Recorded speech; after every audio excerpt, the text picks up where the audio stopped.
A JavaScript library with many features, jQuery is quick and compact. With an intuitive API that functions across a wide range of browsers, it greatly simplifies tasks like HTML document navigation and manipulation, event handling, animation, and Ajax. Millions of people now write JavaScript differently, thanks to jQuery's adaptability and extensibility. Hello everyone and welcome to SimpliCode's YouTube channel. Today, we'll be taking you through the jQuery Advanced full course. This video tutorial will cover everything you need to know and understand about jQuery and jQuery UI.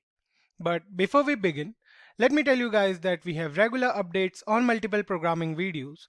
So if you are a programmer and want to learn something new, then consider getting subscribed to our YouTube channel and press that bell icon to never miss any updates from SimpliCode. So let's go through the agenda for this full course tutorial. We'll start this video with a brief introduction to jQuery UI.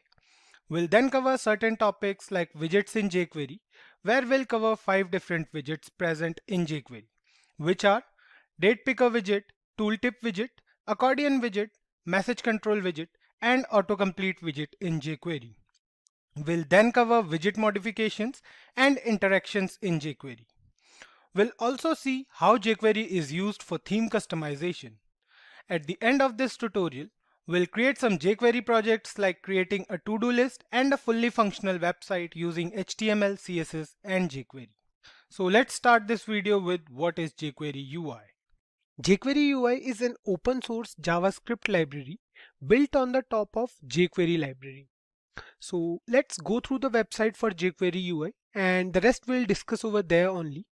What we'll do is we'll go to Chrome and we'll write here jQuery UI, press enter and click on the first link.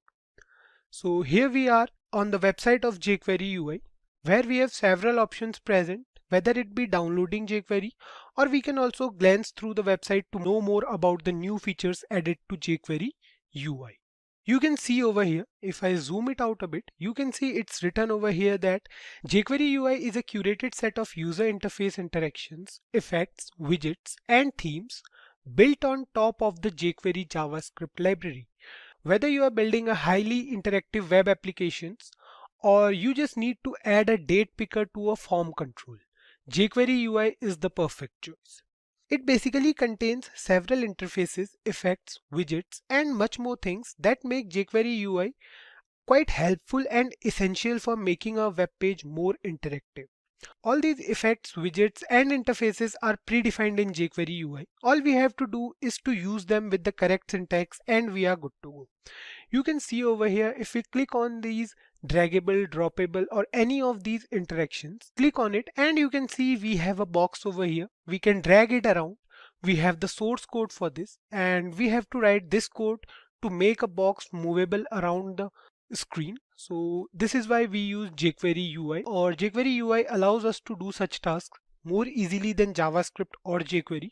So let's move ahead and we can also go through the about section over here. If we click on about over here and if we want to know more about jQuery UI, you can see all the goals and visions behind creating jQuery UI and all. It is an open source and transparent library. It means that all the members in the community, whether it be developers, designers, or experts or managers, anyone in the community is free to connect with the jQuery team. If you scroll down, you can see the list of all the prominent contributors here. All of them gave something to jQuery UI in different ways. Now let's move ahead to the downloading part and we'll download the jQuery file and open the RAR file. So we have to extract this file in the same folder wherein we are saving our jQuery related programs. What we'll do is we'll save all the files inside a new folder and we'll name it jQuery UI. Fine. So what we'll do is we'll move to the home page and you can see over here we have the stable version, or we have the old and unsupported versions as well. This jQuery 1.8 is the stable version. We'll click on it and it will automatically download. So here you can see we have WinRAR over here. It is a RAR file. Now what we have to do is we have to extract this file. Fine. So we'll extract it. We'll go to jQuery, we'll create a new folder, we'll name it as jQuery UI and we are good to go. We'll click on OK and the file is now extracted. You can check it by going through the same folder. So what we'll do is we'll close this WinRAR. Now the only task left now is to add these files inside our HTML files. So we'll add all the required files and let's quickly take a look inside the jQuery UI folder and see what we have here. Fine, we'll move to our jQuery UI folder. So here's a jQuery UI folder inside the jQuery folder. This is the jQuery UI, and inside this what we'll do is we'll create a single folder. So we'll cut all these files from here and we'll paste them here. Fine, we'll delete this particular folder. Now here we are inside the jQuery UI folder. You can see we have external and images. We have two more folders over here.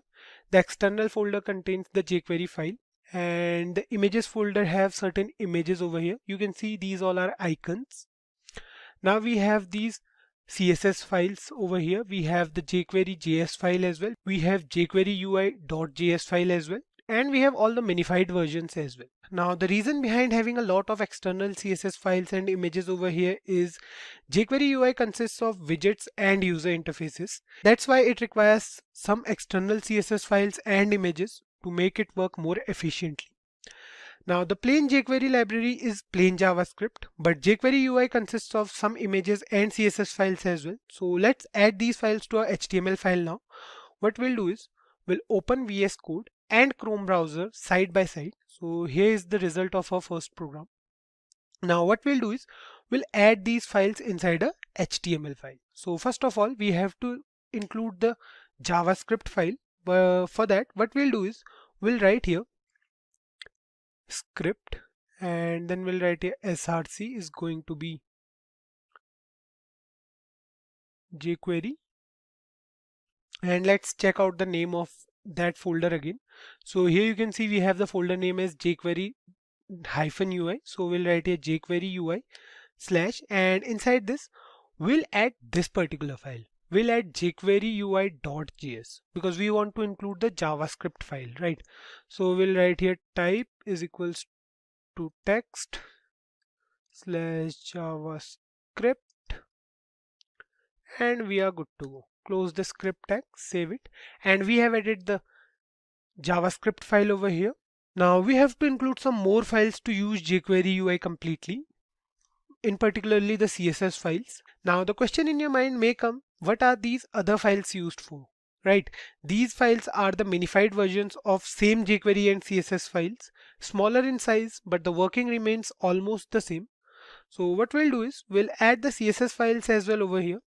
For that, we'll move to a head section and we'll write here link rel, and inside this we'll write jQuery -ui /. Now we have to include three files over here. The first file name is jQuery UI.css. So we'll write here jQuery. Okay, what we'll do is we'll write here rel, then we'll write a style sheet and we'll pass the source inside href. So we'll write here jQuery UI / then we'll write here jQuery UI.css. So we'll write here jQuery UI.css. Now we have included one file over here. We'll close this link tag and we'll copy this as well. Fine, to add other two files. So we'll copy it from here and we'll paste it here twice. Fine. Now we have three CSS files over here. We'll change the names. So the first one is jQuery UI. The second one is jQuery UI.structures.css. So we'll write here structure.css, and the last file is jQuery UI.theme.css. Fine. So we have added all the required files to our HTML file. Now we don't need any more files now. We can check it by going through the console if there's anything wrong in the program or not.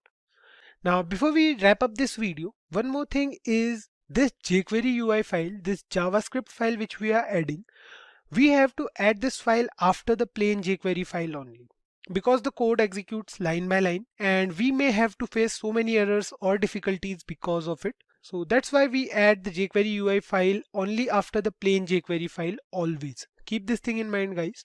Before we move on to the date picker widget in jQuery, let's discuss what a widget is.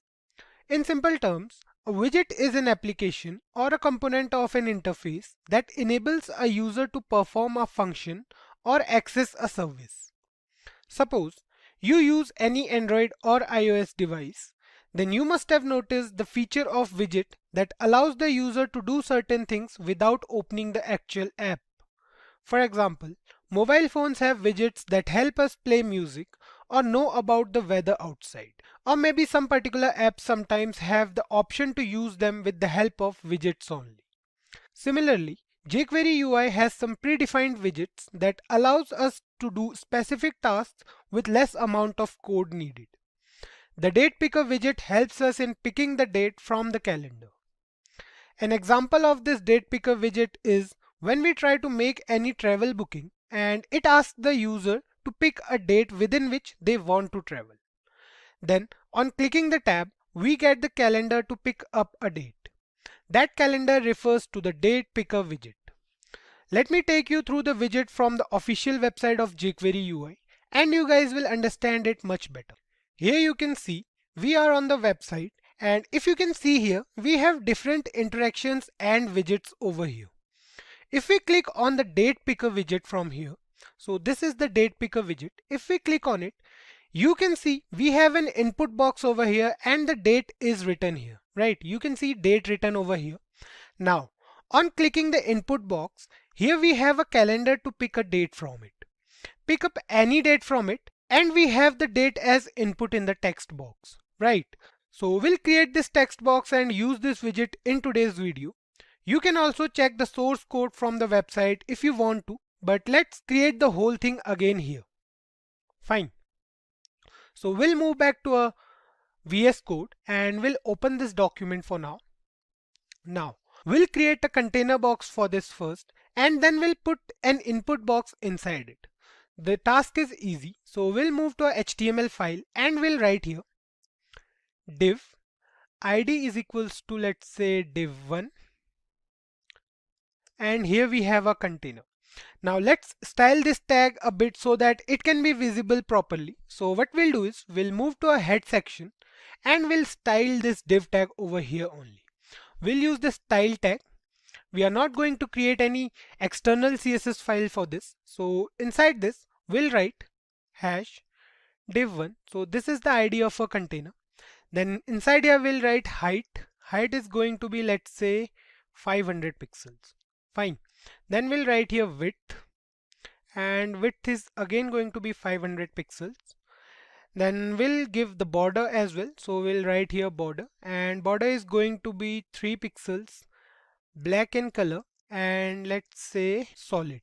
Fine. So we are going to write here solid, and then we'll define the border radius as well to make it look more attractive. So border radius is going to be, let's say, 25 pixels. And then we'll write here position, and position is going to be relative. Then the last thing we are going to write here is the margin. Margin is going to be auto. Save it, and we have a box over here at the center of our web page. If you open the browser completely, you can see over here we have a box. So for now what we'll do is we'll reduce the size from here. So instead of 500 pixels, let's say we have a box of size 200 pixels. Fine. We'll define the width as well. So save it now. You can see we have a box over here. The box looks a bit smaller, we can say.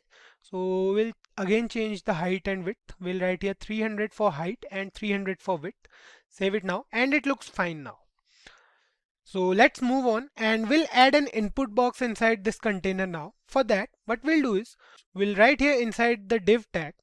We'll use the paragraph tag and then we'll put date inside it.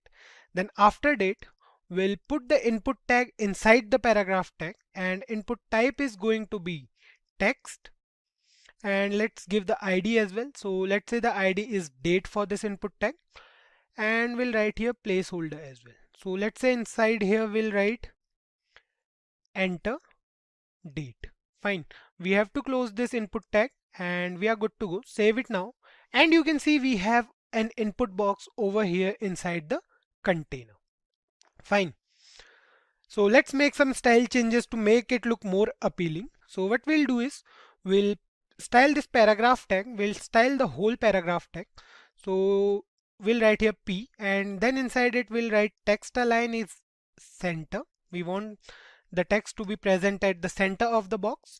Margin top is going to be, let's say, 150 pixels. We want the text box in the center of this container, so margin top is 150 for that. Then we'll write here, let's say, font weight. Fine. We'll write here bolder. Save it now. And you can see we have the input box at the center of this container. So what we can do here is we can put a space between this and save it now. You can see it looks fine now. Now we are done with the HTML and CSS part. We are doing all this so that you can stay in touch with HTML and CSS, and it will also make the learning part easier for you guys.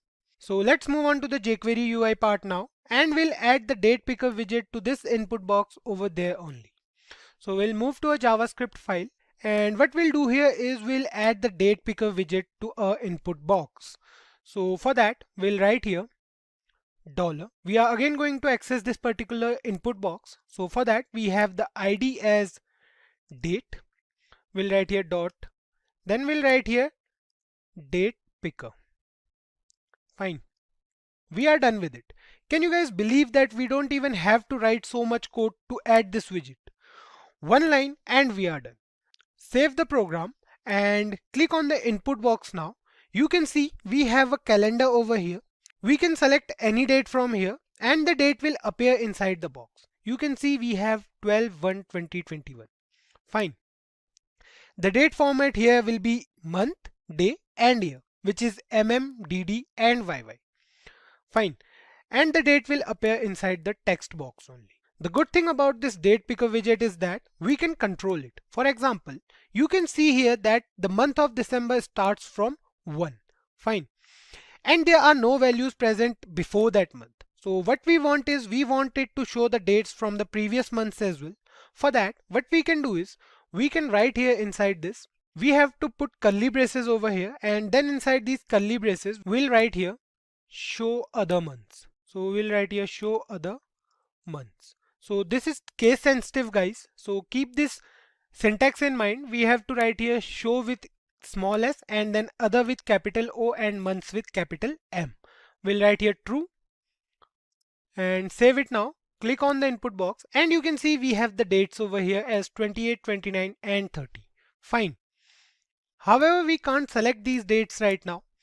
For making them available for selection, what we have to do is we have to write here after a comma. We have to write here select other months. Fine. Now pass this as true. Save the program. Click on the input box. Try to select 29 from here and you can see it says 11/29/2021. Fine. We can also show the button bar over here beneath the calendar. So for that, what we have to do is we have to write here after a comma show button panel, and we have to pass this boolean as true. Save it now. Click on the input box and you can see we have two buttons over here. One is today and the other one is done. Fine. One of the button will take us to the current date. For example, if we are in the month of March, if we click on this today button, you can see we are here back in December.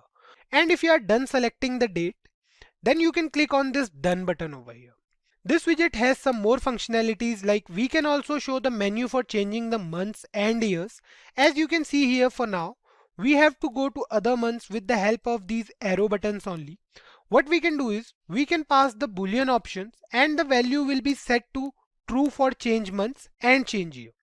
So let's do it here. What we'll do is we'll write here after comma change month and we are going to pass it true, and we are going to write here change year as well. Fine. The value is going to be true again. Save it now. Click on the input box and you can see here we have the menus for months and years here. We can choose any month from this list. Let's click on July and here we are in the month of July 2021. Similarly, we can choose years as well. We have years till 2031 from 2011. Fine. Now widget functionalities makes it easier for the user to choose any date from the given dates. We can also restrict the years according to our needs. So if we want to restrict the years according to our need, we have to write here min date and we have to pass the date here. We'll write here new and then we'll write here date. Then we'll write here the year. So let's say we are writing here 2016 1, 5 and then we'll write here max date. Fine. We'll use the same syntax. We'll write here new date and let's say we are writing here 2023. Then we'll write here 1, 6. Fine. So we have an error over here. We'll remove it and we are good to go. Fine. The format will remain the same for year, month and day.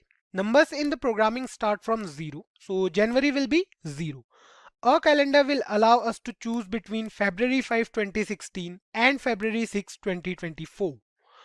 All the other dates will either be removed or not available for selection. So save it now. Click on the input box and if you try to click here in 2021, you can see we have 2016 as the first option. We'll click on 2016 and you can see we don't have the month of January in the year 2016 because the numbers start from 0 and we have written here 1. So the calendar will start from February 2016. Inside here we can't choose these dates. We can start from 5th February 2016 only. Fine. We can show more than 1 month at a time as well. So what we can do here is we can write here comma number of months. So we'll write here number of months and we'll pass here let's say 2. Fine. Now we can select any date from 2 months. So click on the button over here and let's increase the size of this Chrome browser. Save this program now. Click on the input box and you can see we have 2 months over here. We have December 2021 and January 2022. Fine. So these are the functionalities the date picker widget can perform. The list is quite long and we can't discuss all of these functionalities. So you guys can check them by going through the official jQuery UI website. I want you guys to go through them and let us know if there is any crucial functionality we left out. A tooltip is basically a message which appears when a cursor is positioned over an icon, image, hyperlink, or other elements in a web page. So let's go through the jQuery website once and we'll see what this widget actually does. Here's the website of jQuery UI. We have seen the usage of the date picker widget from this website and we are well aware of this website by now. So let's quickly go through the tooltip widget and then we'll start using the widget in our own program. What we'll do is we'll go to widgets and we'll look for the tooltip widget here. You can see here at the bottom this tooltip widget. Click on it and it will take us to another web page. Now here we have a text box and on hovering over the text box you can see a box with some text present inside it which says we ask for your age only for statistical purposes. This is known as the tooltip widget in jQuery UI. Where we can use this widget? Any idea guys? Now imagine we are working on an e-commerce website where we have certain different types of products and what we can do is we can use this tooltip over our products. It will look nice, right? It will give the user a bit of information about the product and the website will look more interactive. This was just an example of where we can use this widget. So let's use this widget in our program now. What we'll do is we'll use the same code from the previous video with an input box present inside a container. So let's make some changes over here in the HTML part first. We'll add an attribute over here. We'll add the title attribute. So let's write the code again. We'll write this code again. What we'll write here is we'll again use the p tag because we have styled the p tag already. We'll write here name. Then we'll put some space and after this we'll write here input. Type is equals to text. And then we'll write here id is equals to let's say tool and finally we'll write here title. Let's say title is enter your name here. Fine. The next thing we are going to do is we are going to use a placeholder and inside this we'll write enter name and we'll close this input tag now. Fine. The same task, but we changed the name and added the title attribute here.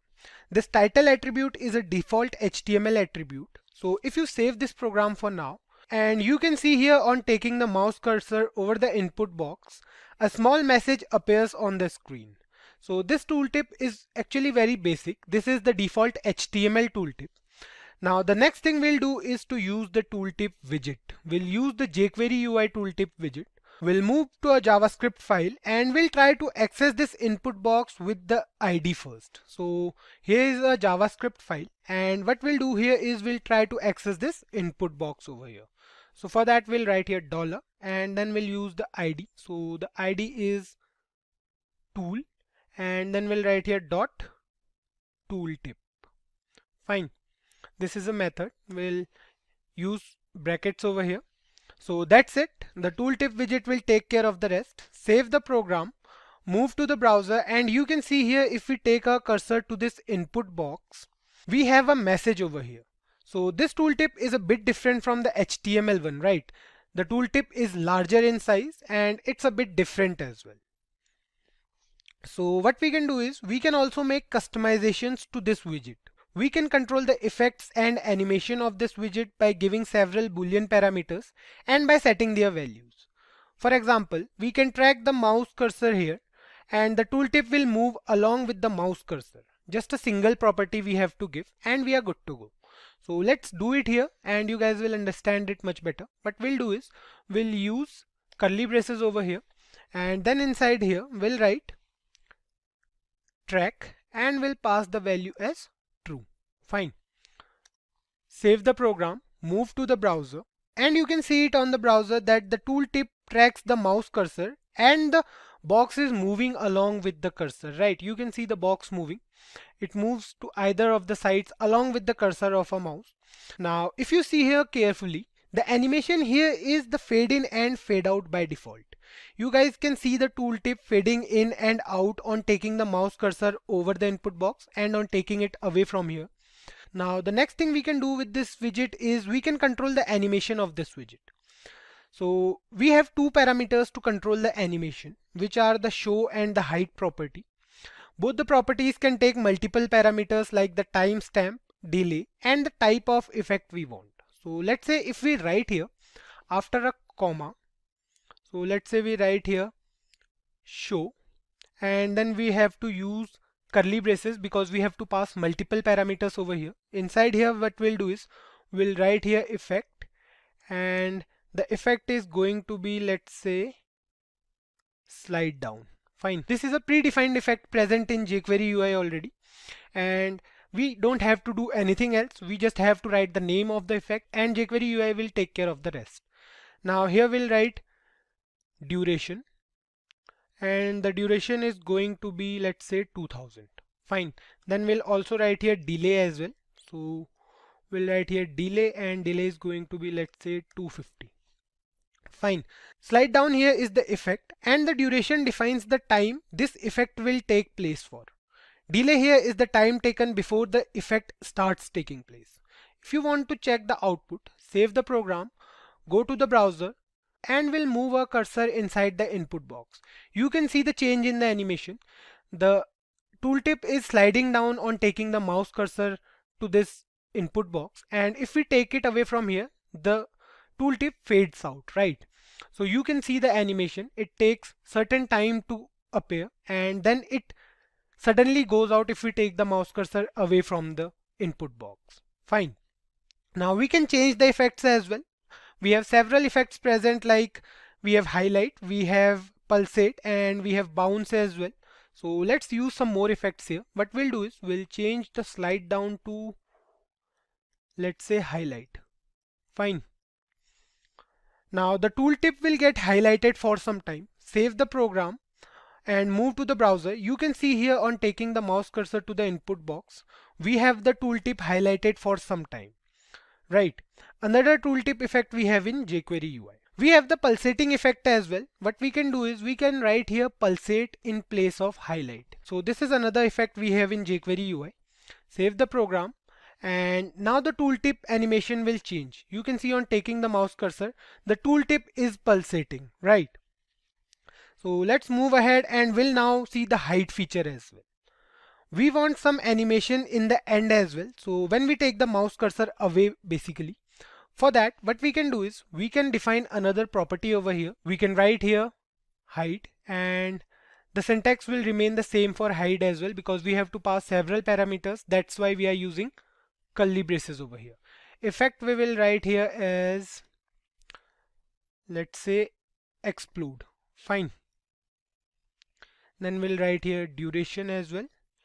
Duration is going to be, let's say, 2000. Fine. Let's remove the delay from here as well because we don't want any delay in a tooltip animation. Save the program now. Take your mouse cursor over this input box and you can see the pulsating effect here. Now take it out and you can see the explode effect is not working.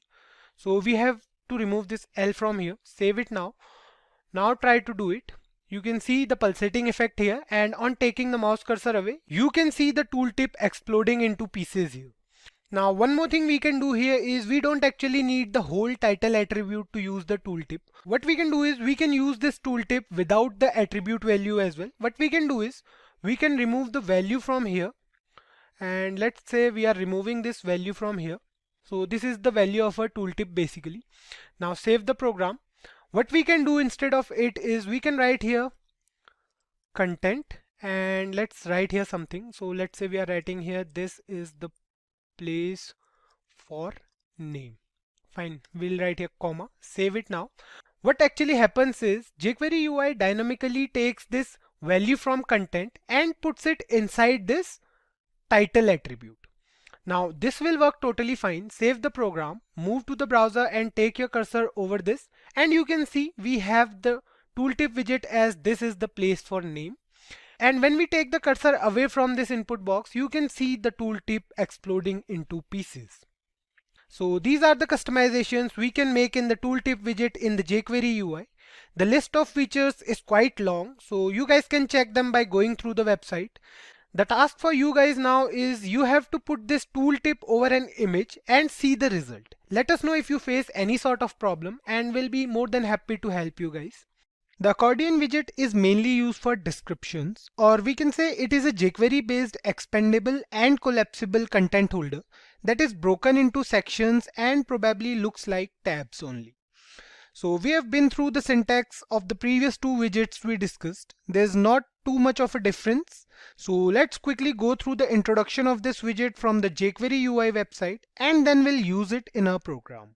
So here we are on the official website. We'll quickly go through the Accordion widget. So here's the widget. You can see the first widget present is the Accordion widget. Click on it. And we can see we have some sections over here, right? We have section 1, we have section 2, 3, and 4. If we click on any of the sections here, like if we click on section 2, you can see this section expands and we can go through the description of that particular section.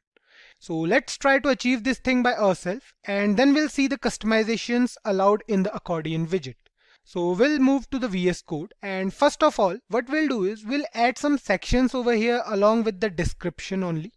So here is the output of this particular document for now. What we'll do is we'll add some particular sections over here. So we'll write here div. Let's say the ID for this div tag is div1.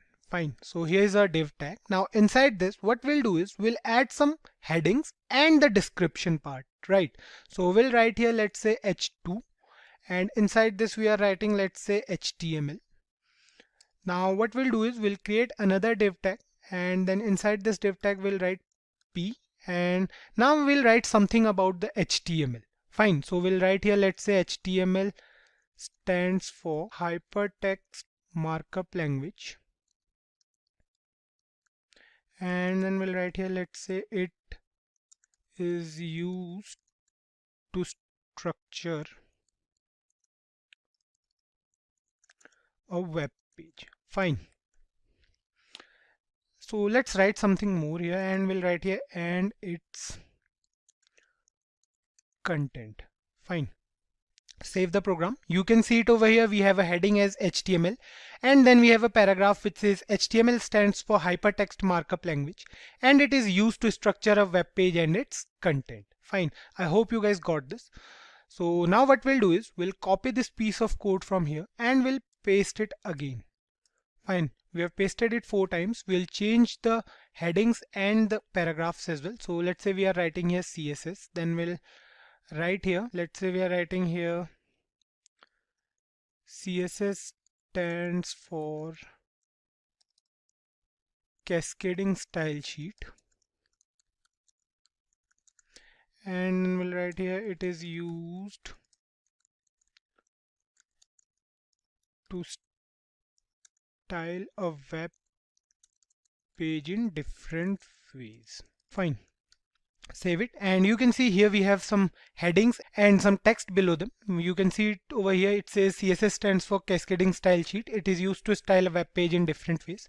Similarly, we'll change these two as well. So let's do it first. We'll write here JavaScript, and then we'll write here, let's say JavaScript was introduced in the year 1995. And then we'll write here it is used to add functionality. Fine. I hope you guys must know all of this by now. So we have been through all this already. Now the last thing we are going to do is we are going to write here jQuery. Fine.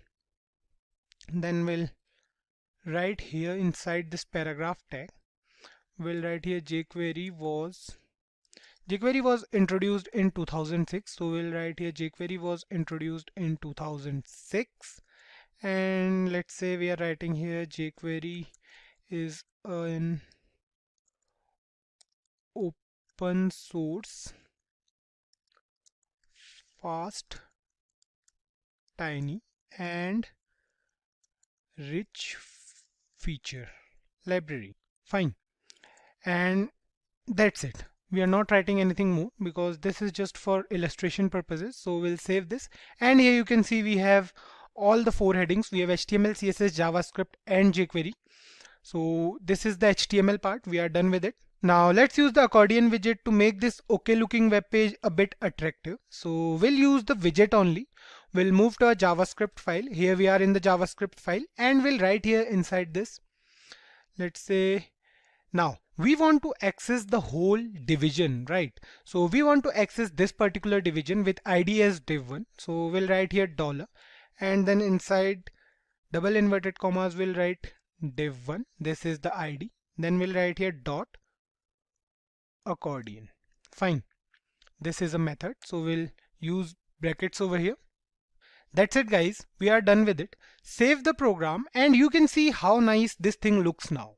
We don't have to put any effort into adding functionality to this web page. A single line of code can do this task for us. So this is the actual use of jQuery UI. It allows us to do certain tasks with a single line of code.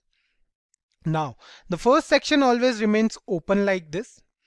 And if we want to make it collapsible, like you can see, we can click on any of these sections now, and that particular section will expand. But if you refresh this page, and you can see it over here, the first section always remains open. Now, what if we want to make it collapsible? We don't have to do so much of a task. What we have to do is we have to pass some properties, and jQuery UI will take care of the rest. Now what we'll do is we'll write here inside the brackets, we'll use curly braces over here, and now we'll write here collapsible, and we'll pass it as true. Fine. Now save the program, and you can see if we click on this HTML again, you can see it collapses on clicking it. So this property is working totally fine, and it allows us to make a section collapsible or expandable. Fine. jQuery UI helps us do such tasks without any problem. So what else we can do here is we can change the icons as well. Here you can see that we have these arrow shaped icons over here in the header part.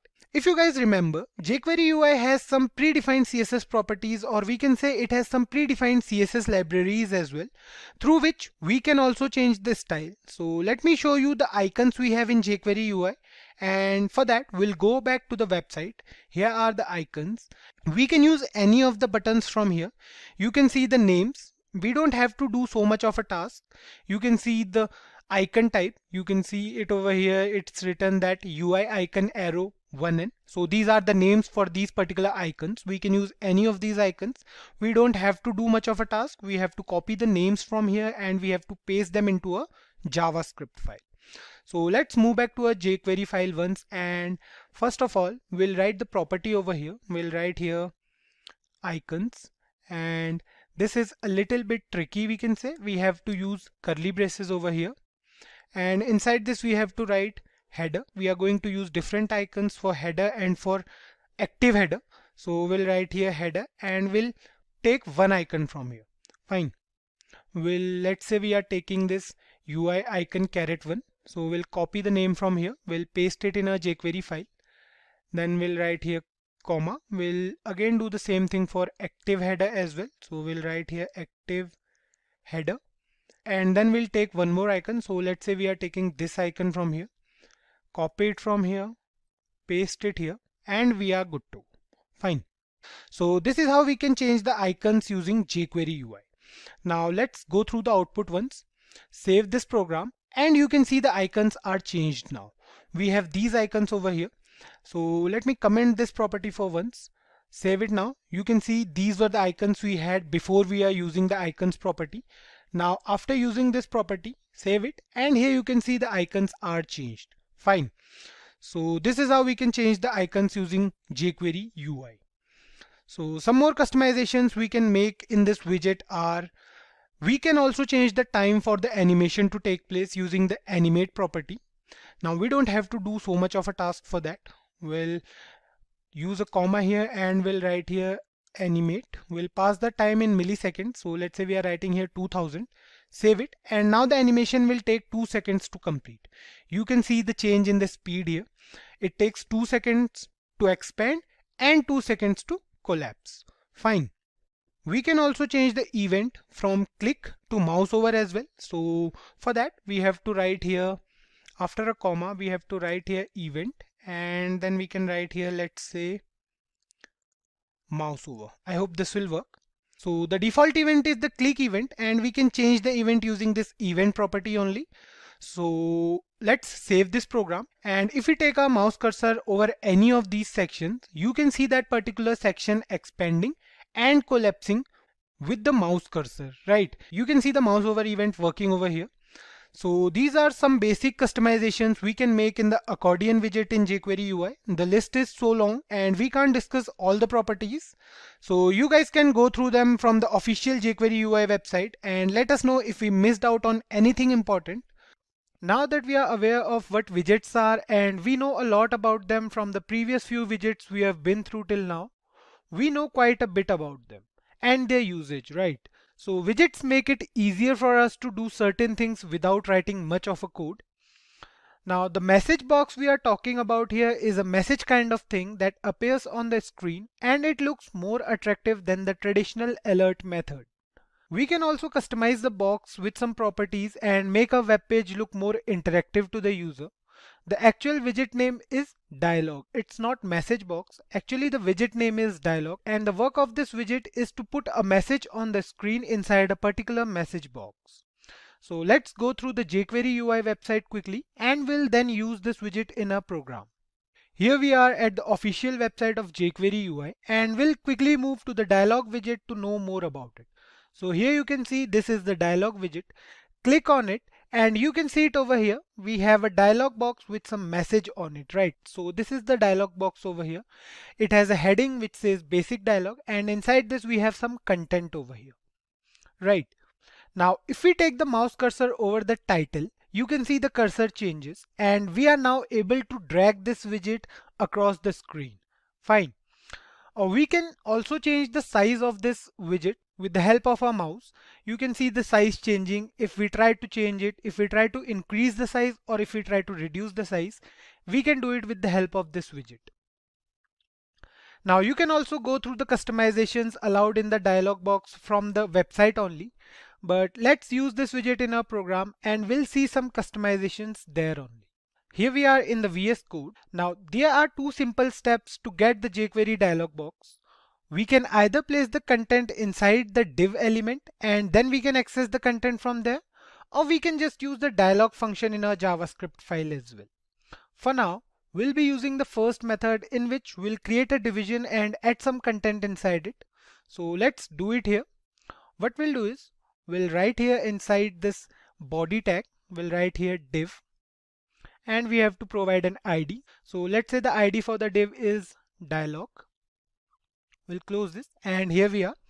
Now we'll write something inside this div tag. So let's say we are writing here, this is a customizable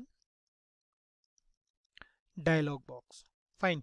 So this is our text. Save the program and you can see it over here. We have the text as this is a customizable dialog box on the browser.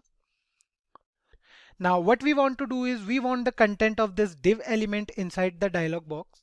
For that, we'll move to a JavaScript file. So this is a JavaScript file and we'll write here dollar. We'll try to access this div tag. So we have the ID as dialog. We'll write here hash dialog. Then we'll write here dot. So the widget name is dialog. So we'll write here dialog and that's it. Now the dialog widget will take the content from the div element dynamically and put it inside as a message. Save the program and you can see here we have a message box with the same message as the content from the div element. You can see this message box over here has no title as of now, although we can drag this message box in a web browser or we can also resize it. You can see it over here.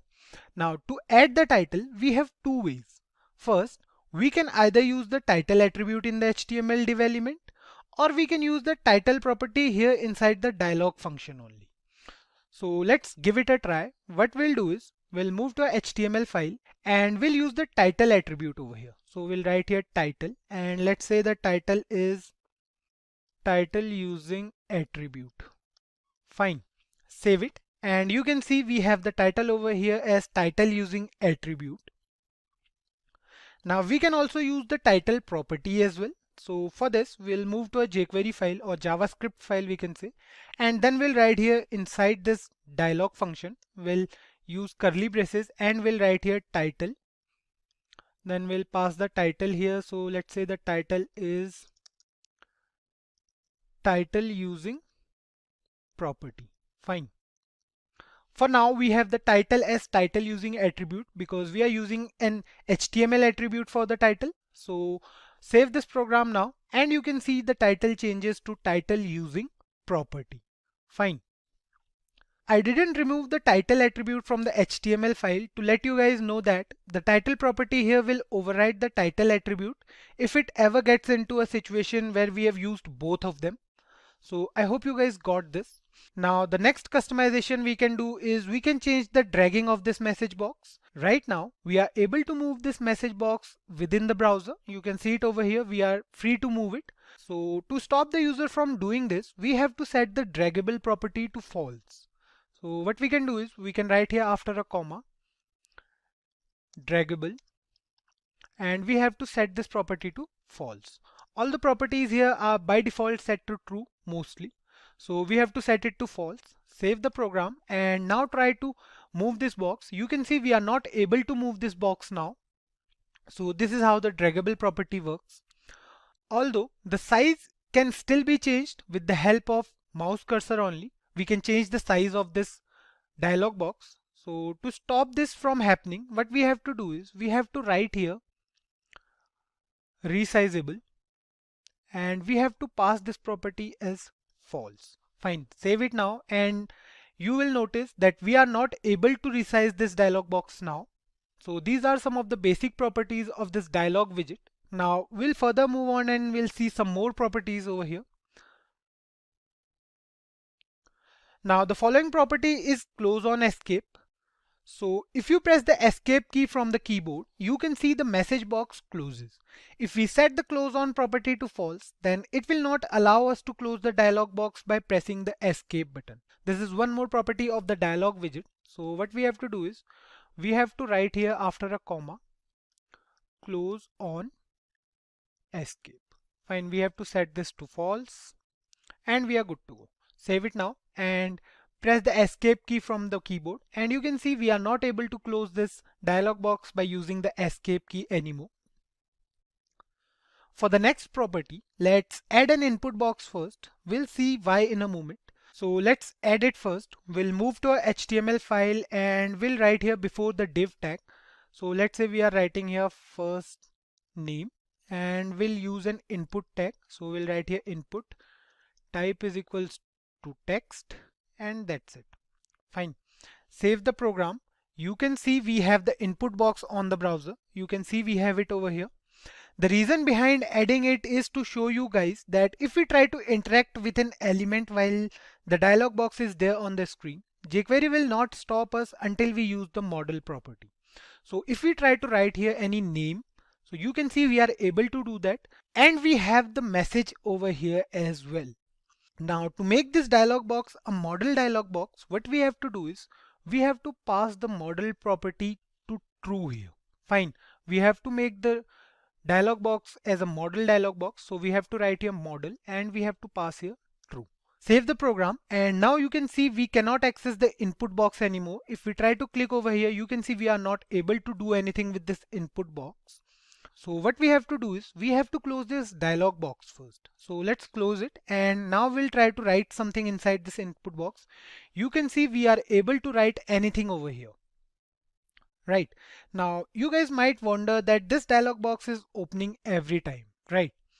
What if we want to open it on a button click? For that, what we have to do is we have to set the auto open property to false first, and we have to add a button as well. So let's start by adding a button and then we'll set the auto open property to false.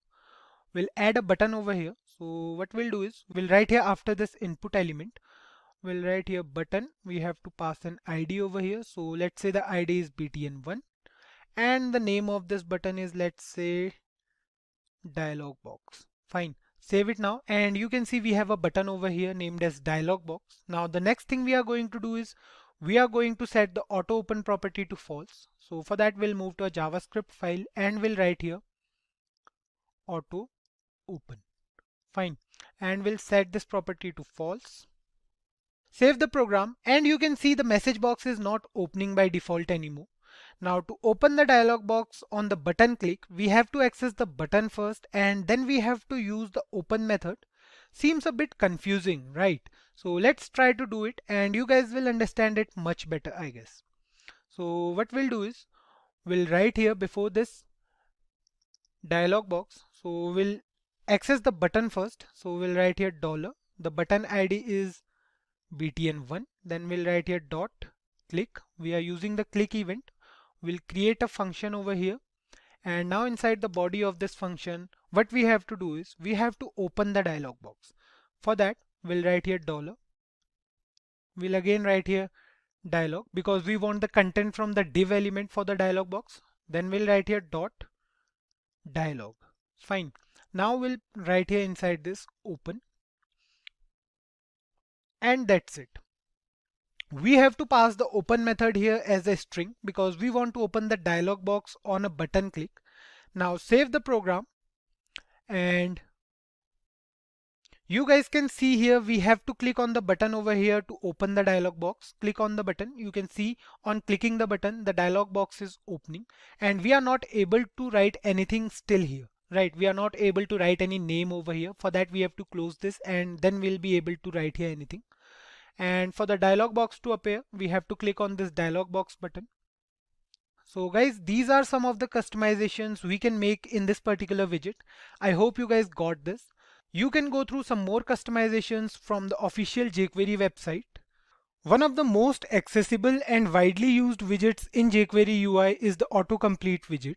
It helps the users complete the text they are writing in an input box or somewhere by giving suggestions. So let's go through the jQuery UI website quickly and then we'll see the syntax and all for this particular widget. So here we are on the website. We'll look for the autocomplete widget and here's the autocomplete widget. Click on it. Now you can see we have a text box over here. So before we do something, let's go through the description given over here for this autocomplete widget. It says the autocomplete widgets provides suggestions while you type into the field. Here the suggestions are the tags from programming languages. So if we write here, let's say Ja, you can see we have two different options. We have Java and JavaScript, right? So this is what the autocomplete widget is. Now let's use this widget in our program. So here we are in the VS Code. What we'll do now is we'll create an input box first and then we'll use this particular widget.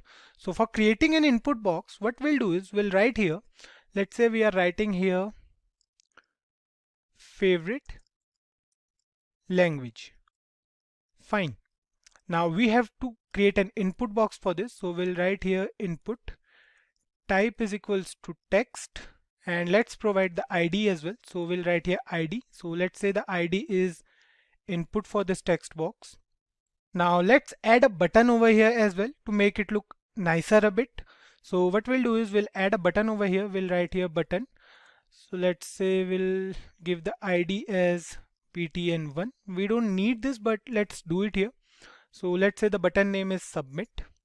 Now save the program and you can see it on the browser. We have an input box where we have to mention our favorite language and a submit button as well. So let's move on to the jQuery part now and we'll use the autocomplete widget. Here we are in the JavaScript file. Now the syntax is the same. So we have to use this widget with the ID of a HTML element. What we'll do is we'll write here $. So the ID for input box is input. So we'll write here hash input. Then we'll write here dot autocomplete. Fine. That's it, right? The syntax for all the widgets we have been through is similar to this one, but there is a slight difference in this particular widget. What this widget does is it provides us with suggestions. So we have to give those suggestions by ourselves to the system to let jQuery UI go through them, and then only it can provide us with certain recommendations. The suggestions will be the name of some languages in this particular case. So let's create an array over here of all the languages we want. What we'll do is we'll write here before this document.ready method or event we can say. We'll create a variable over here. So let's say the variable name is language. Then we'll create an array. So let's say we have certain names of particular languages stored inside this array, right? So we'll write here HTML. Then we have CSS. We have JavaScript as well. So we'll mention all the languages we know. We'll write a JavaScript. Then we have PHP and we have Java. So then we'll write here Python and then we'll write here, let's say C. We have C++ as well, so we'll mention that as well. So we'll write here C++. Then we have C#, so we'll write here C#, and we have Perl, so we'll write here Perl. We'll write here, so we have to put this inside double inverted commas. Then we'll write here, let's say Ruby, and we have Scala, so we'll write here Scala. Then we have COBOL as well. So these all are languages. Then we have basic. So we'll write here basic and let's mention some more. So let's say we are writing here Fortran. So we'll write here Fortran and then we have Lisp. And finally, let's add here TypeScript. Fine. So we'll write here TypeScript. I guess these are enough for now. So the next task we have to do is to let the autocomplete widget know about this particular array. For that, we have to pass this array as a parameter to this autocomplete widget over here. Fine. Now the thing to keep in mind here is that we have to pass two parameters in this widget. One is for the source of the array we can say, and the other one is for the customizations. So we have to pass them inside curly braces. This means that we have to use two pairs of curly braces, right? So we'll use two curly braces over here. We'll separate them with a comma. So the first one is for the source and the second one is for the customizations. Fine. Now the next thing we have to do is to pass the source to this autocomplete widget. The source is the array, right? For that, what we have to do is we have to write here inside this first curly braces, we have to write here source, and we have to give the name of a array over here. So we'll write here language, and that's it. Fine. We are done with the autocomplete widget. So let's check the output now. Save the program and move on to the browser. Here we have an input box. Now try to write something over here. What we'll do is we'll write here, let's say C. You can see we have the names of all the languages which have the letter C present in their names. This is the basic working of this autocomplete widget. It suggests all the related names to the user and lets them choose from any of them. So if we click on C++, you can see we have the input as C++ over here. And if we write here Java, we have two options. We have JavaScript and Java. We can click on any of them and that will be present as the text inside the input box. Now we can also use the array inside the autocomplete widget as well. We don't have to create any variables or anything. Just copy the array from here, and what we have to do is we have to paste it here inside the autocomplete widget. Fine, we'll comment this piece of code, we'll comment it out, save it now, and you can see on writing here C, we have all the options with C present in their names. Fine, so this is working totally fine, I guess. Now, talking about the customizations we have in this widget, we'll be going through three different types of customizations. What we'll do is, we'll write here first. So we have this pair of curly braces over here for the customizations. So we'll write inside it, let's say delay, and let's pass the value as 500 over here. Fine. Delay as 500 means the suggestions will be shown to the user after 500 milliseconds. If we write here 2000 instead of 500 and save the program, now try to write something over here and it will take 2 seconds to complete. For example, let's say we are writing here Java. Now wait for 2 seconds and then the options will appear on the screen. Fine. So this is a property of the autocomplete widget. Now the second property is the min length property. This property defines the minimum length required for the suggestions.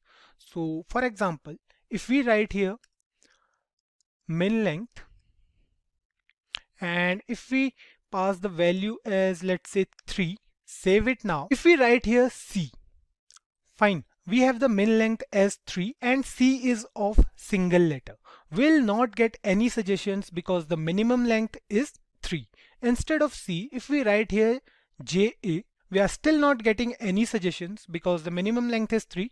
Write here V and you can see after 2 seconds, we have 2 suggestions over here as Java and JavaScript. Let's change the delay to 500 over here again. And now what we'll do is we'll try to search for another language. Let's say we are searching for Python. Now we have 4 letters over here and you can see we have the suggestion as Python. So this is how the min length property of this autocomplete widget works. Now the last property is the autofocus property. Let's go through the example directly. We'll write here after a comma auto focus. Fine, we'll pass this as true because this is a boolean property. Save it now. Now go to the browser and write here something. Let's say we are writing here COBOL and you can see we have the first option in focus because of this particular property. Now try to write here Java and you can see we have 2 options. The first one is in focus and if we pass this property as false, save this program, write here Java again and you can see none of the 2 options are in focus now. So these are some of the customizations we have in the autocomplete widget. Now the task for you guys is to dig a bit deeper into this topic from the official jQuery website. A widget is an application or a component of an interface that enables a user to perform a function or access a service. This was the definition of widgets and we know how to use certain widgets like the date picker widget, Accordion widget, Tooltip widget and many more such widgets, right?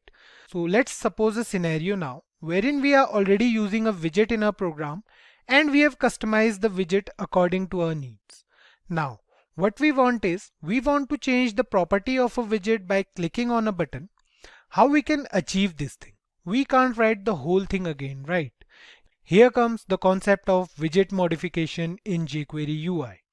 What we need to do is, we need to modify a particular property of a specific widget.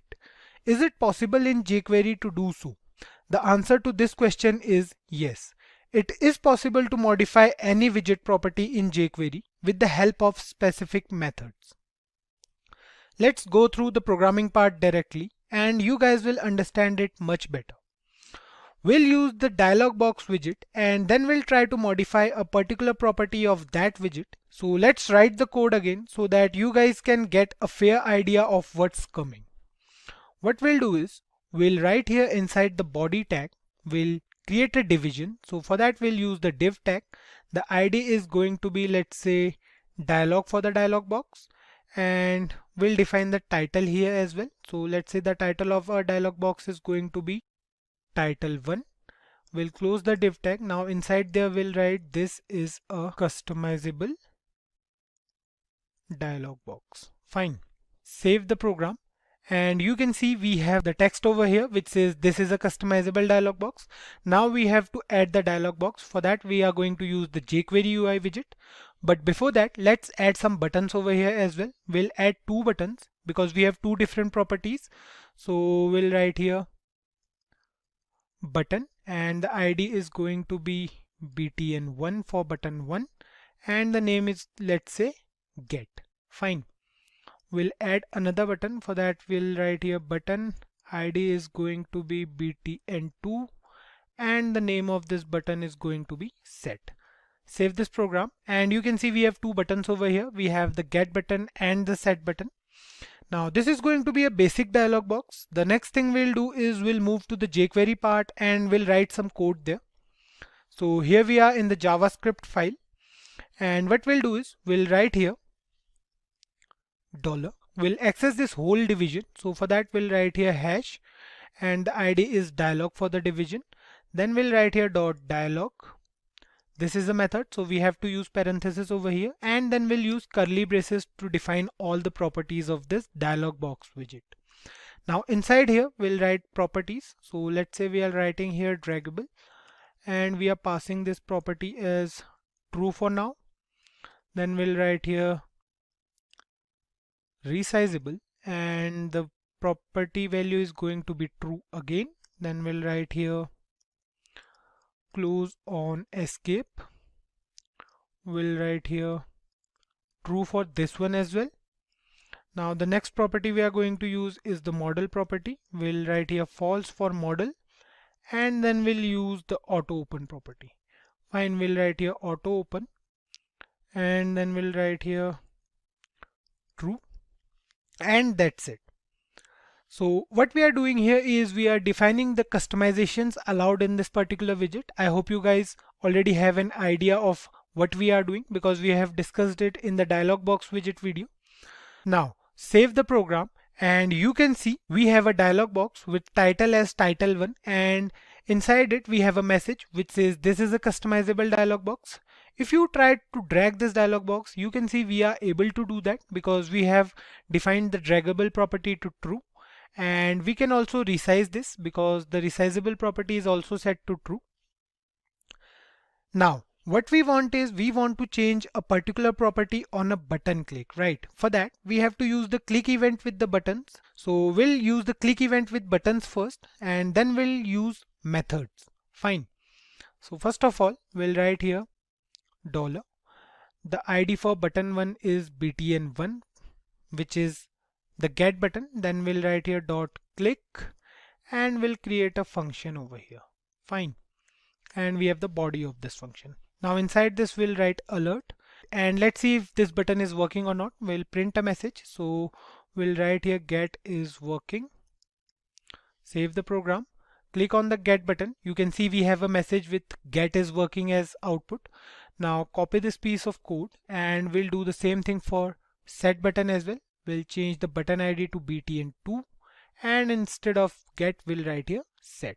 Save the program, click on set over here. You can see this button is also working fine. So basically we were checking if these buttons are working or not. We'll comment this piece of code for now.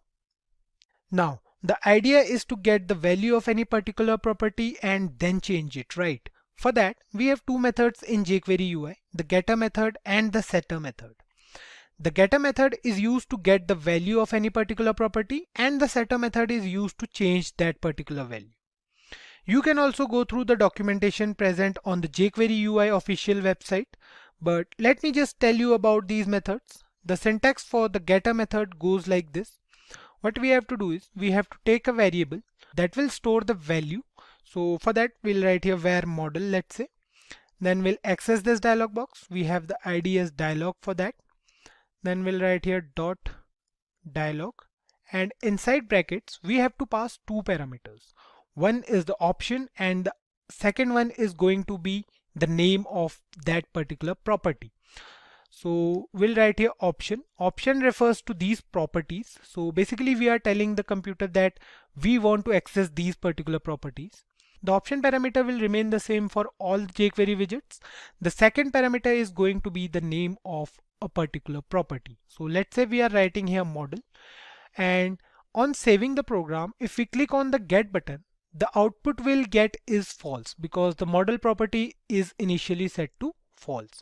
Click on the get button, but before that we have to write here some more things. So what we'll do is we'll print the model variable inside the alert method. So we'll write here alert model, save this program, click on the get button. You can see we have the output as false because this is the initial value of this model property. Now let's move ahead and we'll try to change this property to true now.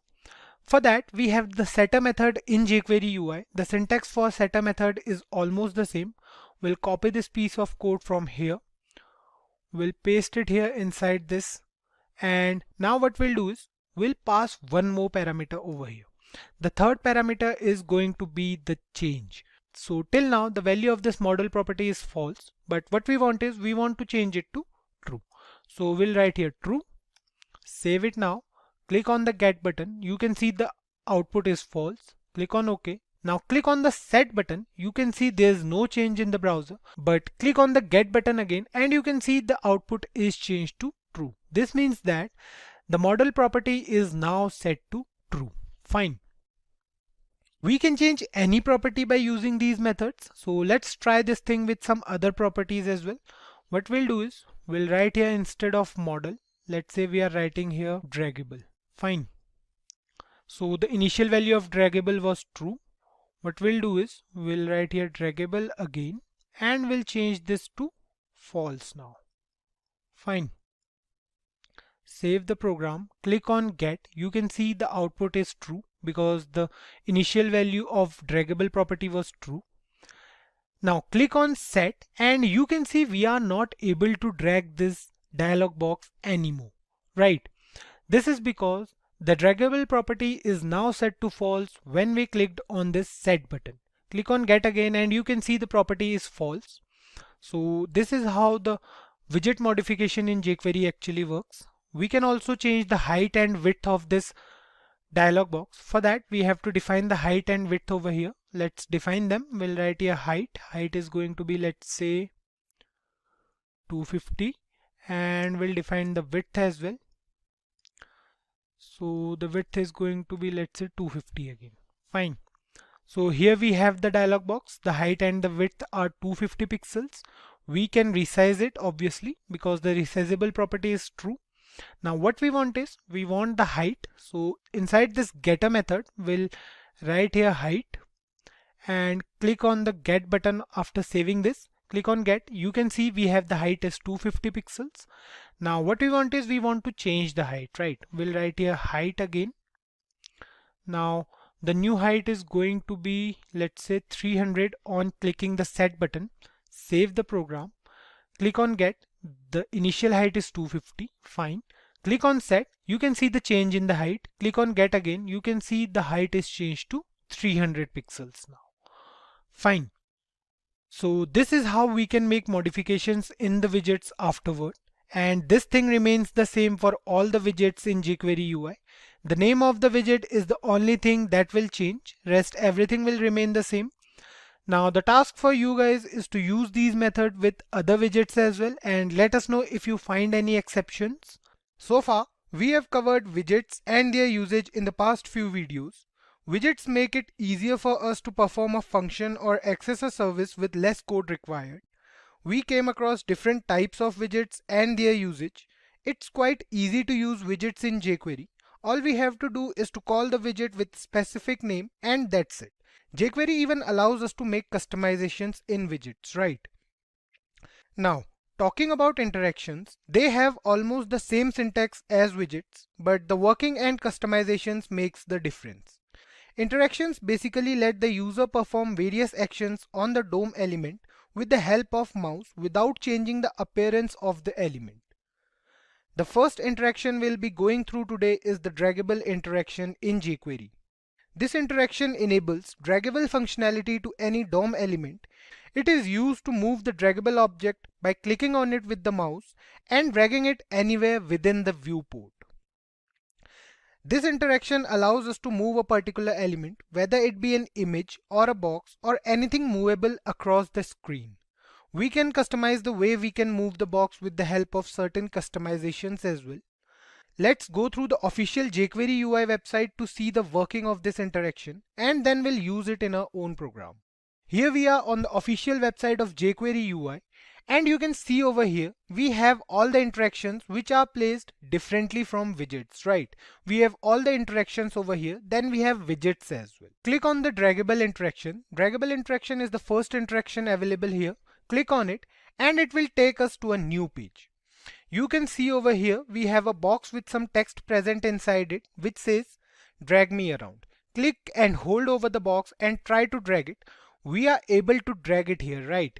So let's achieve this thing in our own program now and then we'll go through the customizations as well. Here we are in the VS Code. Now we'll do the draggable thing with two different boxes. So let's add them quickly. What we'll do is we'll write here inside the body tag. We'll use the div tag. We'll write here div. And inside this div tag we'll create another division for box 1. So we'll write here div id is equal to, let's say, okay, we'll use class for this. So we'll write here class is equals to, let's say, box, and we'll close this div tag. Now we'll write something inside it. So let's say we are writing here box 1. Now we'll create another box. For that we have to use another div tag. We'll write here div, class is going to be the same. We'll write here box. Then we'll write here inside this box 2, let's say. Fine. Save this program.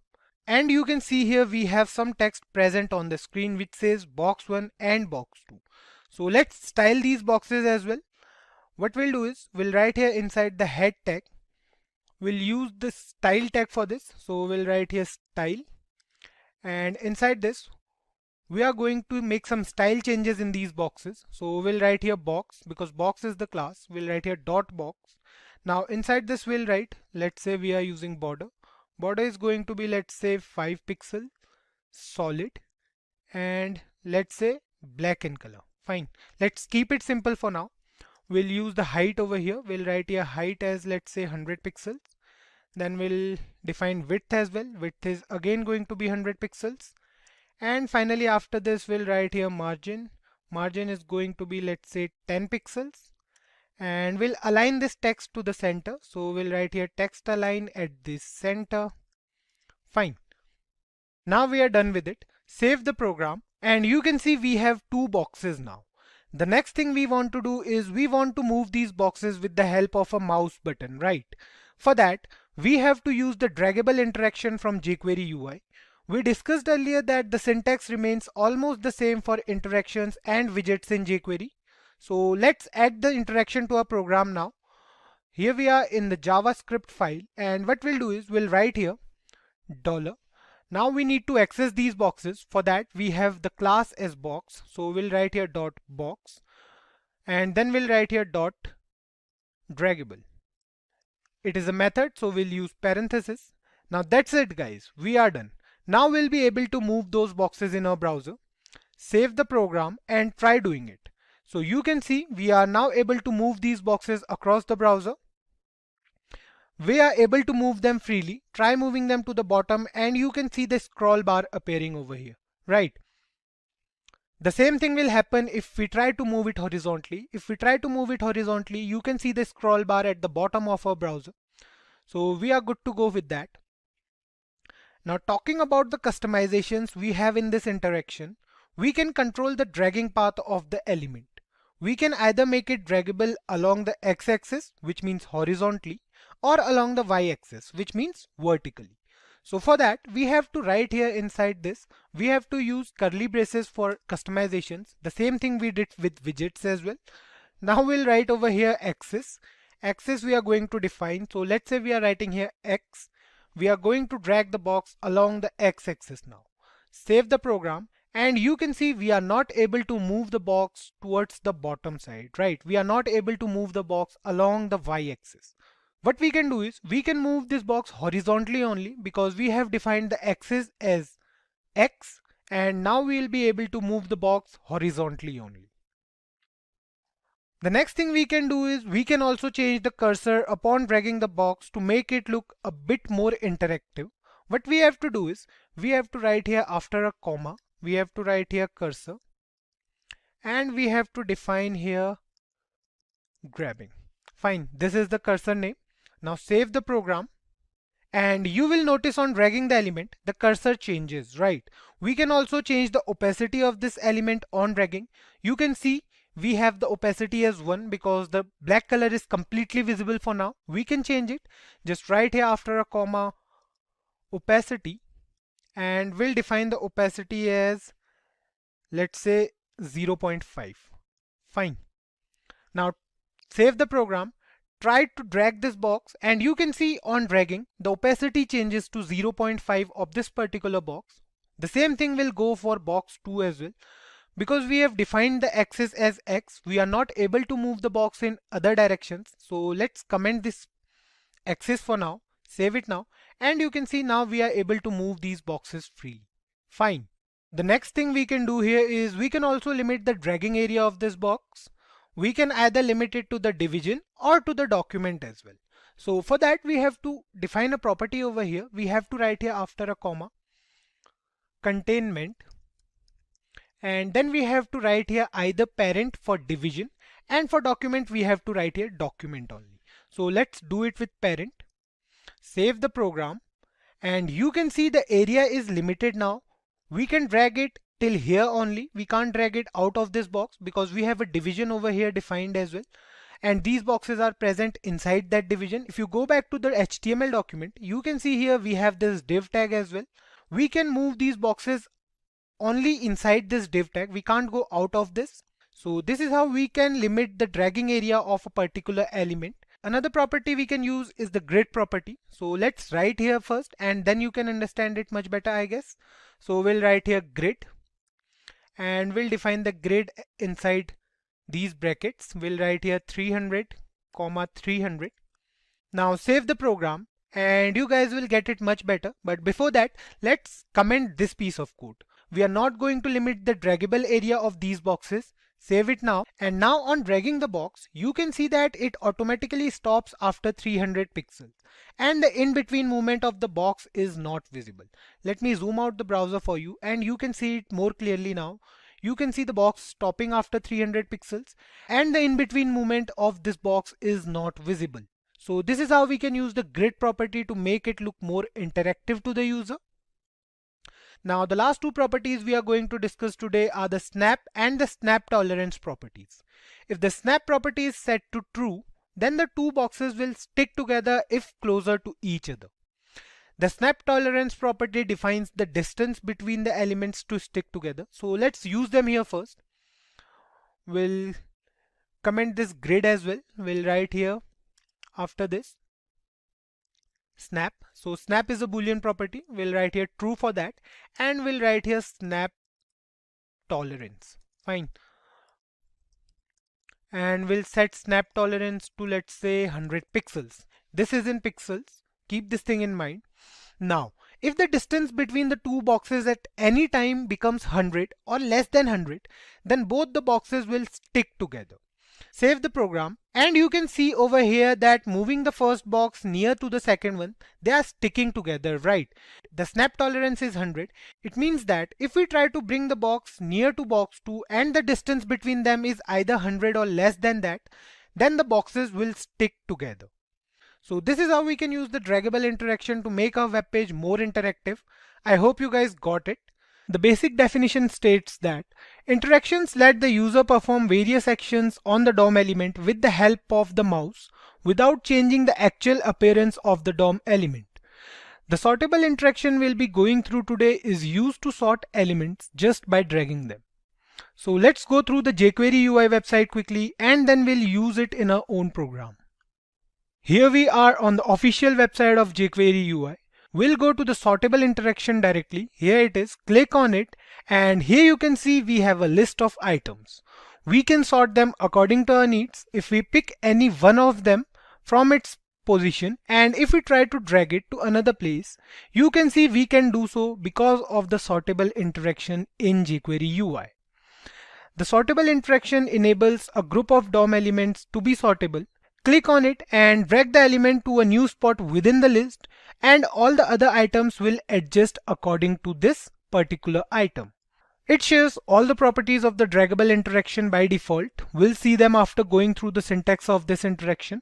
So let's move on to the VS Code and we'll try to implement this thing in our own program now. Here we are on the VS Code. The first thing we'll be doing is to add those elements to our web page. For that, what we'll do is we'll take a div tag and we'll define the list inside that particular div tag. We'll write here div, close it. Now what we have to do is we have to declare an unordered list. For that we'll use the UL tag. We'll write here UL. Class is going to be, let's say, sort. We'll close this tag and now inside this we'll define the list. Fine. We'll use the li tag for that. We'll write here li. id is equals to, let's say, sortable. We are giving all these elements IDs because we want to style them as well. So for styling purpose, we'll be using the ID attribute. We'll close it and here we'll write the name of item, let's say item 1. We'll copy this piece of code from here. We'll paste it certain times and then we'll change the name of items. Fine. We'll write here item 2. Then we have item 3, 4, 5, 6 and 7. Fine. We have a list of items on our web page. So you can see we have 7 different items over here. Now let's style them as well. For that, what we'll do is we'll move to the head tag of a HTML file and we'll use the style tag over here. We'll write here inside this style tag hash sortable. This is the ID. Now we'll style these elements. We'll write here border.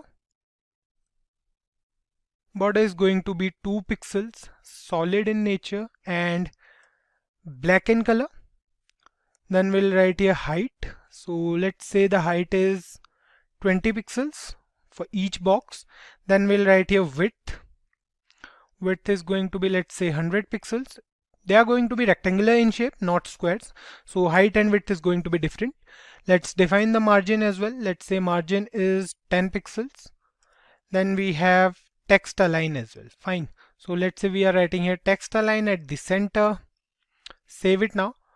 And here you can see we have all the boxes over here, but it's still not working. Let's see what the problem is. So you can see over here we have a mistake. We have written here SLOID. So we'll correct it. We have solid over here now. Save it. And you can see we have all the items over here. We have 7 items. All are placed inside boxes.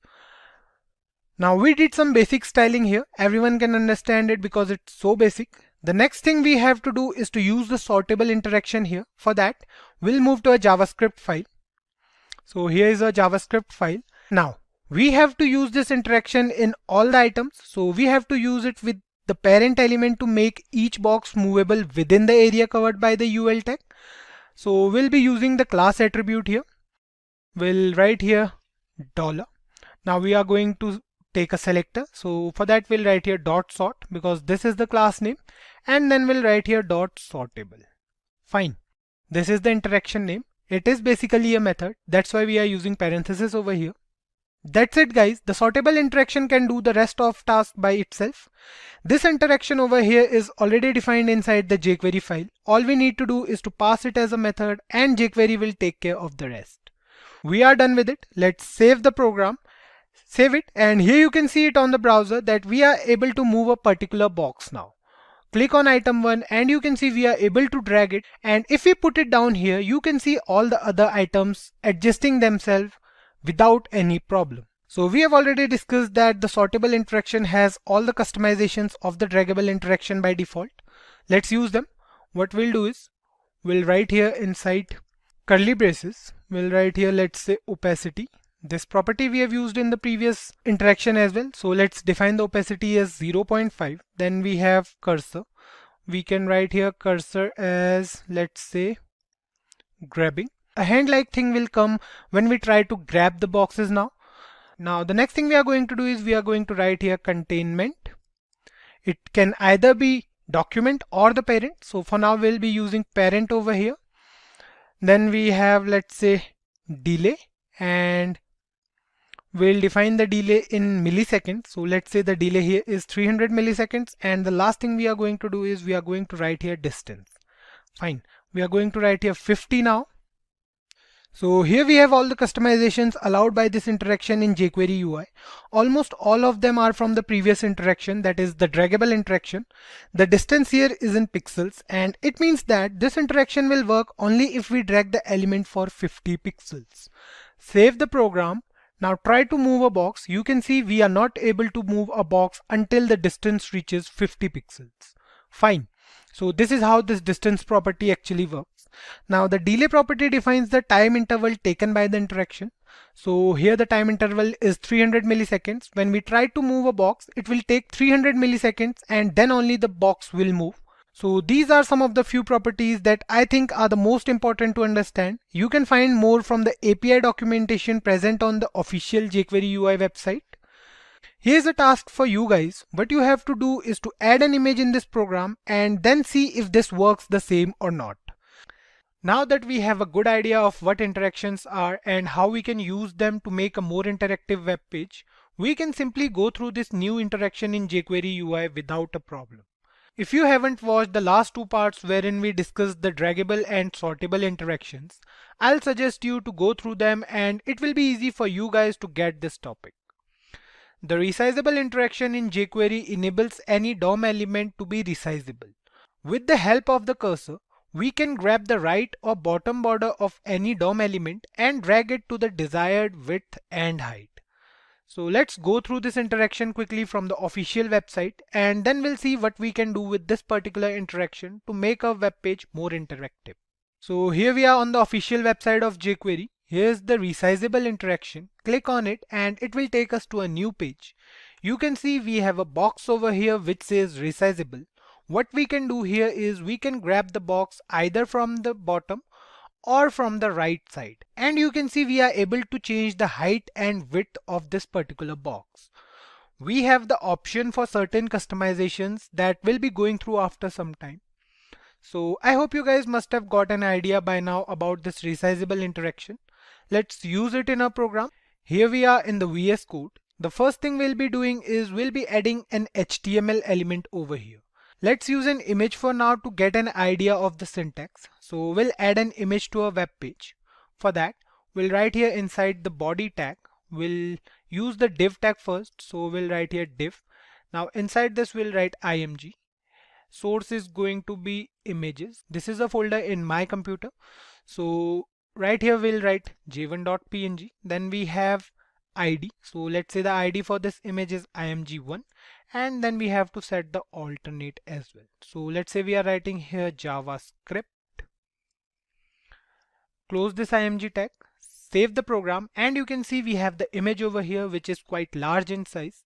So let's style this image as well. We'll change the height and width of this particular image. For that, we'll write here inside the head tag. We'll use the style tag. So inside this we have the id as img1 for this particular image. So we'll use it here. Then we'll define the height of this image. So let's say the height of this image is going to be 250 pixels. Fine. We'll also change the width of this image. So for that we'll write here width. Let's say the width is going to be 250 pixels again.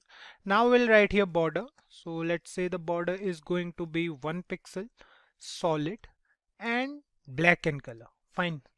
That's it. We are done with this image. Save the program and you can see we have an image over here which is of 250 pixels in size.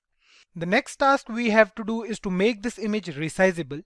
For that, we have to use the resizable interaction only. So we'll move to a JavaScript file. This is a JavaScript file.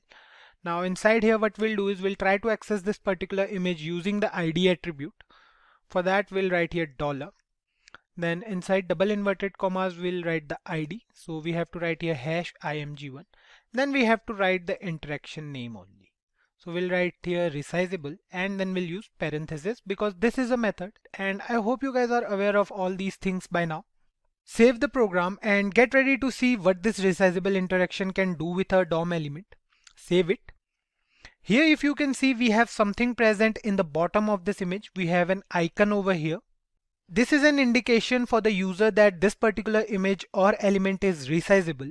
We can't resize the element from the left side or from the top because the interaction is already programmed in that way. We can grab the element from the right side. If we try to grab it from here and if we try to resize it, you can see we are able to resize this image. Similar thing goes with the bottom part as well. We can resize this image from here as well. Now talking about the options we have in this interaction, we can use animations with this image to make it look more engaging to the user. So for that we have to write here inside this resizable interaction, we have to use curly braces for properties and then we'll write animate. We'll set this property to true. Fine. Save the program and now you can see that the animation is taking place on resizing this image. If we try to resize this image, you can see the animation over here. It is working totally fine. Other properties include the containment option. We can limit the area of expansion of this image. We can restrict it to the parent element or to the document as well. We have discussed this property in the previous two interactions as well. So this property remains the same. We'll write here containment and we'll write here, let's say, parent. Fine. Now save the program. Before that, we'll comment this animate property. Save it now. And here you can see we are able to resize this image, but up to a particular extent. We are not able to resize it outside of the div tag. We can resize it from here as well. And you can see the div tag has its own area. We can't resize this image more than this. And we can also limit the maximum and minimum height of this image. For that, we have to write here max height. So let's say the max height is going to be 400 pixels. Then we'll write here max width. The max width is going to be 400 pixels again. We have to write here min height and min width as well. So let's say the min height is going to be 150 pixels and the min width is going to be the same. So we'll write here min width and then we'll write here 150. Fine. Save the program and you can see we can now resize the image up to a specific height and width only. If we try to increase the width, you can see we are able to increase the width up to 500 pixels only, and we are not able to increase the height because of this containment property. We'll comment this as well. Save the program and now we'll be able to resize this image. You can see on resizing it from the bottom, we are able to resize it up to 400 pixels only. Same goes with the width as well. Now if we try to reduce the size of this image, you can see the minimum size is 150 pixels. So this is where the image stops. Same thing goes from the bottom end as well. Now this is the minimum size of this particular image according to these properties. The minimum height and the minimum width is 150 pixels. We can also use the ghost property. Instead of showing the actual image during the resizing, we can set the ghost option to true to show a semi-transparent part of the element. So let's do it here. What we'll do is we'll write here after this min width, we'll write ghost and we'll set this property to true. Save the program and now on resizing the image, you can see if we increase the size of this image, we have a semi-transparent image which helps us in resizing this image up to an extent. Same thing goes with the reduction of size as well. The last property we have is the aspect ratio of the image. We can either give a preserved aspect ratio or we can also give the Boolean value. Both the values for this option will work totally fine. For example, if we write here after this ghost property, aspect ratio, and if we set this property to true, so before saving this, we'll comment this ghost property out, save the program. And now if we try to resize the image, you can see the size of the whole image resizing in a proper manner. What else we can do here is, instead of setting this property to true, we can also write here aspect ratio as 16:9. Now this is the preserved aspect ratio. Save the program and you can see the image resizing in a different manner now. You can see the aspect ratio of the whole image is changed. So these are the properties we have in this interaction that can help us make a more interactive or engaging website. jQuery UI provides many ways to change the look and feel of a web page by using the predefined customizations we have. We know everything about these customizations by now because we have been through them in almost all the previous few videos. Now the time has come when we'll go through some more features which jQuery UI provides us to make our web page more interactive. So let's add some widgets over here and then it will be easy for you guys to understand what we are talking about here. So for that, we'll add some widgets over here. We'll write here div. We'll use a div tag. So the first widget we are going to use is the dialog box widget, or we can say the message box widget. So we'll write here dialog, then we'll write here title. So let's say the title is title 1. Fine. Now inside this div tag, what we'll do is we'll write here something. So let's say we are writing here, this is a customizable dialog box. Fine. So this is a very basic dialog box. Now save it and you can see we have this is customizable dialog box written over here. We'll write here this is a customizable dialog box. So save it now so you can see it over here in the browser. Now the next thing we'll do is we'll move to the jQuery part and we'll write some code there to make it look like a dialog box. Fine. So here we are in the JavaScript file. The next thing we'll do is we'll write here some code. So inside this document.ready function, so inside this we'll write here $. Now we'll try to access this particular dialog box. We have the ID as dialog for that div tag. So we'll write here hash dialog.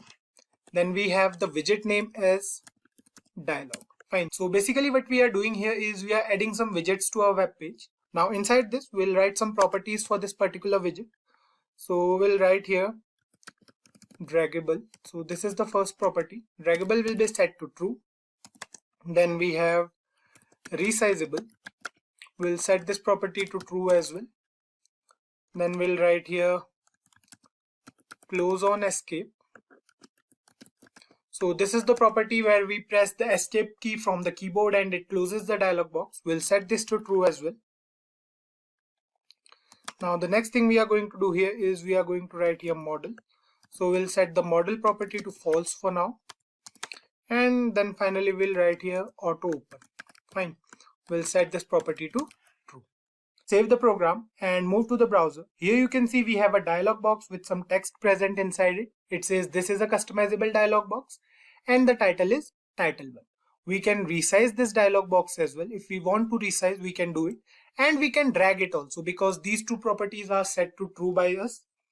Now the next thing we'll do is we'll add another widget over here. We'll discuss why we are doing so in a while. So let's do it quickly here. What we'll do is we'll move to HTML file and we'll write here. After this, we'll write div. We'll again use a div tag. So let's say the ID is going to be date. We are going to use the date picker widget now. Inside this, we'll keep it empty for now. Save the program and you can see we have nothing over here on the browser. So let's move to the JavaScript file and we'll add the date picker widget now. Here's a JavaScript file. Now what we'll do is we'll write here $. The ID for this date picker widget is date. So we'll write here hash date. Then we'll write here date picker. Fine. This is our widget. Now we'll add some properties as well here. So we'll write here show other months. And we'll set this property to true. The next thing we are going to do is we are going to write here change month. We'll set this property to true as well. And then we have the change year property. So we'll set this to true as well. Now save the program. And you can see we have a calendar over here that has some dates from the current month. We have been through all these widgets previously, so I don't think that this is going to create any sort of problem for you guys. So here we have two widgets. One is the date picker widget and the other one is the message box widget. Fine. We can add more widgets here as well. But for now, let's go back to the main topic for the video. We are going to change the look and feel of these widgets with the help of color theme. For now, if you see here in the browser, the default color of these widgets is blue. So you can see if we select any date, the date changes to blue in color. So this is the default color which jQuery UI provides us. Now we can change all of these things with the help of theme customizations. Now let's suppose we want the color theme to be of different colors. So let's go through the jQuery UI website and we'll see what changes we can make and how we can achieve those changes. So here we are on the official website of jQuery UI. Here you can see we have an option named themes over here, right? Click on it and it will redirect us to a new page. Here you can see we have several widgets present over here. We have almost all the widgets present. And the thing to notice here is the base color of all the widgets is blue, right? You can see it over here. The base color is blue for this particular widget. And anywhere you can check, the base color is blue for all the widgets, right? You might have noticed that we have several options on the left. We have roll your own, we have gallery, and we have help as well. So let's click on help and it will let us know more about this theme roller thing. So you can see it's written over here that theme roller allows you to design custom jQuery UI themes for tight integration in your projects. To create a custom theme, select the roll your own tab and tweak the settings. As you work, the UI components to the right will update to reflect your design and you can download your theme whenever you like. Fine. So this is written over here. We have some more info about the theme roller. You can go through it if you want to. Now click on roll your own and you can see we have several options here, right? So these options are for customizations only. We can customize the whole web page according to us from here. The task is simple. Customize everything according to your need and click on the download button. The file will be downloaded and you can use it later on. Fine. The other option we have here is the gallery, the most simplified option provided by jQuery to its users. Click on it and you can see we have different predefined theme options to use from. Click on any of these themes and you will see that particular theme in action right next to that particular theme. You can see we have clicked on UI darkness and the UI is changed now. The color theme is changed basically. We have several themes over here. We have sunny, we have overcast, we have flick, we have Redmond, we have start and many more, right? So we are going to use these particular customizations for now. So here what we have to do is we have to click on any of them. So let's suppose for now we are clicking on UI darkness. We want to use this particular theme in our web page. Click on it. Click on the download button right below it. So it will redirect us to a new page. Here we have the jQuery version we want to download. You can see we have stable for jQuery 1.8 plus. We have then legacy and other versions as well. Fine. Then we have several options for different widgets, interactions and effects.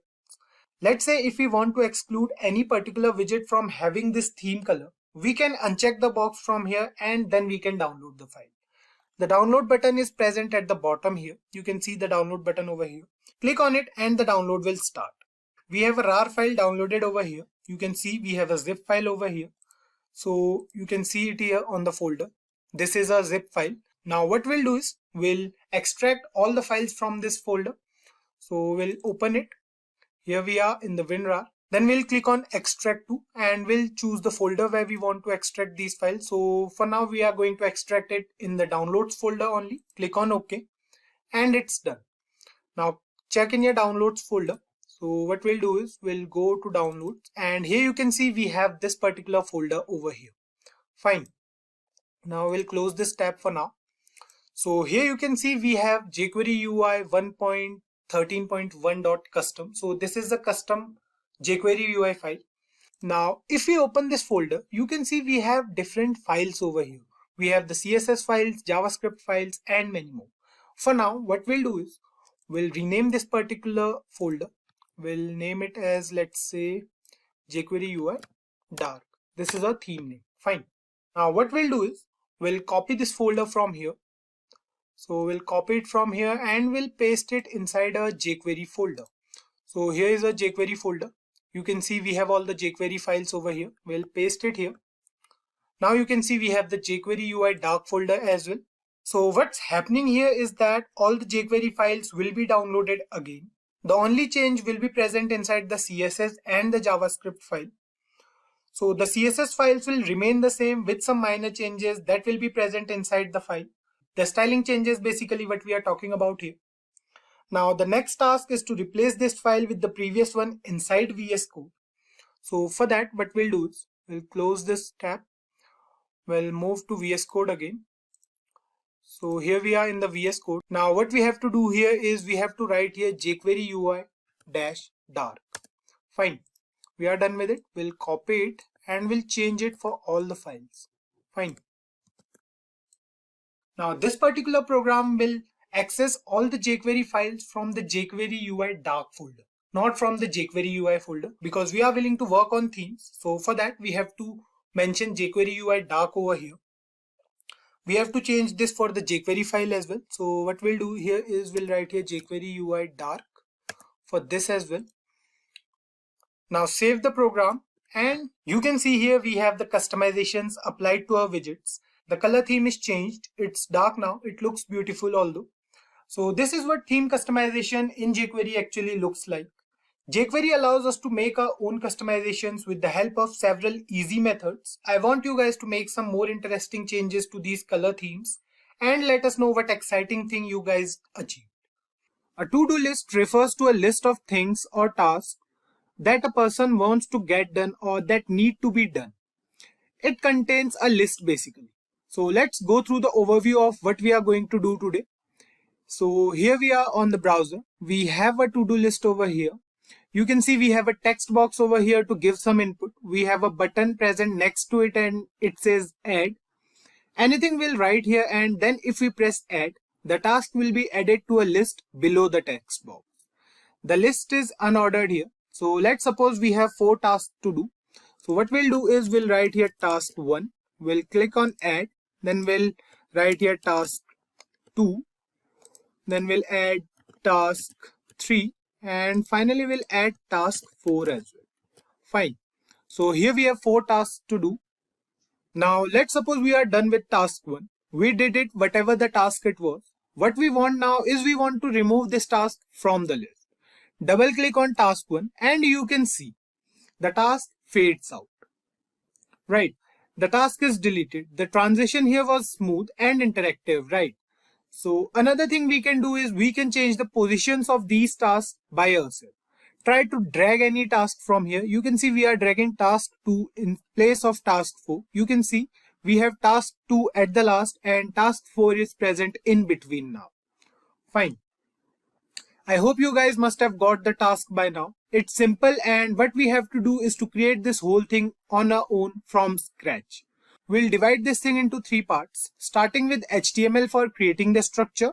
Then we'll move on and work on the styling using CSS. And finally, we'll use jQuery to add functionality. So let's start with the programming part without wasting any time. So let me zoom out the Chrome browser. Here we are. And here you can see we have a HTML file which is named as todo1.html. Then we have linked the CSS file and the JavaScript file here as well. We have used jQuery and jQuery UI. Fine. So we'll start writing the code here only. What we'll do is we'll remove this line from here and we'll start writing here. So first thing first, we have to take a container for the whole box we are going to make. So we'll write here div. Let's say the class is going to be container for this div. And here we have our first div tag. Now we'll add a heading. So we'll write here h2. Now inside this we'll write, let's say, to-do list using jQuery. Fine. We are done with it. The next thing we are going to do is we are going to write a paragraph over here. We want this paragraph to be bold and italic. So you can see it over here. We have written over here, double click to delete an item and drag to reorder. So we'll do this thing here. Now what we have to do is we have to take a p tag for that. Now inside this p tag, we want this paragraph to be bold and italic, right? So we'll take B and I. We'll take both the tags over here. Now inside this we'll write double click to delete an item and drag to reorder. Fine. So we have to write here drag to reorder. We are good to go. Now the next thing we have to do is we have to add a form. So let's add a form here as well. Now what we'll do is we'll use the form tag over here. We'll write here form. The name is going to be, let's say, to-do list. Fine. This is the form name. We'll write here to-do list. Then we'll close this, and inside here we'll create an input box, or we can say a text box. So for that we have input tag. So we'll write here input type is equals to text, and let's say we have a name for this text box. Fine. So we'll write here name is equals to list item. Fine. So we have list item over here. Now what we'll do is we'll put this right over here. Now next thing we have to do is to add a button for a container. So for that we'll write after this form tag, we'll write div id is equals to, let's say, button, and the button name is going to be add. Fine. Then what we'll do is we'll use a br tag over here, and after this we'll take unordered list. So we'll take ul tag over here. We'll see why we are taking it. So basically the ul tag here is for the list items, which we'll be taking as input in the jQuery part. So let's style this form as well, but before that let's save it. So you can see we have a text box over here, we have this heading over here, we have a paragraph, we have a text box, and we have a button over here. We haven't used the button tag for this particular button. So we'll style it and we'll manage to make it look like a button. So let's move on to the CSS part now. We'll start with the whole body of our web page. So for that, we'll write here body. Now inside the body tag, what we'll do is we'll write here background color. So we have some predefined color over here in this particular to-do list web page. So you can see the color over here is grayish in color. So the color code for this color is #50. Then we have 4F4F. Fine. So this is the color code. You can use any color of your choice. So for now we are going to use this. Save it, and you can see the color is changed to gray. Now the next thing we are going to do is we are going to put this box in between the web page, right? So we'll write here margin top. Margin top is going to be, let's say, 150 pixels. Save it, and you can see we have the to-do list over here. Now the next thing we have to do is we have to style a container as well. For that we'll write here dot container. Then inside this we'll write padding. So let's say the padding is 20 pixels. Then we have width of the container. So let's say the width is 300 pixels. Then we have margin. So we'll write here margin 0 and auto. Fine. Then we have margin top as well. So margin top is going to be 40 pixels. Then we'll write here background color. So the background colors value is going to be 202, 241, and then we have 239. Fine. So this is going to be the background color of our container.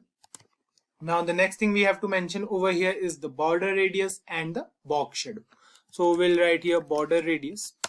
Now the border radius is going to be, let's say, 25 pixels, and then we have box shadow. Fine. So for box shadow, what we'll do is we'll write here 5 pixels, 5 pixels. Then we have 15 pixels, 3 pixels, and then we have the RGB value. So the box shadow is going to be blackish in color. So we'll write here 54, 54, 54. It's grayish although. Now the next thing we have to do is to style the form. So for that we'll use the form tag. We'll write here form. We'll write here display. Display is going to be inline and in block. Then we have the input tag as well. So we'll write here input and we'll give some padding over here. So we'll write here padding is going to be 4 pixels, and then we have 15 pixels. Let's say 4 pixels and 5 pixels. Fine. Then at the last, what we'll do is we'll style a button as well. We have used the div tag for a button, not a button tag. So we'll style it as well. So we'll write here hash button. Now this hash button is the ID of a button. So we'll write here display. We'll write inline block. Then we have, after this display, we have background color. So the background color we have to decide for a box. So let's say we want it to be white in color. Fine. So let's say this is the background color of a button. So let's save it once, and you can see the background color is white. So what we'll do is we'll change the background color over here. We'll write here hash f1. Let's say we want to make it bluish in color. Fine. So we'll write here f1 to dd. Fine. We have to put a 0 over here as well. Now it will look fine. Save it, and you can see we have a button of blue color. So let's change the font color as well. So for that we'll write here color, and color is going to be white. So save it now, and you can see we have the font color as white for a button. Then we have to write here border radius. Border radius is going to be 5 pixels for this button. Then we have text align at the center, and after text align we have margin top. Margin top is going to be 2 pixels, and then after margin top we have to define the padding as well. So we'll write here padding as 5 pixels and 15 pixels. Now save the program, and you can see we have a button over here. The button looks nice, right? So the next thing we are going to do is we are going to write here button again. We want to add hover effect over here. So we'll write here button hover. Then inside this we'll change the cursor to pointer on taking it to the button. Then we have opacity as well. Let's change the opacity on hovering as well. So let's say the opacity is going to be 0.8. Now it's working fine. We don't have to put any space in between here. So let's do one thing. The next thing we are going to do is we are going to write the styling code for unordered list as well. For unordered list we'll write here padding. So padding left, basically padding left is going to be 20 pixels, and then we'll write here font weight. Fine, let's say the font weight is going to be bolder. Then we have the list present inside unordered list, so we'll style that as well. We'll write here ul li, and now we'll style this as well. We'll write here padding. Padding is going to be 5 pixels, and then we have color. So the color is going to be, let's say, RGB 5,5,5, so black basically. And then we'll write here font weight as well. So we'll write here font weight. The font weight is going to be bolder, and that's fine. So we have to style every even element, right? If you can see here in this particular program, you can see if we add something over here, the even elements are having gray background color, right? So that's why we need to do this as well. So for that, what we have to do is we have to write here ul li, then we have to mention the nth child. So we'll write here nth child, and we'll do this for even child. Fine. So we have to write here then background color. So background color is going to be gray. So the color code for this is 524F4F. Fine. Then we have the text color as well. We want to make it white, so we'll write here white, and then we'll write here finally font weight. Font weight is going to be bolder. Fine. So we are done with it.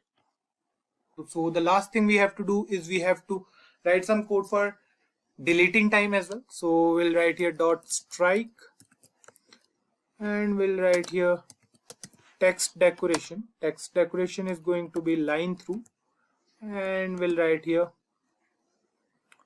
nothing. So just leave it here.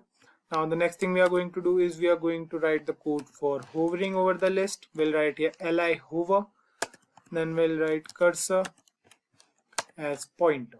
Fine. So we are done with the CSS part now. Save it.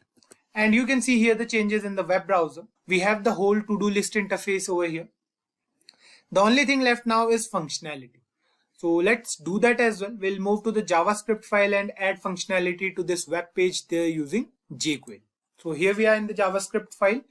We'll do a jQuery part over here. So first of all, we'll write here $document. So we are going to use the document.ready function. So we'll write here ready. Now inside this we'll write function, and we have the body of this function. So we are good to go. We are good to write a program now. So the first thing we need to do is we need to add the task entered in the text box inside the list, right? For that, what we have to do is we have to write here $. We have to access a button. So we have the button ID as button. So we'll write here button. Then we'll use the click event. We'll write here click. Now we'll define a function inside it. So we'll write here function, and inside the body of this function what we'll do is we'll write here var. So we have to write here var to add, and then we have to add the element. Fine. So we'll write here $.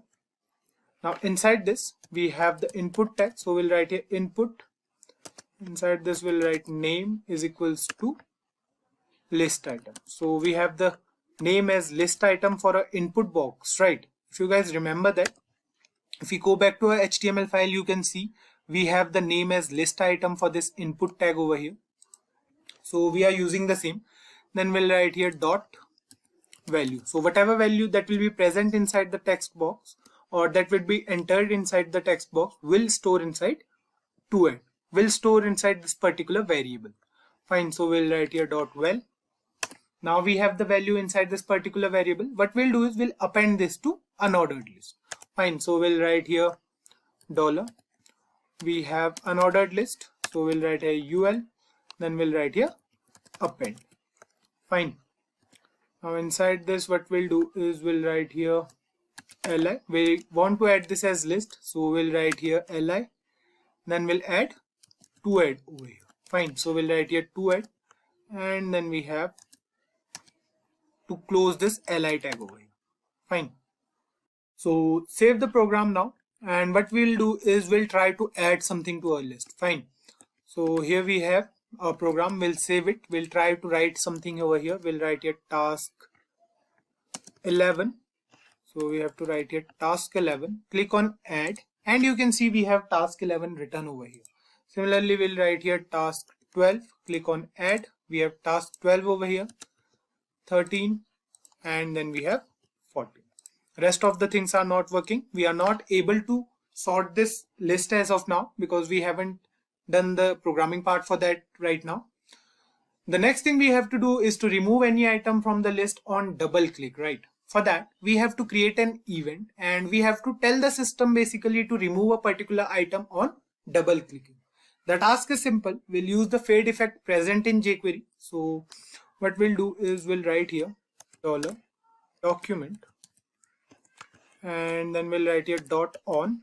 We'll use an event. So we'll write here the event name is double click. Fine. So we'll write here double click. This is the event name. This is a predefined event in jQuery.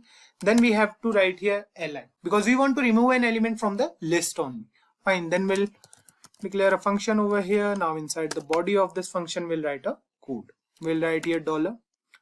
Then we'll write here this dot toggle class. We'll write here strike. So we are toggling a class from the CSS part. Then we'll write here dot fade out. Fine. And let's define the speed of this fade out as well. We'll write here slow.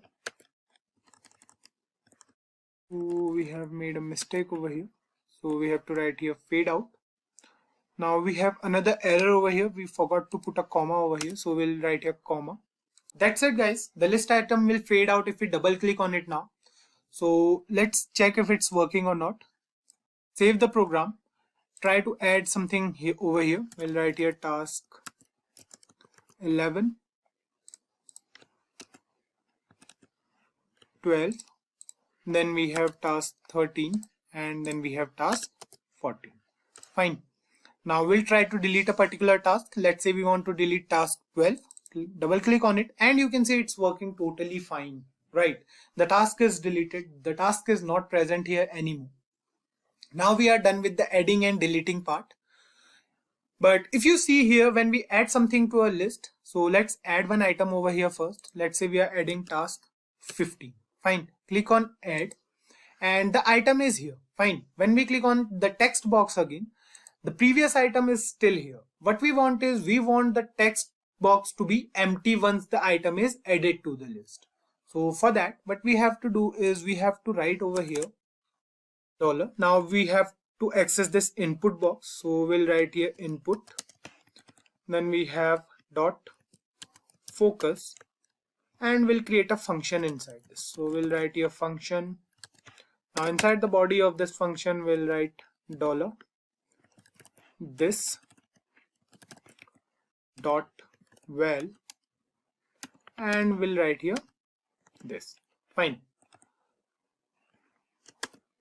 Save it and you can see it here. It will work fine now. If we write here, let's say task 1, click on add, click on the text box again and you can see the text box is empty now.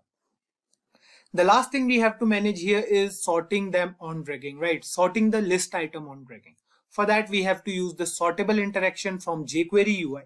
So we don't need to write anything over here. Just we'll write here $. We have to sort this unordered list, right? So we'll write here UL, then we'll use the sortable function. So we'll write here sortable and we are good to go. Fine. So that's it guys. We are done with it. The to-do list is done. So let's try to use it once and we'll understand it much better. Save it now and we'll see if this thing is working fine or not. We'll add some tasks over here. So let's say we are writing over here task 51. This is our first task. We'll put a space in between over here. Then we have task 52. Fine. Then we have item 1 and item 2. Fine. So we have 4 items and tasks over here. So basically what we want to do is we want to check if this thing is working or not. Double click on task 51. You can see it's working. Try to drag item 1 from here in place of item 2. You can see we are able to do it. Item 1 is present at the bottom now. One more thing we want to do here is we want to add one more item over here. See. We'll add task 53 as well. Click on add. You can see we have task 52, 53 and item 1 and 2. We'll delete all of them. So let's try to do it. Double click on each item. You can see the item is deleted now. Click on the box again and you can see the box is also empty. So it's working totally fine. Now the task for you guys is to make some changes to this particular program and let us know if we can do anything more with this particular program. So far, we have seen various different topics related to jQuery in this particular playlist.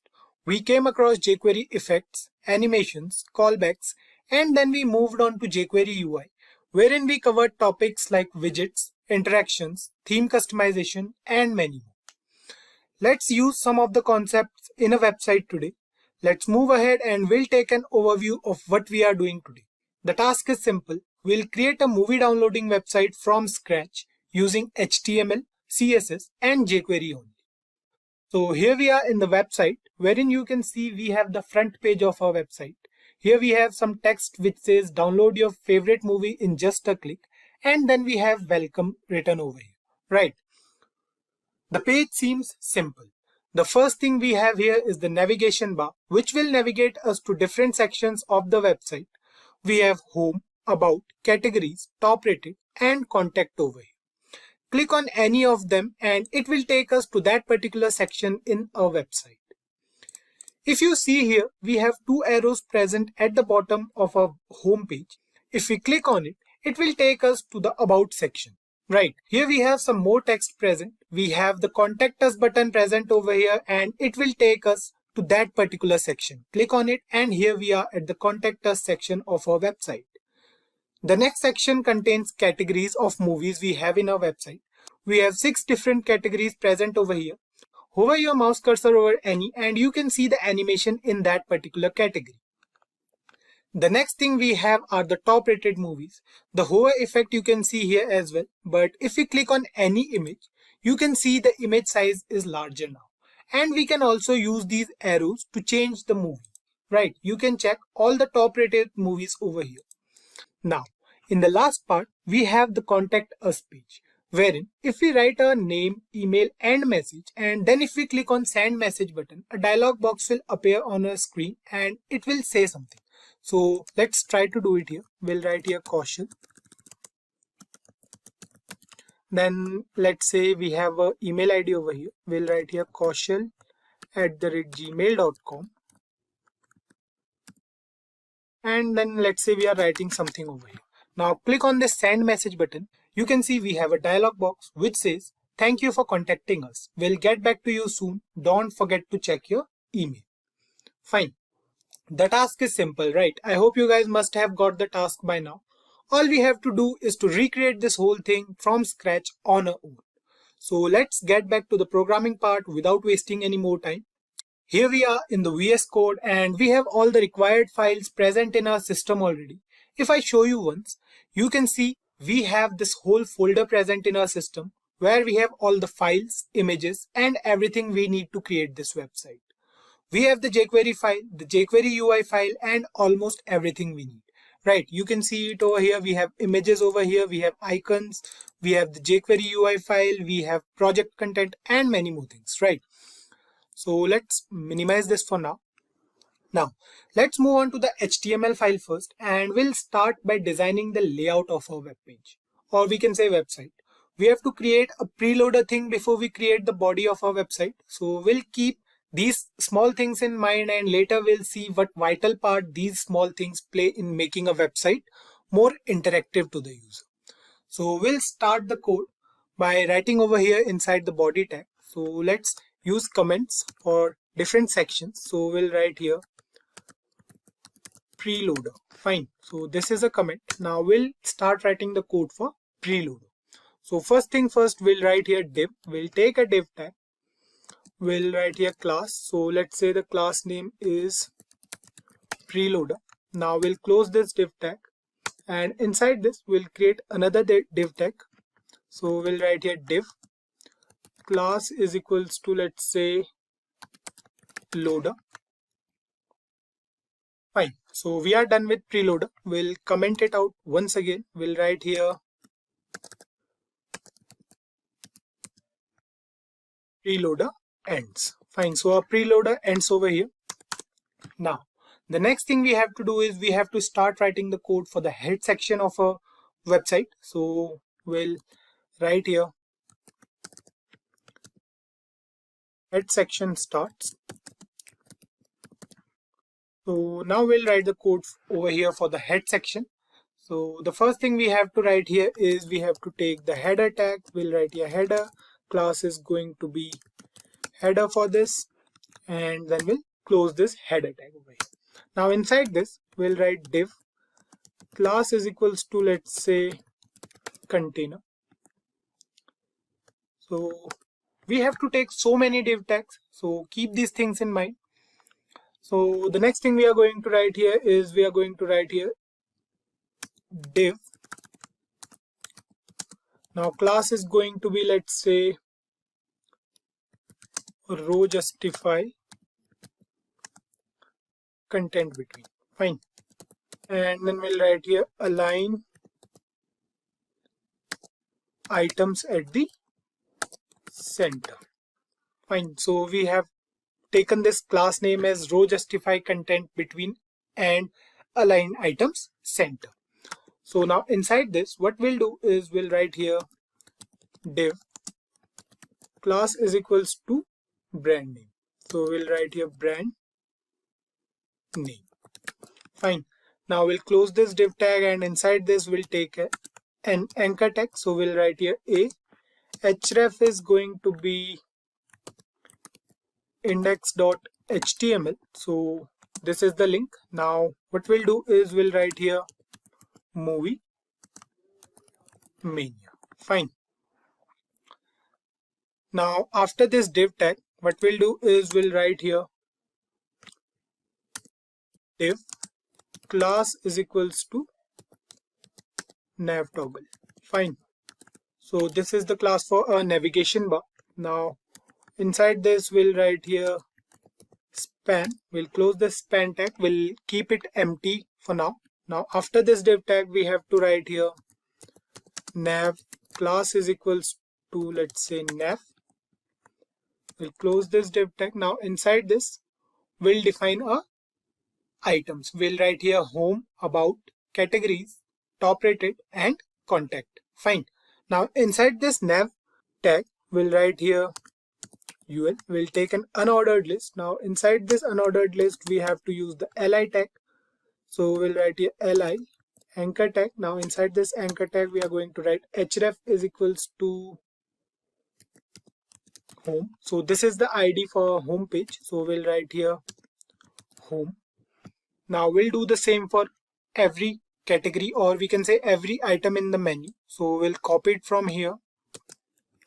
We'll paste it 5 times. Fine. So here we are. Now the next thing we have to do is we have to change the names. So instead of home, after we have about, so we'll write here about.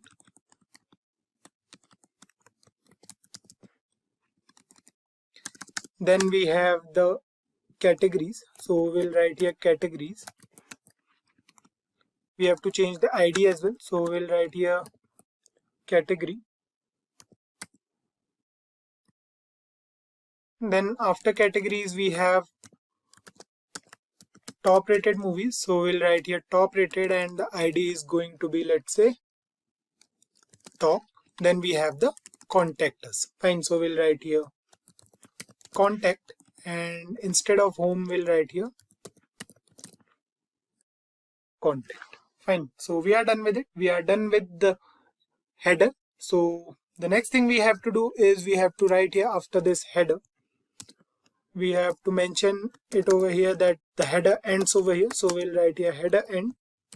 Now we have to start the next section. So the next section is going to be home section. So we'll write here home section starts, and after this we'll write the code for home section. So the home section starts with the section tag. We'll write here section, class is going to be home. So let's name it as home section, this class. We'll write here id as well. So let's say the id is home. Now we have to create a shape over here. If we move back to our website and if we go to the home page, you can see we have a shape over here. This shape is rotating 360 degrees. So we'll create the shape first. Now for that, what we have to do is we have to write here. We have to close this section tag first. Now inside this section tag, we'll mention a comment again. So let's say we'll write here shape for this particular shape. Now what we'll do is we'll write here div class is going to be shape 01. So this is the class name. Now we'll close this div tag. The next thing we are going to do is we are going to take another div tag. We'll write here div class is equals to container. Now we have to take another div tag over here. We'll write here div class is equals to row align items and center. Fine. We have to close this div tag over here. Now inside this we have to write another div tag. So we have to take another div tag. We'll write here div class is equals to home content. And now over here what we'll do is we'll take another h4 tag. So we'll write it over here h4, and we'll write over here this thing. We'll write download your favorite movie in just a click. Copy it from here. We'll paste it inside the h4 tag. Now we are done with the heading. So after this, what we'll do is we'll take another heading. We'll take h2 tag. We'll write here h2 and we'll write here welcome to movie mania. Fine. So we are done with it. Now the next thing we have to do is we have to make these arrows over here. So if we move back to our website, you can see we have two arrows over here which takes us to the about us section. So we have to write the code for these two arrows as well. So after this, we'll write over here inside comment. So we'll write over here scroll down. Now we have to write the code over here. So we'll write here a href is equals to about, and then we'll write here class is equals to scroll down. Fine. Now we have to use icons. So what we are going to do is we already have these icons present in our system. So we'll mention them over here. We'll write here img. src is going to be inside the images folder. What we'll do is we'll move inside the icons, and inside the icons we have this file over here arrowdown.svg. So this is basically an icon. So we'll write here alt, and inside this we'll write scroll down. Fine. So this thing is done. Now the anchor tag is done. So we'll move back from here. Now the home section ends over here. So we'll write here inside the comments, we'll write home section end. Fine. So we are done with the home section. Let's check it out once. Save the program, open it with live server, and you can see we have all these things over here. We have home, about, categories, top rated, contact, and then we have two headings as well. Fine. So we are not able to see the icon as of now. We'll style it later on. Now let's move back to the programming part. So the home section, we are done with the home section. The next section we have to work on is the about section. So we'll write here about section start. Now the about section, what we have to do is we have to write here section. We are going to take the section tag again. So we'll write here class is equals to about section. Now the class is done. We have to write the ID as well. The ID is going to be about. Fine. Now inside this section tag, we have to take another div tag. So we'll write here div. Class is going to be container for this one as well. And now inside this div tag, what we are going to do is we are going to take some more div tags. We'll write here div class is equals to row. So this is the class name.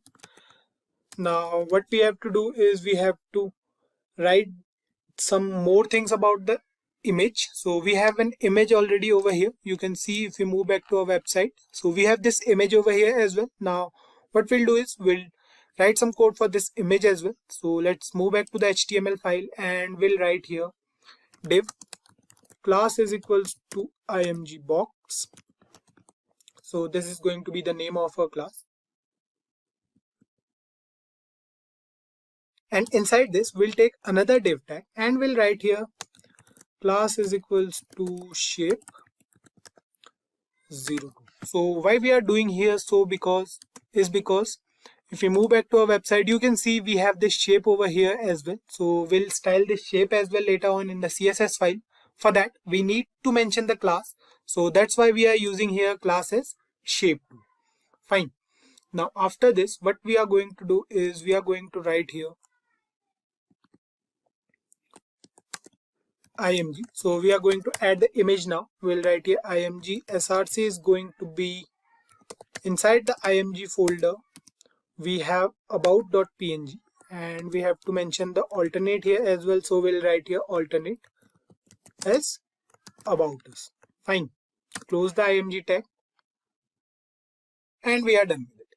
Now inside this div tag, what we have to do is we have to write here div class is equals to about content, and then we have this div as class row, Now inside this, what we have to do is we have to mention the section title. So the section title is about us. So we'll write some code for that as well. We'll write here div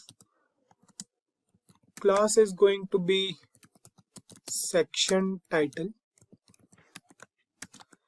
Now inside this, what we are going to do is we are going to take the h1 tag and we'll write here about us. Fine.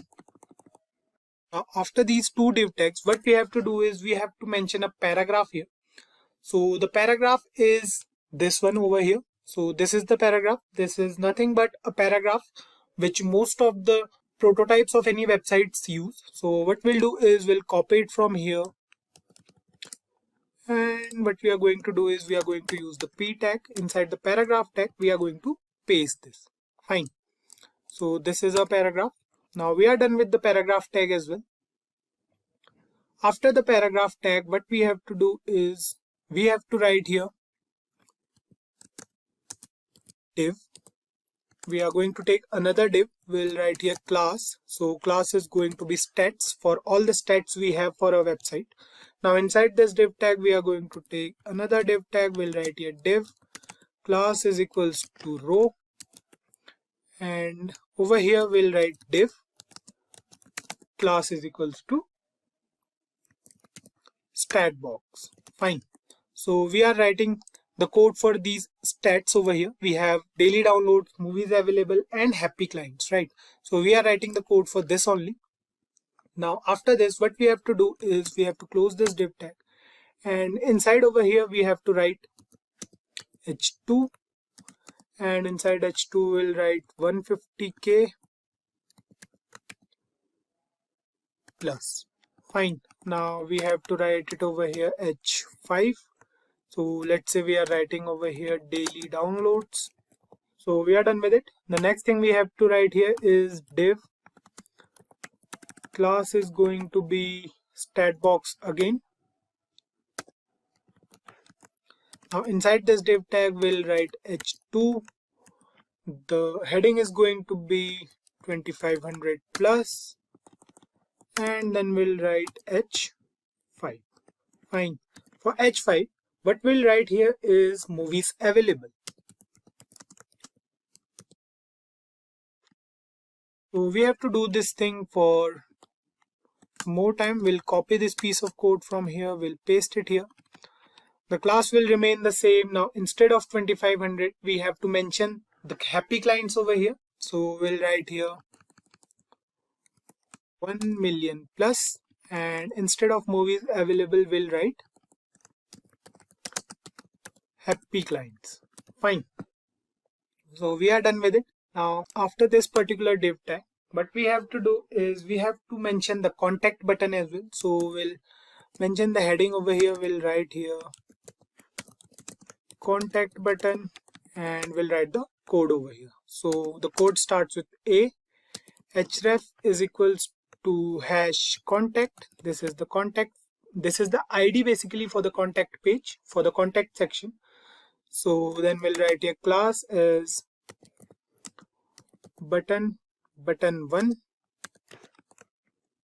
and we'll write here contact us. Fine. So the anchor tag is closed. We are done with the section. So we are done with this particular section as well. So what we'll do is we'll write here about us ends over here. So we'll write here about us end, or we can say the about section end. So we are done with the about section as well. Save the program for now, move to the browser, and here you can see it's not okay, it's working. So here you can see if I increase the size of our browser, you can see this is a about section. We have an image over here, we have about us, we have all the stats, we have daily downloads of 150,000 and plus, we have movies available over 2500, and we have 1 million plus happy clients. Then we have a link over here for the contact us. So we'll create a button later on in the CSS part for this. So let's move on to the programming part again. Now the next section we have to mention over here is the categories section. So if I take you to this website, you can see we have categories over here. We have 6 different categories. So we have to write the code for this part as well. So let's move ahead and write the code for categories as well. So we'll write here categories and we'll write here section start. Fine. So the category section starts over here. What we'll do is we'll take a section tag again. So we'll write here section class is equals to, let's say, service section, and then we have ID. Fine. So ID is going to be categories. We'll close this section tag. Now inside this section tag we'll take a div tag. Div class is going to be container, and inside this we'll take another div tag. We'll write here div class is row, and inside this we'll take another div tag. So we'll write here div class is equals to section title. So we are using all these classes because we'll need them in the CSS part. So what we'll do is we'll write here h1. Now inside h1 we'll write categories. Fine. Now over here what we'll do is we are going to take div class is going to be row, and what we'll do is we'll write here the code for all the category items. So basically we have 6 different category items. We have 6 different categories of our movies. So if you can see it over here, we have western, mystery, drama, animation, comedy, and fantasy. So we'll write the code for them. Now inside here what we'll do is we'll write over here. First we have to mention, let's mention it over here what we are doing here. So we'll write here categories start. Fine. So what we'll do is we'll start writing the code over here. We'll take a div tag. Class is going to be service item. So we'll write here service item as the class name, and inside this we are going to take another div tag. We are going to name it as service item inner. So this is going to be another class. Now inside this what we are going to do is we are going to write here the image code, right? We are going to add the image over here. So we'll write here img src is going to be img slash. So we have service folder, so we'll write here service. Now inside the service we have one.png as a image. So we'll write here alternate as category 1. Now close this. After this we have to take another div tag. We'll write here div class as overlay. So we'll write here class is overlay. Now inside this what we'll do is we'll write the heading. So basically we are going to mention the category name over here. So we'll write here h3, and inside h3 we'll write western. Fine. So this is going to be the first category. Now so the first service item, or we can say the first category, ends over here. Now after this what we have to do is we have to add 5 or 6 more categories, right? We have to add 6 categories to our website. So what we are going to do is we are going to write the code for second category of a movie. So we are going to copy this from here and we are going to paste it over here. So the class name will remain the same. The class name will remain as service item. Then we have the inner class name as service item inner. Then inside this image source, what we have to do is we have to change the image over here. We'll write 2.png over here. The overlay class will remain the same. Now instead of western we have to write here mystery. So we'll write here mystery. So this is a second category. Now what we have to do is we have to copy this piece of code again. So we have to do it for 6 categories, right? So we are already done with 2, so we'll paste it 4 times. Fine. Now what we have to do is we have to change the image name over here. So we have 3, and then instead of mystery we have drama, fantasy, comedy, and lastly we have animation. So this one will be drama.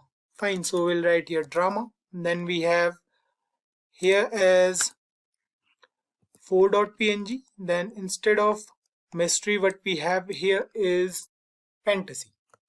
So we'll write here fantasy, and after fantasy we have this image name as 5.png, and the category name is going to be comedy. Fine, so we'll write here comedy at number 5th, and lastly we have animation. So for animation, the image is 6.png, and instead of mystery we'll write here animation. Fine, so we are done with it. Now the categories ends over here, so we have to close the section tag as well. So basically what we are going to do is we are going to write here category section ends. So we'll write a category section ends over here. Now what we have to do is we have to save this program, move back to the browser, and you can see it over here. We have Western, we have mystery, we have drama, fantasy, comedy, and animation. We have all the 6 categories, right? We'll style them later according to our needs in the CSS part. So for now, what we are doing is we are creating the layout of our website. So this will remain the same. Now let's move ahead and we'll write the code for next section. So the next section we have is the top rated section. So we'll write here top rated section start. Now what we have to do is we have to take the section tag again. So we'll write here section class is equals to, let's say, work section. So this is going to be the name of our class for top rated section. So we'll write here id as top now. Fine. Now the next thing we have to do is we have to write here div class is equals to container, and then we have div class is equals to row here. Fine. Now inside this div with class as row, what we have to do is we have to mention the section title. The section title is top rated movies.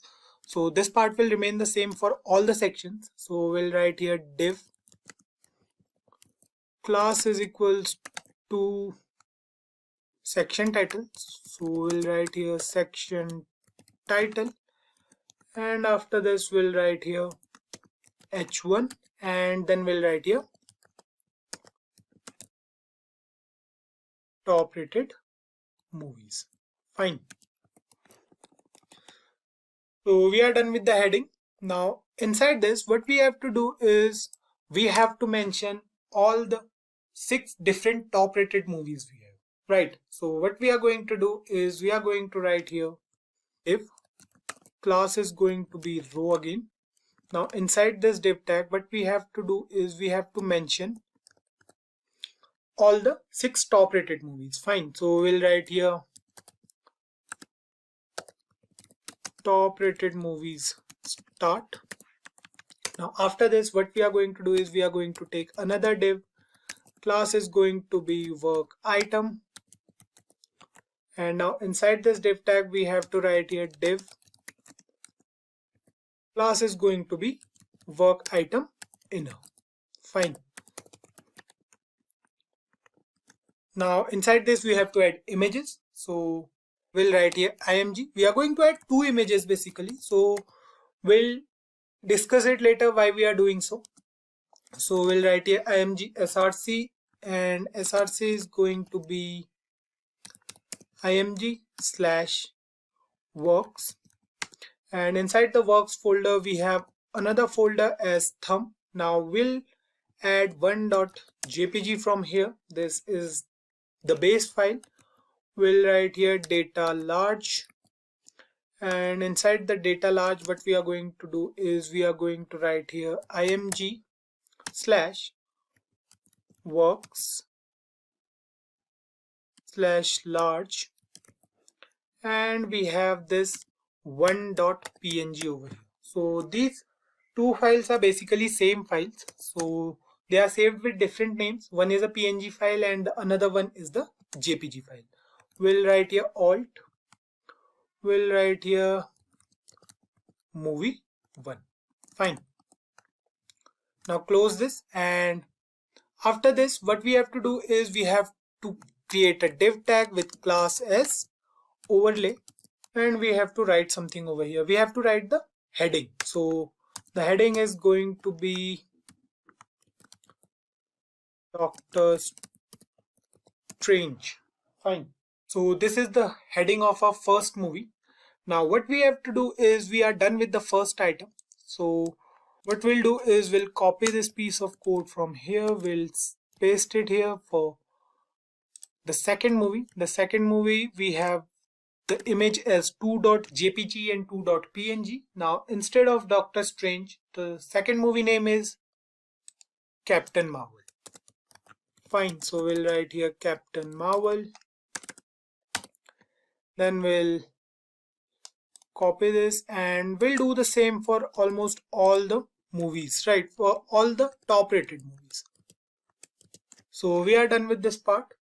We are done with Doctor Strange and Captain Marvel. Then we have 3.png and jpg as the file name or as the image name. So instead of Captain Marvel, we have Aquaman. So we have all the movies from So we have movies from Marvel Universe and from DC Universe. I believe that you guys might be a fan of any of these universe. So let's move ahead, and instead of Aquaman, we have 4.jpg and 4.png as our next file names. And instead of this Captain Marvel, what we have here is X-Men. Fine. Then over here we have to mention the file name is 5, and instead of movie name, what we have to write here after X-Men is Guardians of the Galaxy. Then the last movie we have is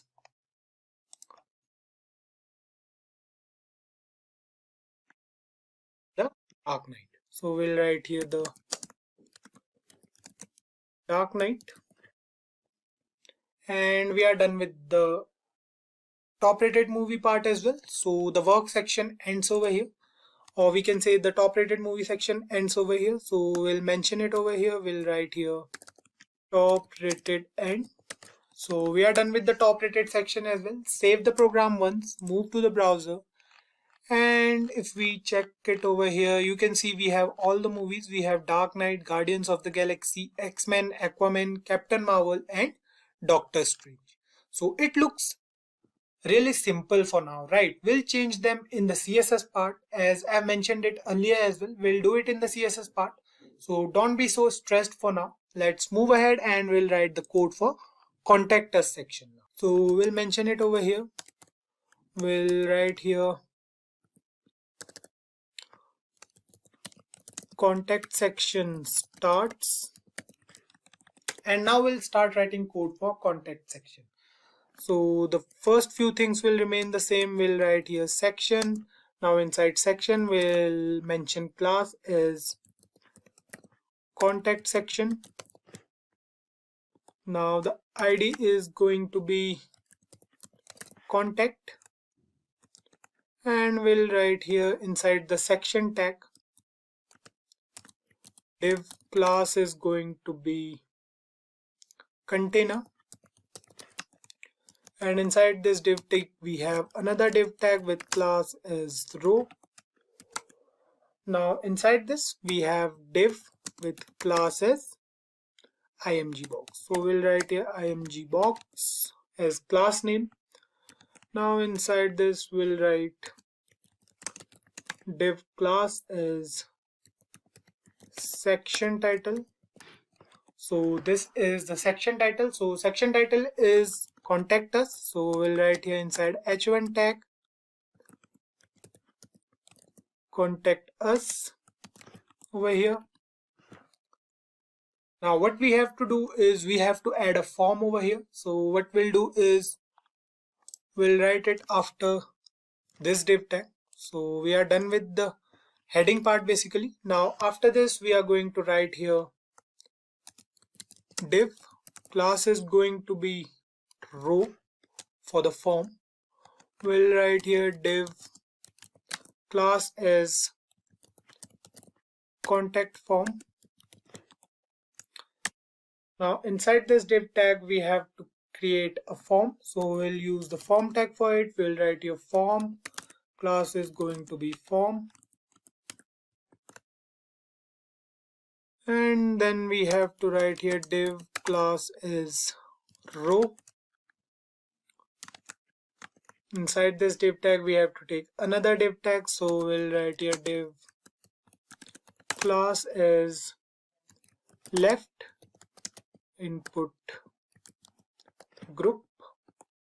This is a class name. Then we have label as name. We'll write here input type is going to be text. Then we'll write here placeholder. Placeholder is going to be your name here.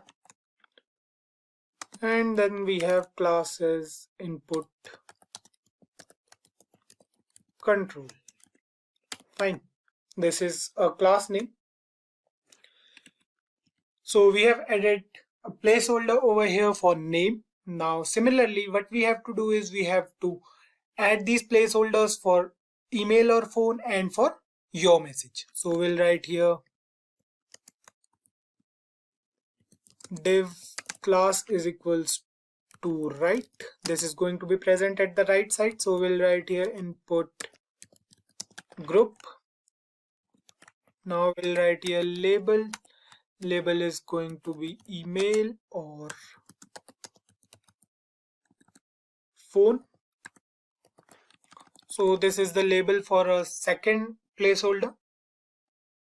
Now we are going to write here the same thing. We'll write here input type is going to be text. Placeholder is going to be email or phone here. So we'll write here your email or phone here.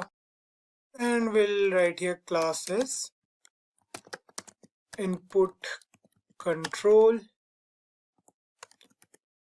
And that's it. So we are done with this placeholder as well. Now we have to write some code for the text area, basically for the message box. We are going to write here div class is going to be row again. So we'll write here div class is row. Now inside this we are going to write here div class is input group. So we'll write here input group. Now we are going to mention the label over here, so we'll write here label, and the label is going to be message. Fine. Then we are going to write here text area. The text area class is going to be input control once again, so we'll write here input control, and then we have placeholder which says your message here, and we'll close this text area over here. Fine. So we are done with this part as well. Now what we have to do is we have to create the form button for send message. So for that what we'll do is we'll write here div class is form button, and inside this div tag we have to take a button, so we'll write here button. Type is going to be button, and then we have class is button1. ID is going to be button again. Then we have the button name, so the button name is going to be send message. Now after this div tag what we have to do is we have to add a dialog box over here, so we'll write here div ID as, let's say, dialog for this dialog box. Then we'll write here, thank you for contacting us and we'll get back to you soon. Don't forget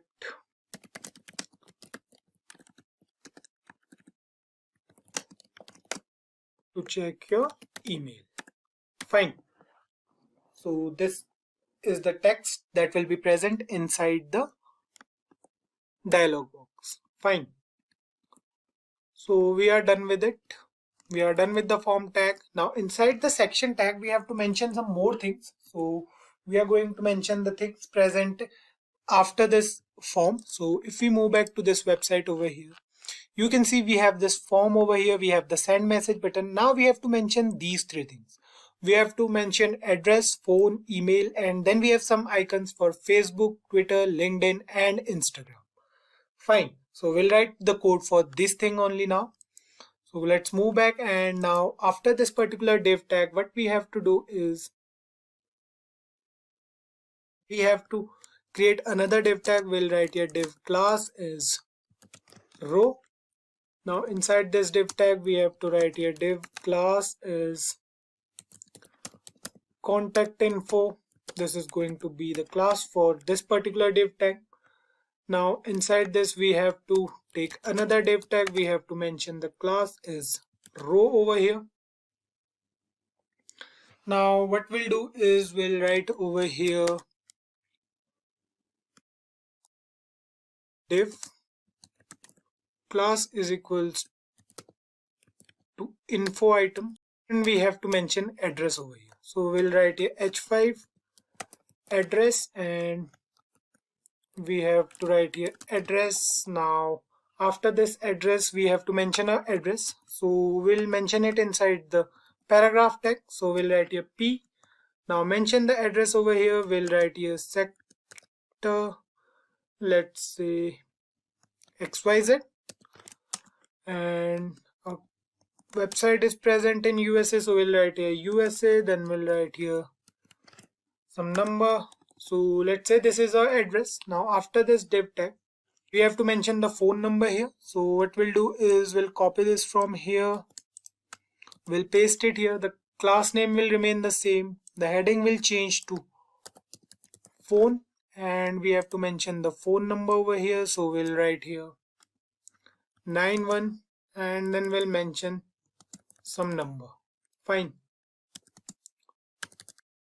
So this is the number, and then we'll copy it from here, and we'll do the same thing for email as well. So we'll write here email in place of phone. Now we have to mention the email of our website. So we'll write here moviemania@movie.com. Fine. So this thing ends over here. We have all our div tags ending over here. We have the section tag.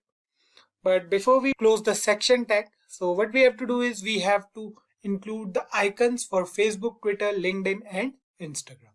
Fine. So we have to add them as well.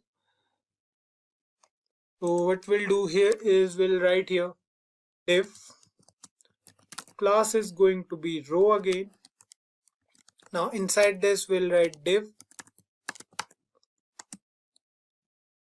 class is going to be social links. So we'll write here social links. Now inside this, we have to mention them. We have to write here anchor tag. We'll write here href. Href is say hash for now. We'll write here title. Title is going to be Facebook. And then we have to add the image, or we can say the icon. So we'll write here img. src is going to be inside the img folder. We have this icons. So we'll write here icons, and inside this we have facebook.svg. Fine, so this is the icon we have already downloaded. We'll write here Alt. Alt we have to mention here as Facebook. We have to close the img tag, and that's it. We are done with the Facebook part. So what we'll do next is we'll copy it from here. We'll paste it here again 4 times. We have Facebook, then we have Twitter, LinkedIn, and Instagram, right? So we'll write here title as Twitter, and we have this file name here as twitter.svg. We'll change the alternate as well. We'll write here Twitter. Then we have the same thing for LinkedIn, so we'll write here LinkedIn. The icon name we have here is linkedin.svg. We'll change the alternate as well. We'll write here LinkedIn. And finally we have Instagram as well. So we'll write here Instagram. The icon name is instagram.svg. Then we have Instagram over here as well. So we have added all the icons over here. We are done with the contact section as well. So this is a contact section. If you can see, it starts from here. We have added a form wherein we have to put name, email, and a message. Then we have a send message button over here. And finally, we have these addresses and social media links. Fine. So we are done with this part. Save the program now. And we'll move back to a browser. So here you can see at the bottom we have these icons. So the icons are pretty large in size.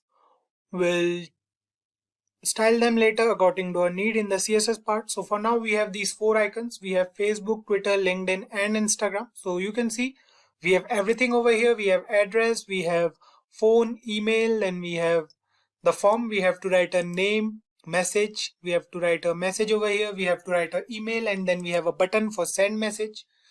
You can see we have written over here, thank you for contacting us. We'll get back to you soon. Don't forget to check your email. So everything is working totally fine till now. Let's move ahead and we'll write some more code over here after this particular section. We have to mention the copyright section as well. So for that, we have to write here P. Class is going to be copyright. So we'll write here copyright. And inside this we'll write copy. Then we have semicolon. It says 2022 Movie Mania. Fine. So we'll write here Movie Mania in capitals. And that's it. We are done with the footer part as well. We have mentioned the copyright as well. Now the last thing we have to do is we have to mention the light box. So the light box is basically, if we move back to our website, and here you can see if we click on any of these images from the top rated movies, you can see that particular image getting larger in size, and we can change it, right? So we have to write the code for this particular light box as well. So we'll move back to our HTML part and we'll mention it over here. We'll write here lightbox start, and we'll write here div. Class is going to be lightbox for this particular lightbox, and then we'll write here div class is img box. So inside this div tag, what we have to do is we have to take another div tag. We'll write here div class is lightbox close. We'll do most of these things in the jQuery part. So for that we are taking all these classes and all. So we'll write here ampersand times. Now we have to write it over here like this. Then we have the image source. So we'll write here img src is going to be img. Inside the works folder we have this large files. So we'll write here large, then we'll write here 2.jpg. Then we have the class is lightbox img. So we'll write here lightbox img, and we have to mention the alternate as well. So we'll write here img1, and then we have to mention the caption as well. So we'll write here div class is equals to lightbox caption. So we'll write here lightbox caption, and we have to close this div tag. Now we have to write here div class is lightbox category. We have to close this div tag, and we'll keep this empty for now. Fine. We have to do this for all the images. So what we have to do is we have to write here after this particular div tag, we have to mention it inside over here. We have to take another div tag. We'll write here div class is going to be lightbox counter. So we'll write here lightbox counter. We will close this div tag. Now again what we have to do is we have to take another div tag over here. We'll write here class is lightbox controls.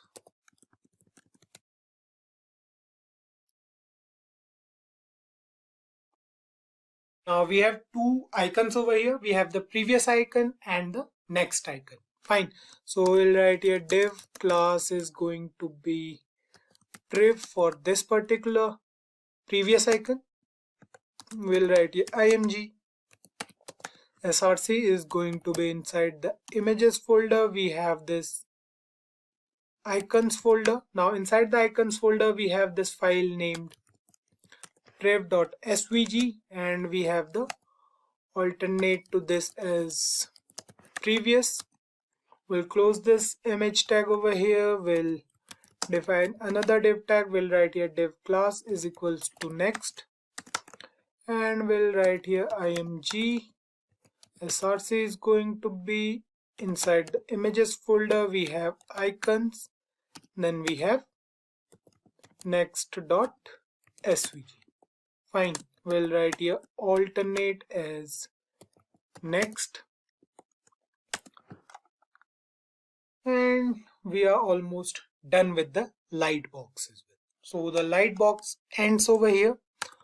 We'll write here this is light box end, and that's it. We are done with the HTML part now. Save the program, and you can see here on the web page we have all the website data present over here. We have all the images and everything present over here. The next thing we have to do is to style our website using CSS. For that we have to move to a CSS file now, and you guys know the drill. So here you can see we are using some fonts for our website. You guys can use the CDN link from the web, and you can use any font of your choice. So let's start styling our website now. What we'll do is we'll write here, firstly we'll write the code for body tag. So we'll write here body. Then inside this what we'll do is we'll write here margin. So margin is going to be 0 initially. Now we'll write here over here line height. So we'll write here line height. Line height is going to be 1.5. Now after this we are going to write here background color. So we have some predefined background colors with us. You guys can use any of your choice. For now we'll write here F3, F2, F1. So this is the code. This is some sort of white color we can see. Now the next thing we are going to write here is we are going to write the code for body. Then we have the code for input, and we have the code for text area as well. So we'll write here text area, and then we have the code for button. So we'll write here button. Now inside this what we'll do is we'll write here font family. So font family is going to be railway, and then we'll write here sans serif. Fine.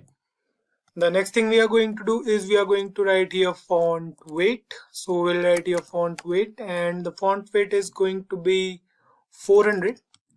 Now moving ahead, what we'll do next is we'll write over here. We are done with these 3 different tags. So the next thing we are going to write here is we are going to write here asterisk, and we'll write here border. Okay, so we'll write here box sizing. So we are writing here box sizing, and the box sizing is going to be border box. Then we have the margin again, and the margin is going to be 0 again. Fine. So we'll write here 0. The next thing we have to write here is the code for the container class. So we'll write here container. Then we'll write here max width. Max width is going to be 1170 pixels, and then we have margin over here. So margin is going to be auto. Now we are done with the container class as well. The next thing we have to mention here is the row class. So if we move back to our HTML file, you can see we have used the class as row for almost everywhere. You can see we have the class as row over here. We have class as row almost everywhere in a HTML file, right? So we'll write the code for row now. So the class row is going to be display as flex, and then we have flex wrap. So we'll write here flex wrap, and flex wrap is going to be wrap again. Now after this we'll write here the code for align items class. So we'll write here dot align item, and the class name is align items center. So we'll write here align items at the center for this particular class. Then we have justify content between. So we'll write here justify content between. So basically we have used these classes in a HTML part. So we'll write here inside the justify content between, we'll write here justify content at space between, not space around. We'll write a space between. Then after this justify content between class, we have the animation for our box. So we are talking about this particular box over here. You can see in the website we are talking about this particular box which is rotating. So for that we'll write here @keyframes. So we'll write here keyframes. Then we'll write here ANI 01, and we'll write here inside this at 0%. What will happen is it will transform itself and it will rotate. So we'll write here rotate at 0 degree. Fine. We have to mention here 100% as well. So we'll write here at 100%. We want to transform it, and what we want to do is we want to write here rotate at 360 degrees. So we'll write here 360 degree.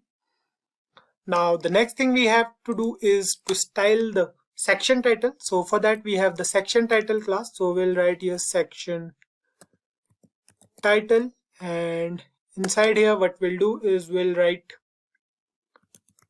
flex. So flex is going to be 0, 0 space 100%. Then we have max width. So we'll write here max width as 100%. And then we have margin bottom. So we'll write here margin bottom as 60 pixels, and we have padding as 0 and 15 pixels. Fine. Now what we have to do is we have to mention the section title for H1. So if we move back here, you can see, so inside here what we have to do is we are going to style the H1 heading. So H1 heading is present inside the section title. So you can see we have the section title class over here in a HTML file. So if we move down to the about section, you can see it over here. We have this class as section title and we have the heading as about us. Similarly, we have this thing for categories, for top rated movies and for contact us. So we'll style all of them. So what we are going to do is we are going to write here dot section title space H1. We are going to style the heading one. So we'll write here display as inline block. So we'll write here display as inline block. Then we have font size as 40 pixels and color.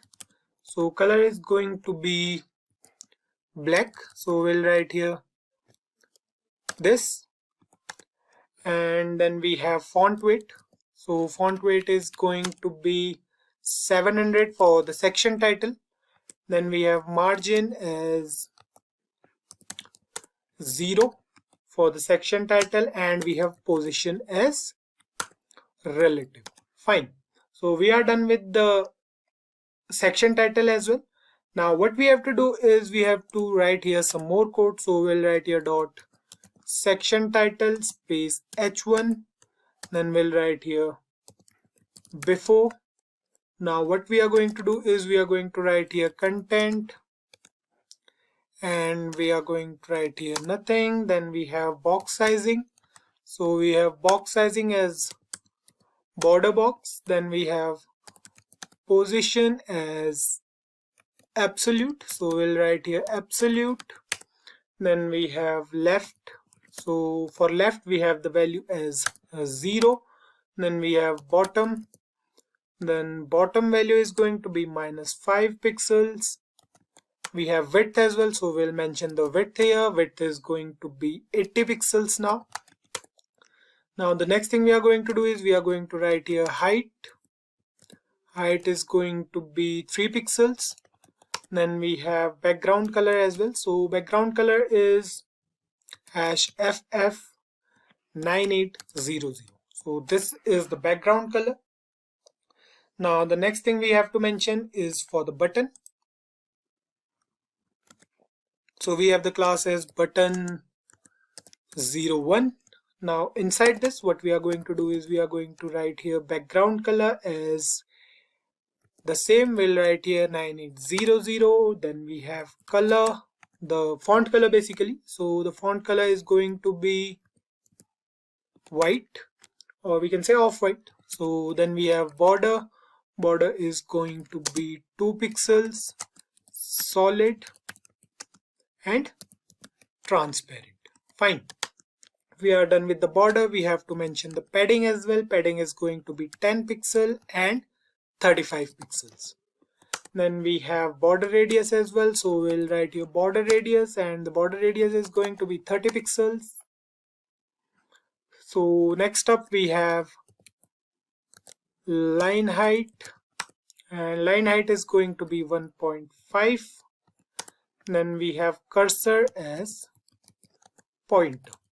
So what we are doing here is we are basically styling the button. So the button with class as button01 will be styled after this particular piece of code. Save it now, move back to the website, and if you can see here, if we move back to the top section, you can see our button as orange in color and the text inside it is white in color. So if you can see here, we have this button all over here. We have this contact us button as well. So the buttons are ready to use. Now the next thing we have to mention here is the text decoration. So we'll write here text decoration is going to be none. Then we have font size. Font size is going to be 16 pixels. Then we have font weight as well. So font weight is going to be 600. Then we have display. So we'll write here display as inline block. So we'll write here inline block. Then we have transition. Transition is going to be all 0.5 seconds. Fine. And then we have ease. So we are done with it. The next thing we are going to do is we are going to write here button01 hover. What if we hover over this particular button? Now on hovering, the background color is going to be transparent. So we'll write here background color as transparent. Border color.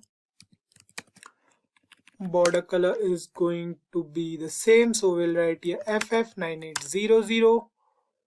Then we have the color as well. So we'll write here color as /ff9800. So we are done with this. Save it now, move back to the website and look for the button over here. You can see we have this button, and on hovering you can see nothing is happening as of now. So let's see what's wrong over here. So we have forgot to put the colon over here, and now I think it will work fine. Save it, and you can see it's working totally fine now. On hovering, the button is changing, and similar thing will happen with this particular button as well. You can see it's working totally fine. Moving ahead, the next thing we have to mention over here is on focus. So we'll write here button 01, then we'll write here focus, and we'll change the outline to none. Fine. So we are done with basic CSS part. You can see the buttons are working fine now. The next thing we have to do is to write the code for preloader. So we'll write over here preloader so that it will be easy for you guys to understand. Now for preloader, what we have to do is we have to access the preloader class. Fine, so we'll write here preloader. This is the class name. Now we'll write here position as fixed. Then we have left as 0, top as 0. Then we have right and bottom as well. So we'll write here right as 0 and bottom as 0. Fine. Background color. So we'll write here background color. We'll write here hash. This is the background color. So we have to mention here this. It's sort of black. Then we have the z index. So we'll write here z index, and the z index is going to be 1099. Then we have the display as flex, and we have to align the items at the center. Fine. Now we have to justify content. So we'll write here justify content at the center. Then we have transition again. So we'll write here transition, and the transition is going to be all at 0.6 seconds, and it will be ease. Fine. The next thing we have to write here is dot preloader dot loaded. Then we have to write here visibility as hidden, and we have the opacity as 0. Then we have z index again, so we'll write here z index as -99. Fine. So then we'll write here preloader dot loader. So here what we'll do is we'll mention the height. Height is going to be 30 pixels. Then we have width. Width is going to be 30 pixels again. Then we have border. So we'll write here border. Border is going to be 2 pixels, solid in color, and transparent. No, it's not going to be transparent. We have to write here ff9800. Then we have border right. Border right is going to be 2 pixels, solid and transparent. So we'll write here transparent. Then we have border radius, and border radius is going to be 50%. Then we have animation. Animation is going to be ANI01. Then we have 2 seconds, and it is going to be linear and infinite. Fine. So we are done with this as well. Now the next thing we have to do is we have to style the header part now. So save it now. We'll move back to the web page, and here you can see the website is working, the loader is working right now.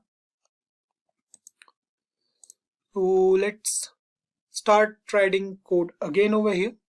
We'll write here header again. So we'll write here header. Then we'll write here dot header, and we are going to style the header tag. Now we are going to write here position as absolute. Then we have left is going to be 0. Then we have right is going to be nothing because we have to write here top. So we'll write here top as 0. Then we have width is going to be 100%, and we have a z index again, so we'll write here z index as 99. Fine. Then we have transition is going to be all 0.5 second and ease. Fine. Then we have to write the code for fixed header, so we'll write here dot header dot fixed. So inside this we'll write background color as white, so we'll write here this. Then we have position, and position is going to be fixed. Fine. Then we have the header brand name, so we have to style the brand name as well, so we'll write here dot header dot brand name, and we have to write here padding is going to be 0 and 15. Fine. So this thing is working fine now. The next thing we are going to write here is we are going to write here dot header dot brand name dot anchor tag. So we'll write here A. Now what we are going to do is we are going to write here text decoration as none. Then we have font size is going to be 30 pixels. Then we have color, so we'll write here color. Then we'll mention this particular color, white color. And we have text transform as well, so we'll write here text transform as uppercase. Then we have font weight, so we'll write here font weight is going to be 900. Then we have letter spacing is going to be 2 pixels, and we'll write here transition as all 0.5 second and ease.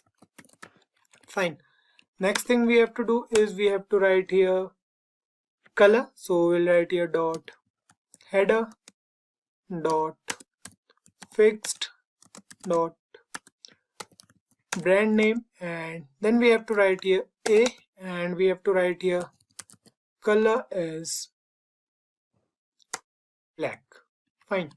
Now we have to write some more code over here. We'll write here header dot nav toggle,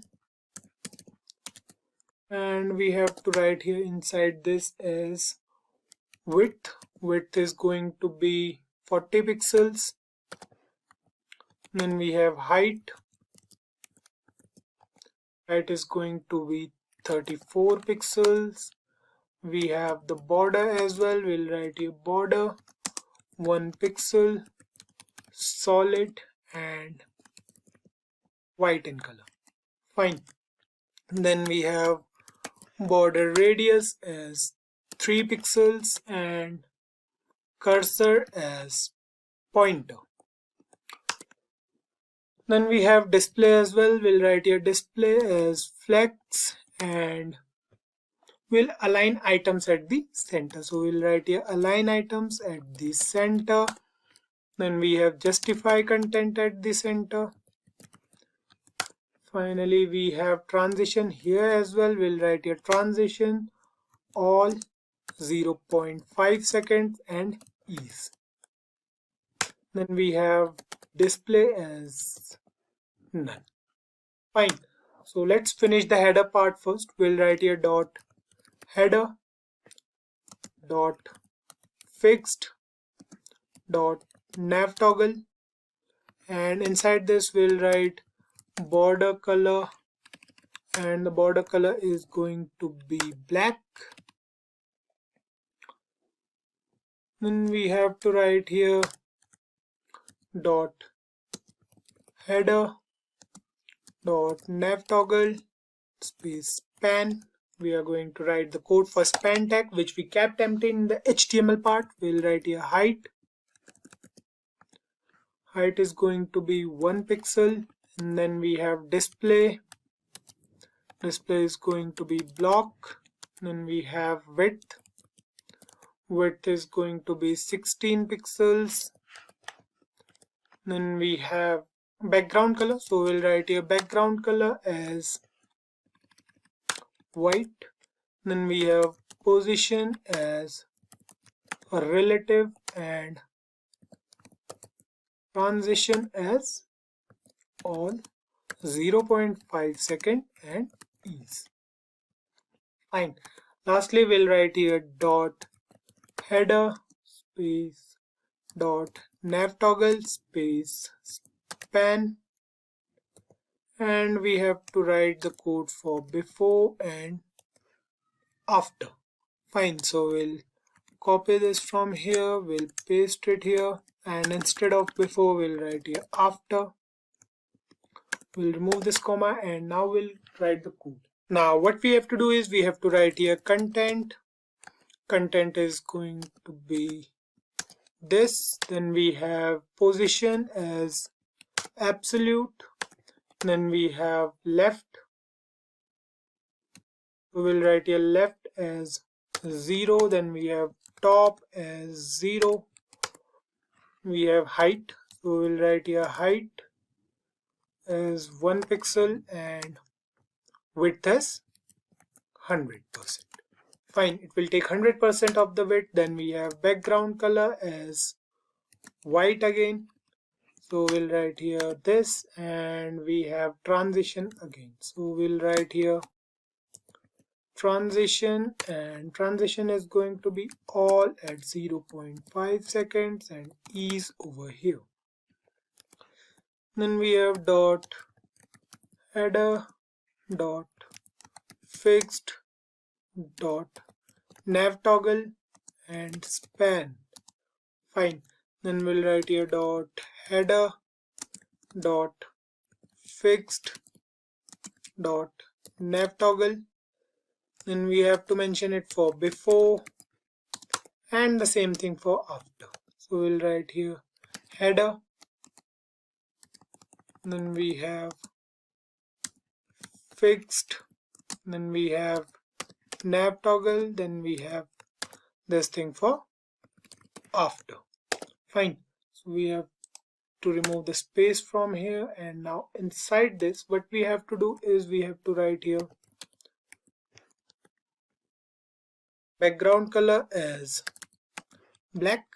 Then we have to write here dot header dot nav toggle space span. We have to write here before, and after this we have to write here transform,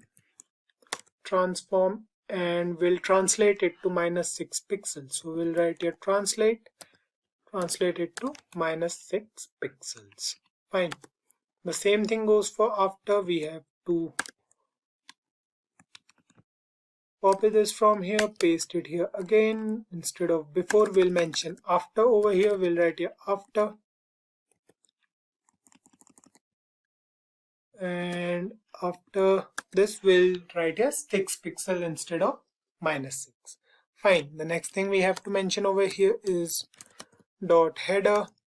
Then we have dot nav, and inside this we'll mention padding as 0 space 15 pixels. Fine. Now we have to mention the UL tag as well. So we'll write here dot header again, then we'll write here dot nav, and we have the UL tag. So we'll write here UL for the unordered list. List style is going to be none, and we have the margin as 0, and we have padding as 0, and after this we'll write here dot header space dot nav. Inside the UL tag we have to access the list as well, so we'll write the code for that now. We'll write here display as inline block. So we'll write an inline block, and we have the margin left as 30 pixels for the list. Now the next thing we have to mention over here is for the anchor tag present inside the list tag. So we'll write here dot nav space ul space li space a. Now after this we have to write here text decoration. Text decoration is going to be none. Then we have font size, so we'll write here font size as 16 pixels, and we have this font weight as 600. We have color as white, so we'll write here this. Then we have padding, and padding is going to be 25 pixels and 0. Fine. Then we have display as block. Then we have transition as all, 0.5 second, and ease over here. Fine, we'll write here dot header space dot fixed space dot nav ul li a. Then we have color as black, and after this what we have to do is we have to write here dot header dot fixed, and then we have dot nav, we have ul, we have li a, and then we have to write here hover. After this we have to write here dot header dot nav ul li a on hover. So we'll write here hover.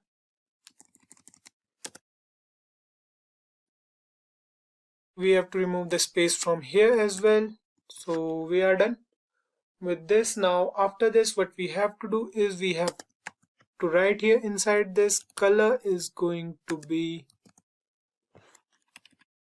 this one. So we are done with this part as well. Save the program and let's check back at the web browser if it's working or not. You can see it over here. We are not able to find all these elements for now. So what we are going to do is we are going to reduce the size over here, and you can see we have all the icons present. We have home, about, categories, top rated, and contact. So it's working totally fine as of now. Let's move ahead, and now we'll do the styling part for header section, or we can say for the home section, sorry. So we'll write here home section and we'll comment this out. Fine. Now let's write the code over here. We'll write here home section first. So we'll write here $dot home section, and we have inside this min height. Min height is going to be 100 viewport height. So we'll write here 100 VH. Then we have background image. So we'll write here background image as URL, and we'll mention the URL here. We'll write here dot slash img. Inside this we have this moviebg.png, and we have the background image now. So we'll write here background size, and we'll write here cover. Then we have background position. So we'll write here background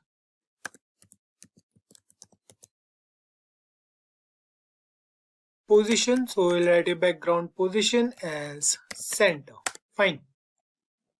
The next thing we have to do is we have to write a position as relative. Then we have the z index. So we'll write here z index as 1. Then we have padding. So we'll write here padding as 0 and 15 pixels. Then we have home section.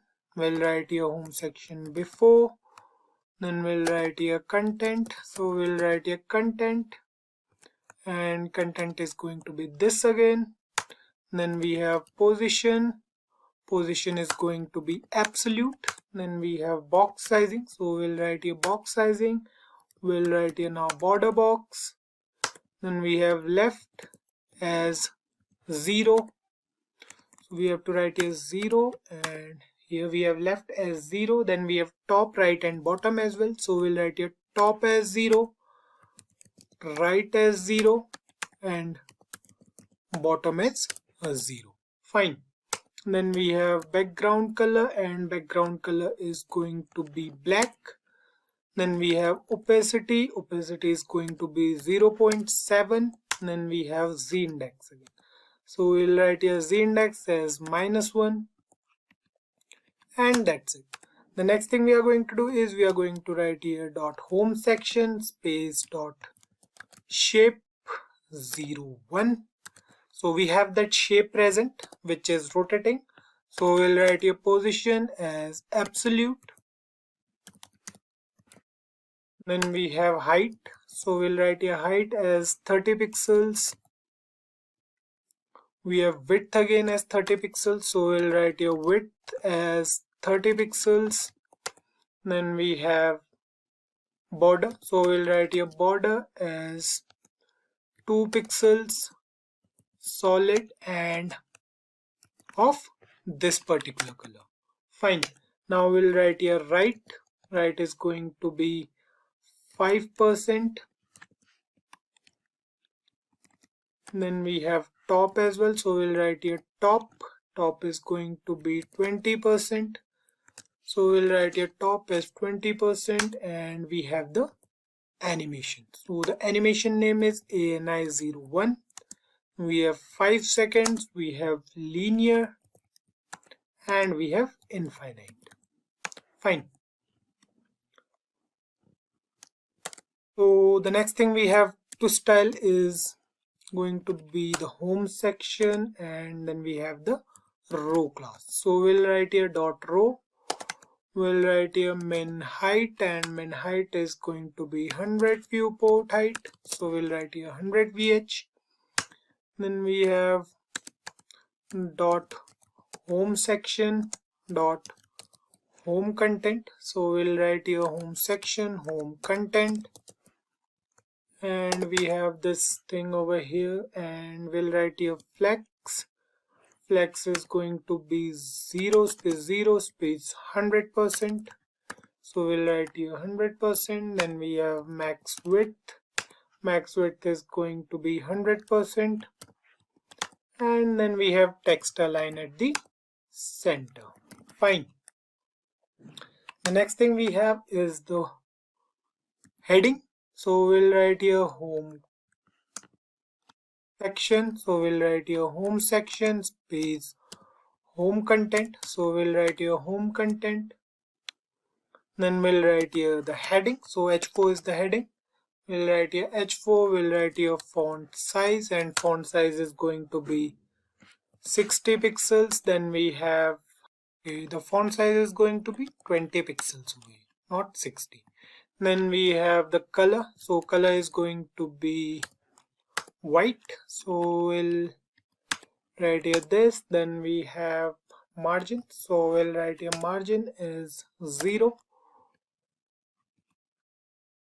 Then we have to style the H2 tag as well, so we'll write here dot home section space dot home content space H2. Then we have the font size, so we'll write here font size, and font size is going to be 60 pixels for this. Then we have margin, so margin we have to write here as 0, and color we also have to mention over here. Color is going to be white again. Then we have text transform. Text transform is going to be uppercase. Then we have font weight, so font weight is going to be 900. Then we have letter spacing, and letter spacing is going to be 10 pixels. Fine. Then we have to write the code for scroll down. If you guys remember those two arrows, so we'll write the code for that as well. So we'll write here home section dot scroll down Then we have inside this we have position as absolute. Fine. We have left as 50%. Now we have bottom as well, so we have bottom as 30 pixels. Then we have height and width as well, so we'll write here height as 30 pixels and width as 30 pixels. Fine. Then we have margin left as well, so we'll write here margin left as minus 15 pixels, and we have animation again, so we'll write here animation scroll down. Okay, we have to write here scroll down. Then we have 2 seconds, and we have ease, we have infinite. Fine, so we'll write here infinite again. Now we have to define the keyframes as well, so we'll write here keyframes. Then we have scroll down, so we'll write here scroll down. We have to write here 0%, then we have 20, 50, 80 and 100. So we'll write here 20, 50, 80% and 100%. Fine. We have to separate them with commas. We'll write here comma after every number. So we'll write here inside this translate it. Okay, we have to write here transform and translate it to y-axis, and we have to write here 0. Fine. Then we have to write this same thing for 40% and 60%. So we'll write here 40%. For 40% we have to write here transform translate y, and then we have to write here minus 30 pixels, and we have to write here 60%, and inside this we have to write transform translate y, and we have to write here minus 15 pixels. Fine. The next thing we have to do is we have to write here dot home section dot scroll down space img. Then we have to write here width inside this, so the width is going to be 25 pixels. Then we have display is going to be block. Then we have margin, so we'll write here margin is going to be 2 pixels auto. Then we have this for the home section only. So we are done with the home section. Save the program, move back to the website, and you can see it looks more like the original website now. So you can see we have home, about, we have categories, we have top rated and contact over here. You can see this animation for this particular block is also working fine. We have this as well over here, and it's working totally fine. Right. So you can see over here that this animation is working on hovering the mouse over it. So we have to write some code for that as well, but it's not working as of now in the original website of ours.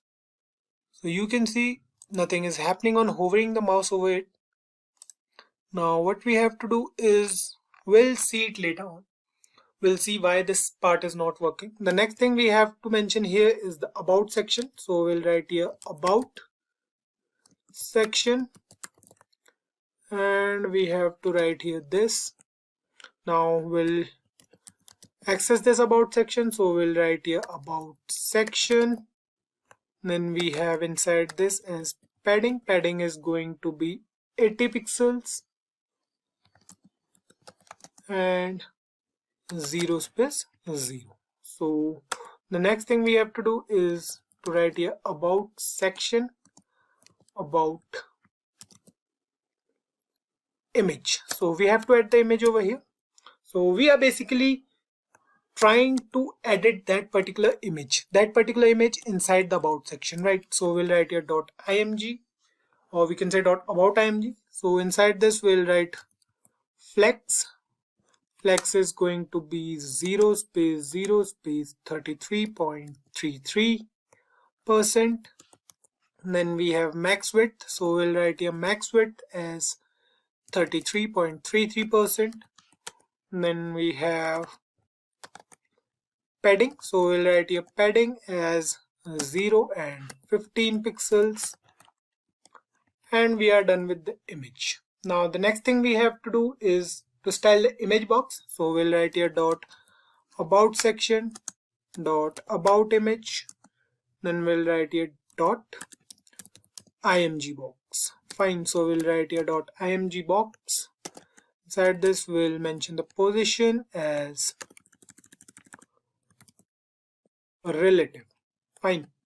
Now after this, what we have to do is we have to copy this piece of code from here, we have to paste it here, then we have to write here .shape 02.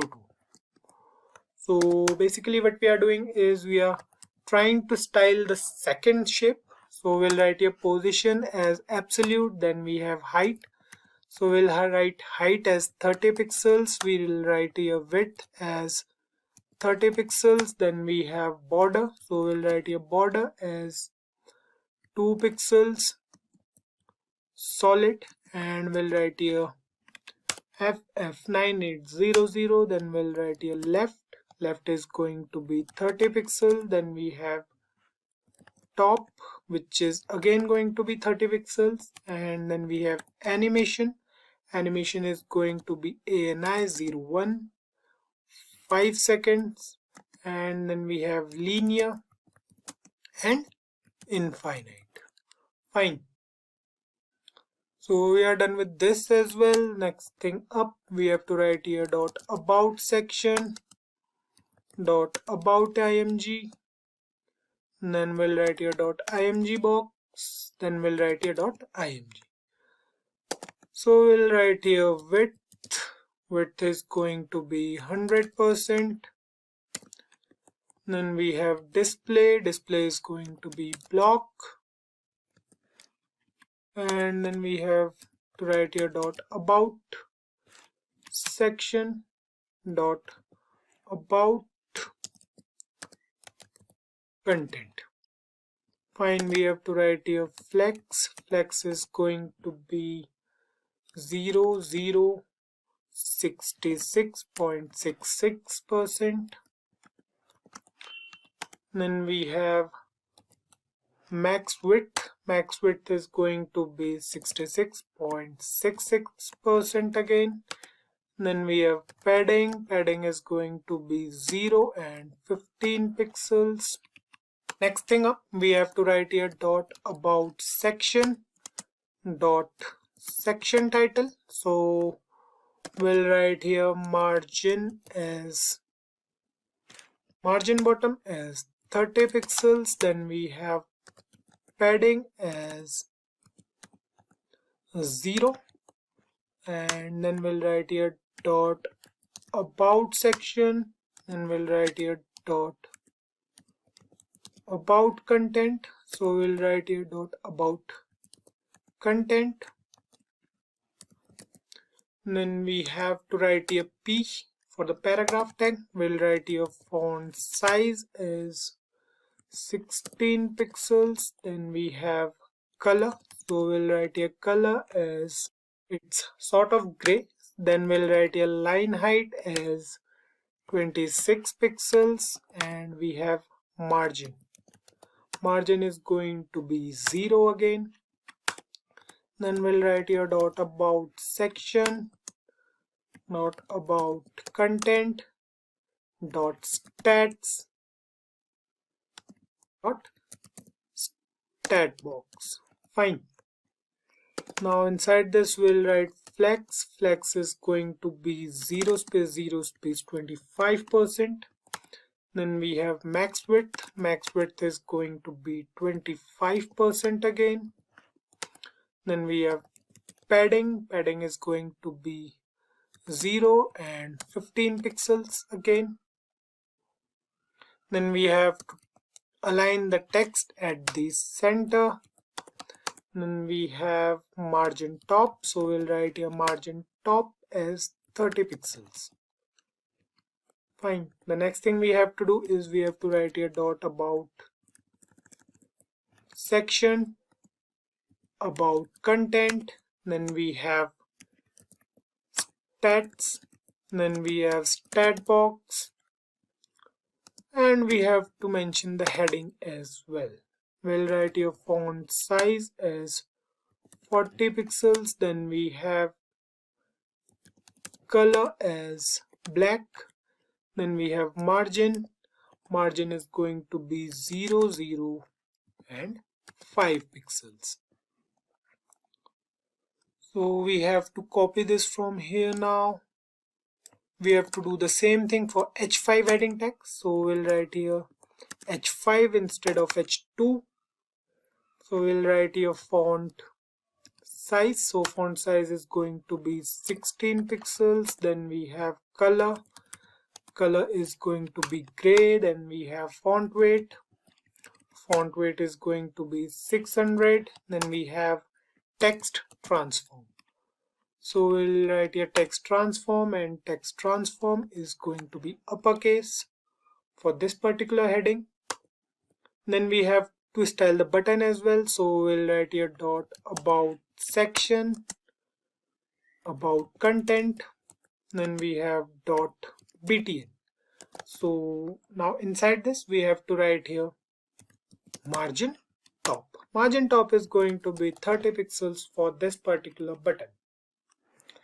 Save the program because we are done with the about section. Save the program now, move back to the browser, and you can see the about us section over here.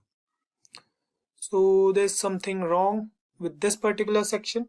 We'll move back to the CSS file and we'll see what's wrong over here. So nothing seems to be wrong over here inside the CSS file. Let's check back at the index file, and here you can see we have to write a about img. Save this HTML file, save the CSS file as well, move back to the browser, and you can see it looks fine now. The about us section looks exactly like this particular section. So we are done with the about us section as well.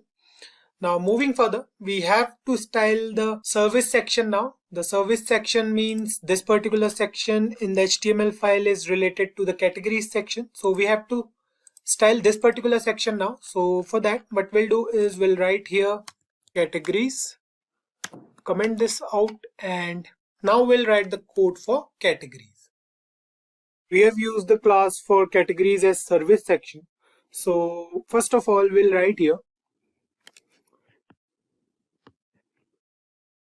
dot service section, and now we'll write code inside this. So we'll write here padding. Padding is going to be 80 pixels and 0. Fine. We are done with this. Now the next thing we have to write here is for the service item, or we can say for the category item. So we'll write here service section, then we'll put a space and we'll write here dot service item. So inside this we'll write flex.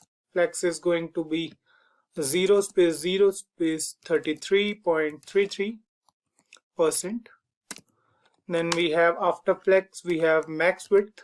So we'll write here max width as 33.33% again. And then we have padding as well. So we'll write here padding. Padding is going to be 15 pixels. And after this we have to mention the inner class as well. So we'll write here service section space service item dash inner. Fine. This is another class. So we'll write here position. Position is going to be relative, and then we have overflow as well. So we'll write here overflow. Overflow is going to be hidden, and that's it. The next thing we have to write here is service section.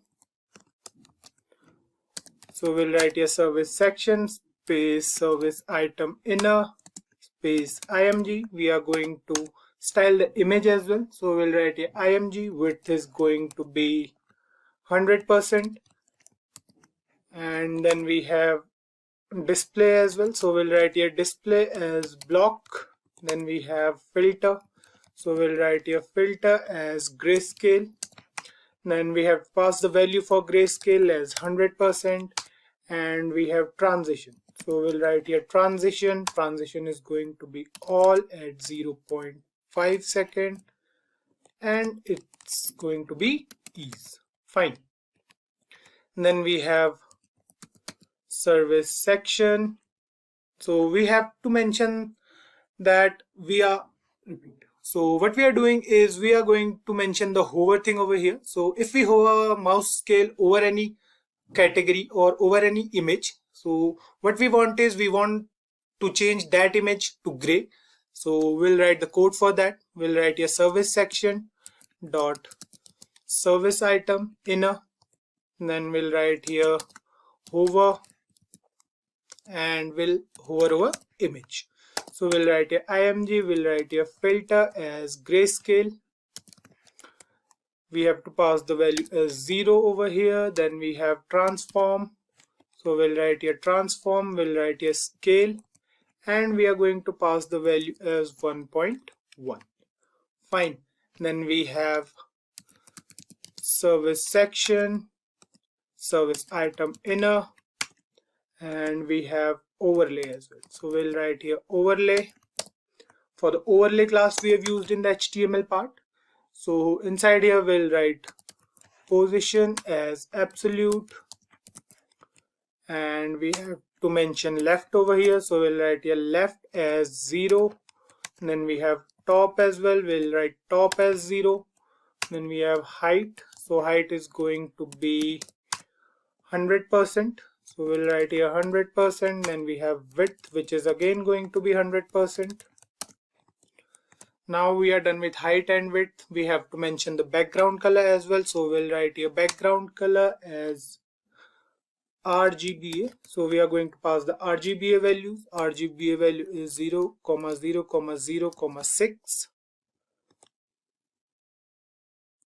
So it's 0.6 over here. It's sort of black in color. Then we have display as flex, and we have to align these items at the center. After this we have to justify content, so we'll write here justify content at the center. Then we have transition is going to be all at 0.5 seconds and ease. Fine. Now inside here what we'll do is we'll write service section is service item inner. Then we'll write here hover, and we are going to write here dot overlay. Fine. Now we'll write the code inside curly braces. We'll write here background color as transparent. So we'll write here background color as transparent. We are done with this part. Next up we'll write here dot service section space service item inner. Then we have to write here dot overlay. We are going to use the overlay class present inside service item inner, and that service item inner class is present inside service section. So we'll write here h3 for heading 3. Then we have to write here color is going to be white. Then we have font size, so we'll write here font size as 30 pixels. And then we have margin is going to be 0. Then we have text align, so we'll align this text at the center. And then we have transition, so we'll write here transition is going to be all at 0.5 seconds and ease. Fine. Then we have to transform the text. We'll write here text transform, and we'll write here capitalize.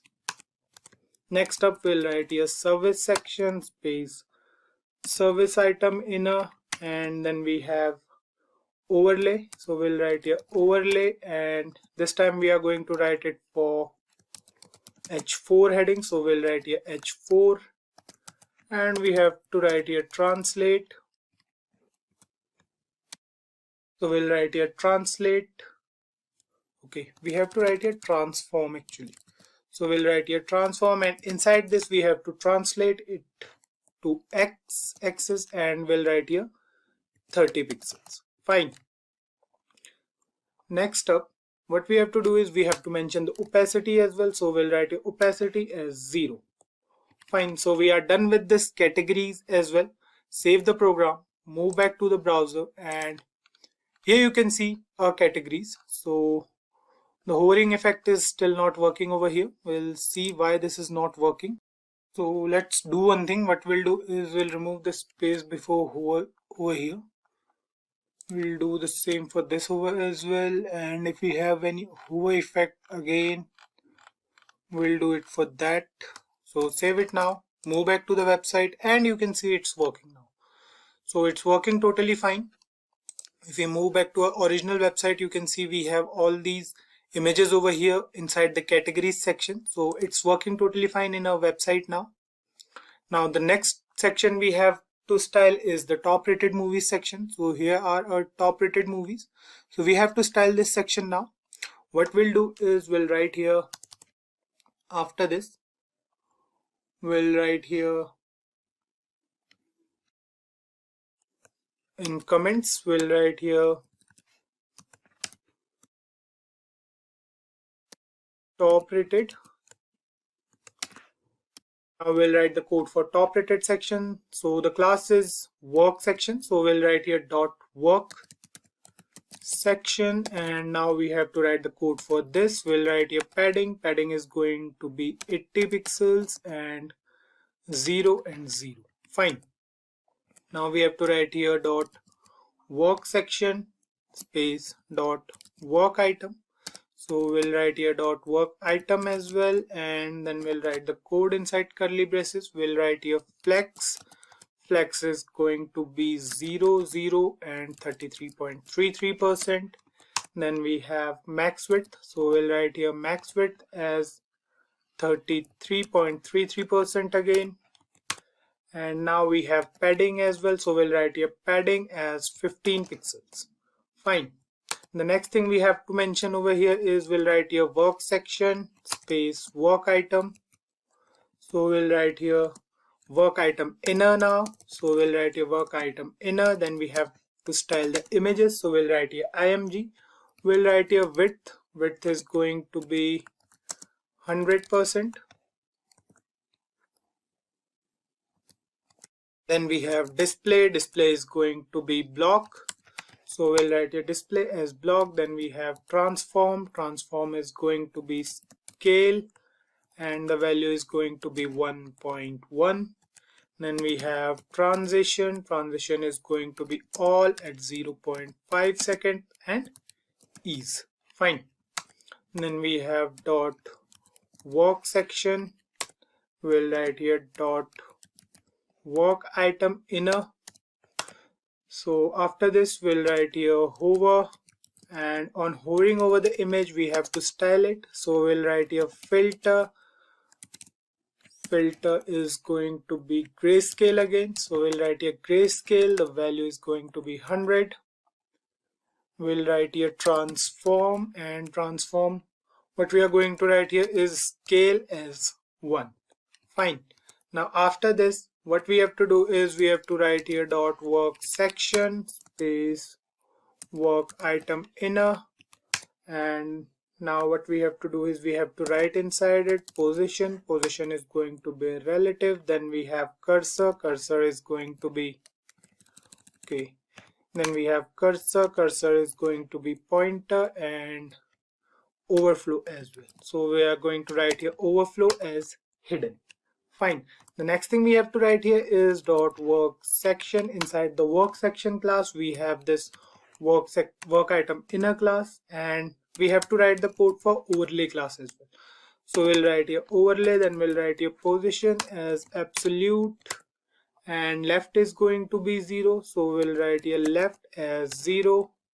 Then we have top as 0. So we'll write here top as 0. Height is going to be 100%. Then we have width as well, so we'll write here width as 100%. Then we have padding, so padding is going to be 15 pixels again, so we'll write here 15 pixels. Display is going to be flex, and then we have align items, so we'll write here align items at the flex end. Then we have transition, so we'll write a transition as all 0.5 second and ease. Fine. Then after transition we have the background color, so we'll write here background color, and the background color is going to be 0,0,0,0.6. Fine. Then we have the opacity, so we'll write here opacity, and opacity is going to be 0 again. We are done with this section as well. Then we'll write here dot work section. Then we have dot work item inner. Then we have hover, so we'll write here hover, and what we are going to do is we are going to write here overlay. So on hovering the overlay section, what we want is we want the opacity to change to 1, so we'll write here opacity as 1. Then we'll write here dot work section again. Then we have dot work item inner, and we'll write here dot overlay. Now we are writing the code for headings, so we'll write here h4 now. Inside this we are going to define the color as white. Then we have font size, so font size is going to be 20 pixels for this. And then we have margin, so margin is going to be 0 again. Then we have transform, so we'll write here transform, and we'll write here translate x. So inside translate x we have to write here 30 pixels. Then we have to mention the transition again, so we'll write here transition all at 0.5 seconds and ease. Fine. Now we are good to go. The next thing we have to write here is the work section. So the work section is here. Then we have to write here work item inner. Then we have to write here hover, and after hover we have to write the code for overlay. Inside overlay we have to write the code for h4 heading. Fine. So we have to write here transform translate x to 0, and we are done with the work section as well. Save the program, move back to the browser, and here you can see we have all the top rated movies working totally fine. We have all these movies over here. The hover effect is working fine. Click on any and it's not responsive as of now because we need to go to the jQuery part for that. So we'll do it later on. Now let's style the light box first now. So we'll write here light box, and we'll write here dot light box. So we'll write here dot light box. Then we have to write here position. Position is going to be fixed, and after position we have to mention the z index. Z index is going to be 1099, and then we have left. Left is going to be 0 again. Then we have top as well. Top is going to be 0. Then we have right as well. Right is going to be 0 again, and we have bottom as 0. Fine. We have to mention the background color. Background color is going to be a little bit darker, so we'll write here RGBA. Instead of 0.6 we'll write here 0.7. Fine. Then we have to mention the display as flex over here, and we have to align the items at the center. So we'll write here align items at the center, justify content at the center. Then we have cursor, so we'll write here cursor. We have to write here zoom out, and then we have display. Display is going to be none. Then we have dot light box dot open. So we'll write here the code. When the light box will open, we'll write here display as flex, and after this we have to write the code for images present inside the light box. So we'll write here light box, and then we have to write here light box img. So we'll write here lightbox dot img, and then we have, okay, so we have to put a dash over here. Now inside this we'll write display as flex, and then we have width is going to be auto. Then we have height again is going to be auto according to the height of the image we have, so we'll write here height as auto. Then we have max width is going to be 100%, and we have padding as well. We'll write here padding as 40 pixels and 0. Now what we have to do next is we have to write here dot lightbox dot image box. So we'll write here dot image box. Then we have to write here position as relative and cursor as auto. Fine, so we'll write here auto. Now we are moving ahead and we'll write here lightbox. So we'll write here lightbox dot lightbox close we have to write here. So we'll write here lightbox close. Okay, so let's check it once. If we have to write here lightbox open, now we have to write here lightbox close. So inside this what we are going to do is we are going to write here height is going to be 30 pixels. Then we have width is going to be 30 pixels again, and after this we have the display as block. Now the next thing we have is the position as absolute. So we'll write a position as absolute. Right is going to be 0 again. Then we have top as 10 pixels. After top we have the font size. So we'll write your font size as 30 pixels, and we have the color as white. So we'll write here hash FFF 6 times. So we'll write a text align at the center, and we have line height. So we'll write here line height as 26 pixels, and after this we have to write here cursor as zoom out. Fine. Now the next thing we have to mention here is lightbox caption. So we'll use the lightbox caption class. So we'll write here lightbox caption. Now we'll write inside here color is going to be white again. Then we have the font size. So we'll write here font size is going to be 16 pixels, and we have font weight as 600. So we'll write here font weight as 600. Then we have position as absolute, and after this we have left as 0. So we'll write here left as 0. Then we have bottom as 10 pixels. So we have the bottom as 10 pixels, and we have the display as flex. Then we have justify content. We'll justify content as space between. Fine, so we'll write a space between. Then we have the width as 100%. Fine. Now we'll write here dot lightbox caption, and we'll write here dot lightbox category. So we'll write here category, and now inside this we'll write padding right is going to be 50 pixels.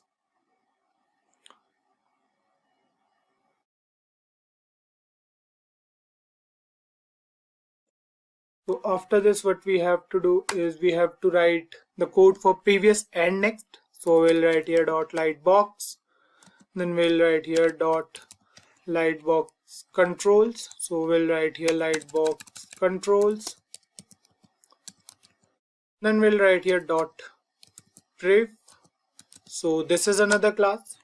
We'll copy it, we'll paste it again. Instead of priv we'll write here after, and we'll remove this comma. So not after, we have the class name is next over here. We'll write here next. Position is going to be absolute. Then we have height height is going to be calc. So we are calling a function over here 100% minus 80 pixels. Fine. So we'll write here 100% minus 80 pixels. Then we have top as 40 pixels and we have cursor as pointer. Then we have display as flex, and after display we have to align items at the center. We are good with it. We'll write here lightbox dot lightbox controls. So we'll write here controls, then we'll use the priv class again. Now we'll write here left. Left is going to be 0. Then we have width. Width is going to be 50%. Then we have to justify content as flex start. Now after this we have to write the code for next as well. So we'll write here dot lightbox space dot lightbox controls.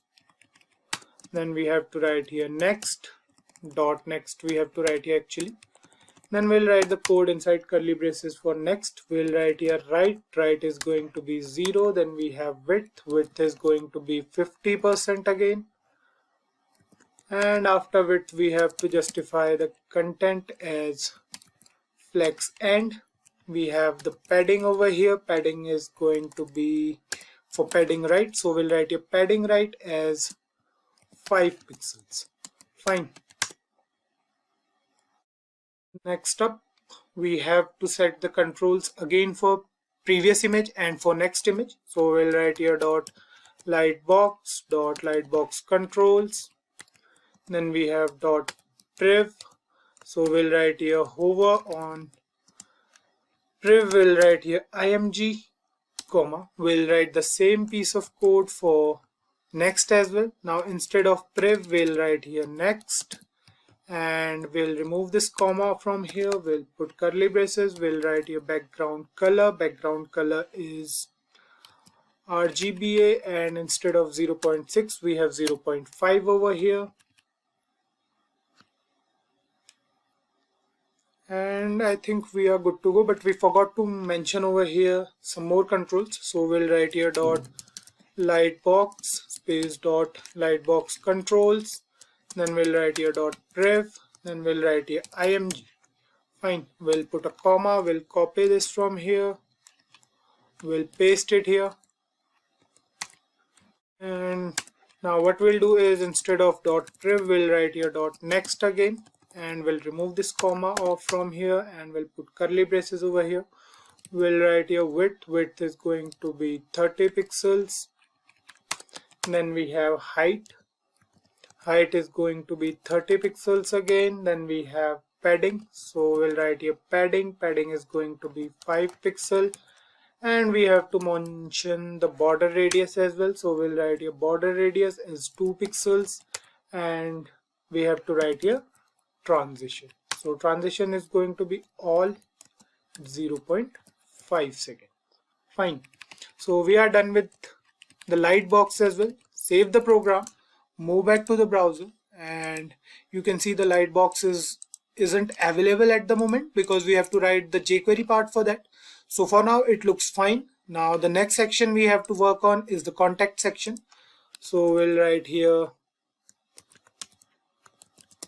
contact, and now we'll write the code for contact section.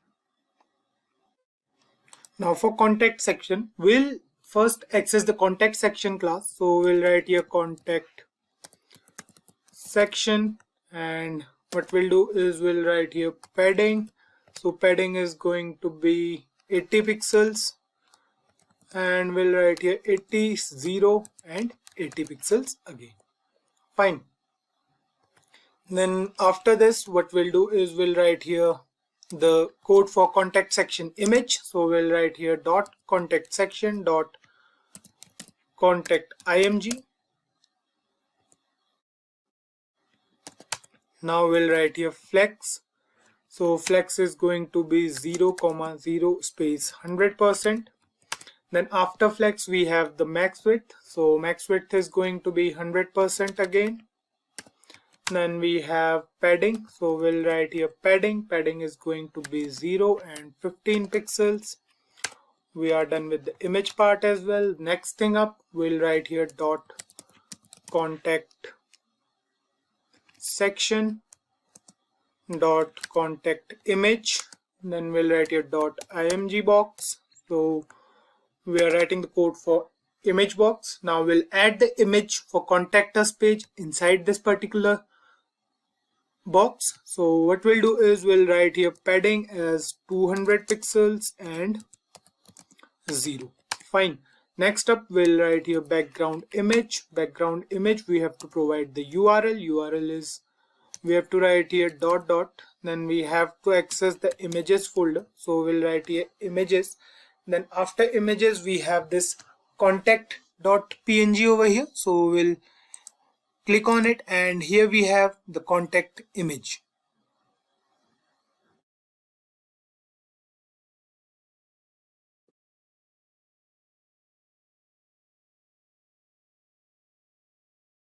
Now we'll write over here background size. Background size is going to be cover. So we'll write here background size is cover. Then we have the background position. Background position is at the center. So we are done with adding the image. Now we'll write here dot contact section. Then we have to write here dot section title. Now we have to write here text align. So we'll write here text align at the center. So we have to write here center. Now after this, we have to style the h1 tag. So we'll write here dot contact section space section title space h1. So we'll write inside here color as white. So we'll write here this. And then we have to write here contact section. So we have to write here contact section space dot section title. Then we have to write here h1 before. Now after this, we have to write here inside background color is going to be white. And then we have left as 50%. So we'll write here left as 50%. And after left, we have the margin left as -40. So we'll write here margin left as -40 pixels. And now we'll write the code for contact form. So we'll write here contact section space dot contact form. So we'll write here contact form. Now we'll write inside it flex as 0 space 0 space 100%. Then we have max width. So we'll write here max width as 100%. And we have padding as well. So we'll write here padding as 0 pixel and 65 pixels. Now we'll write the code for form tag. So we'll write here dot contact section space dot contact form space dot form. Fine. So we'll write here background color is going to be hash f3, f2 and f1. Then we have the padding over here. We'll write here padding as 55 pixels and 40 pixels. Fine. Now we'll write here margin top. So we'll write here margin top as -150 pixels.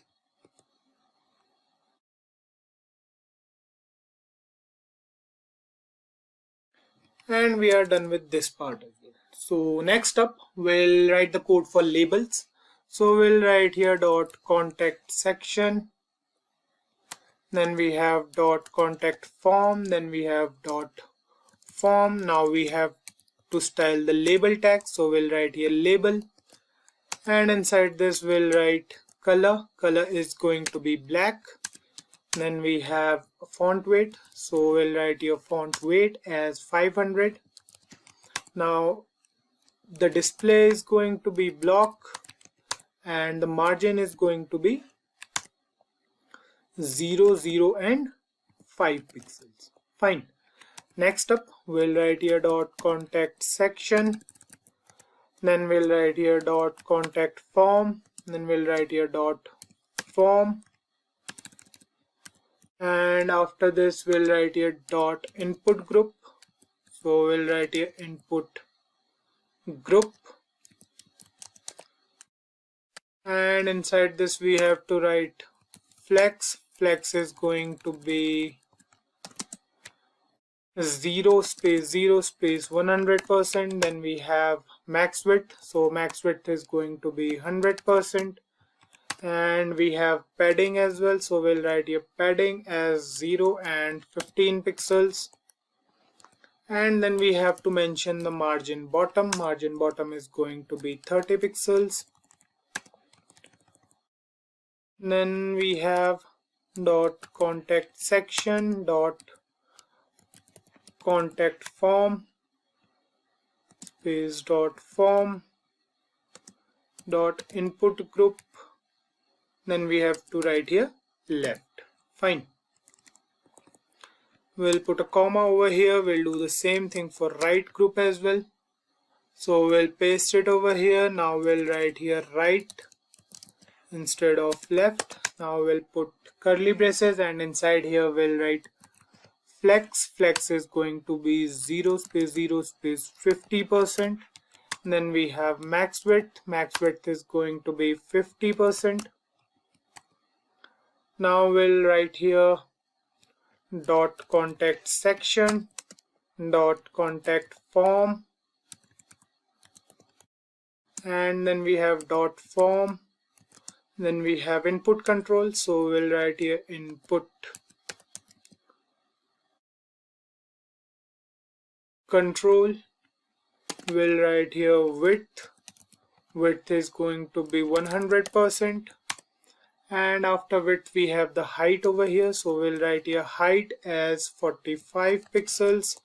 We have padding over here. We'll write here padding as 6 pixels space 0 pixels. Then we have color is going to be black. Then we have the font size, so font size is going to be 16 pixels.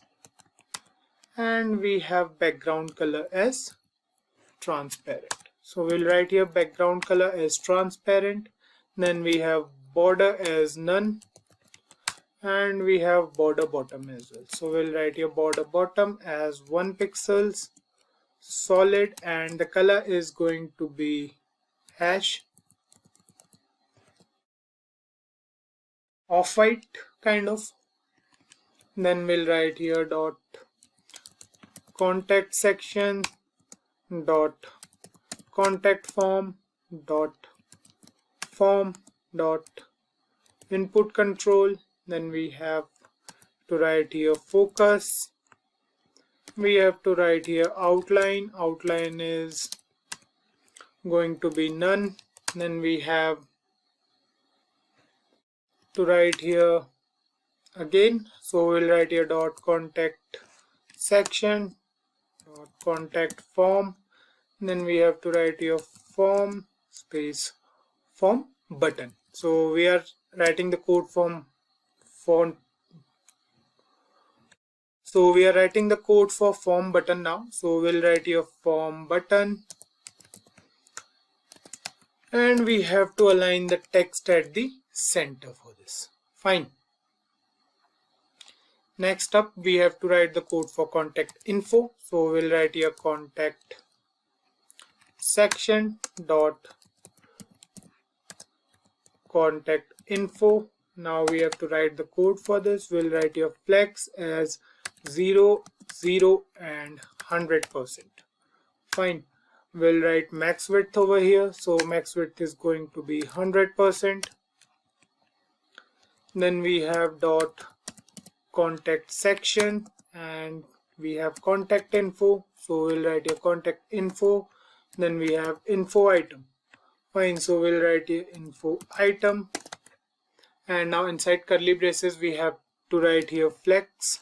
Flex is going to be 0 space 33.33%.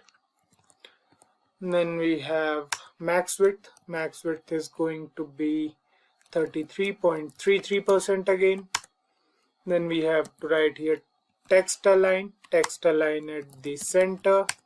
Then we have to write here padding is going to be 0 and 15 pixels. Then we have margin bottom is going to be 40 pixels. Then we'll write here dot contact section dot contact info. Then we'll write here dot info item, and we have to write here h5. Fine. We'll write here font size is 16 pixels. We have to write here font weight is going to be 600. Then we have to write here margin is going to be 0 again. Now what we'll do is we'll write here dot contact section. We have to write here dot social links. So we'll write here dot social links. We have to mention flex over here as well. We'll write here flex is 0, 0 and 100%. Then we have max width is going to be 100%. Then we have padding. So we'll write here padding is going to be 0 and 15 pixels. Then we have text align at the center. Now we'll write here dot contact section. Then we have to write here dot social links. Then we have to write here A and img. Fine. So we are basically accessing the anchor tag first. So we'll access the anchor tag first, then we'll access the img tag. So we'll write here A for now. We'll write here text decoration. So we'll write here text decoration. Text decoration is going to be none. Display is going to be inline block.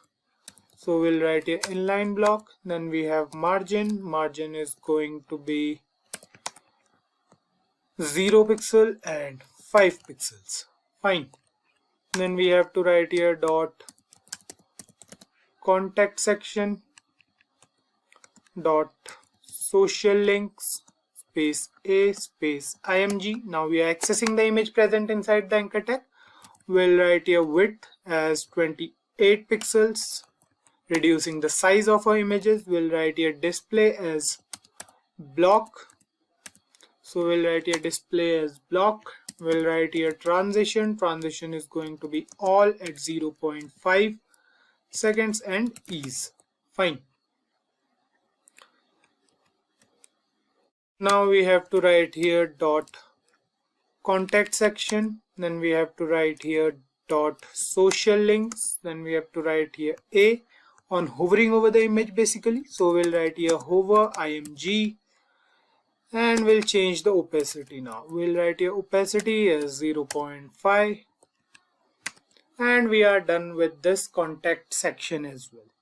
Now we are left with the copyright section and the responsiveness of a website. So let's check it once, save the program, move back to the browser, and here you can see it looks fine now, right? So the contact us thing is working fine. Now if we move back to the actual website, you can see the image is not present over here properly. So the image is not over here. What we have to do is we have to move back and we have to check what mistake we did over here. So nothing seems to be wrong here, but there's a mistake in our program. Let's move back to the HTML part and we'll see. Okay, we have mentioned the class name wrong here.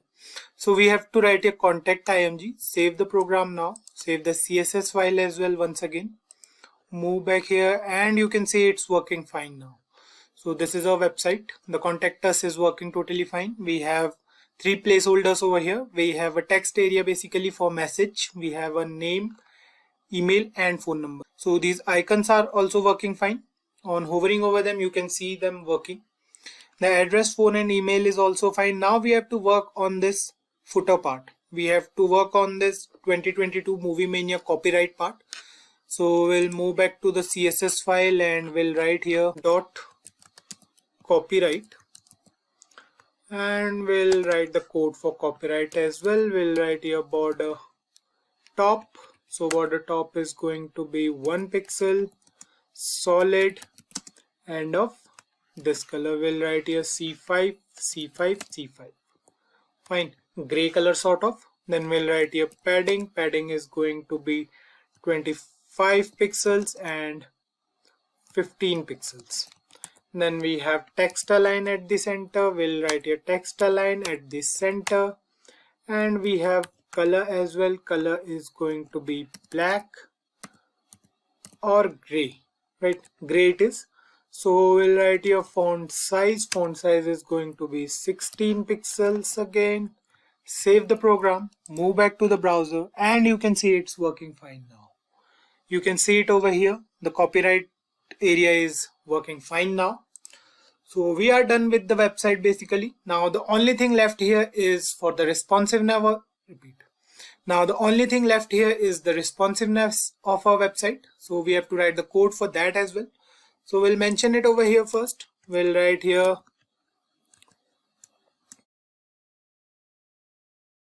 responsiveness and we'll comment it out. Now we'll start with @media, then we'll define the width. So we'll write here min width. Min width is 768 pixels. So we'll write here 768 pixels. And now we have to write here dot header dot nav, and we have to write here inside this display. Display is going to be block. Important, we have to mention it over here. Now the next thing we have to do is we have to write after this @media, and the min width is going to be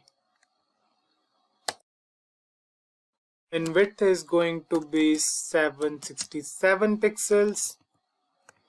We have to write here dot header, then we'll write here padding. Padding is going to be 7 pixels and 0. Then we'll write here position. Position is going to be fixed. Then we'll write here dot header dot nav toggle, and we'll write here display. Display is going to be flex. We'll write here margin right. Margin right is going to be 15 pixels.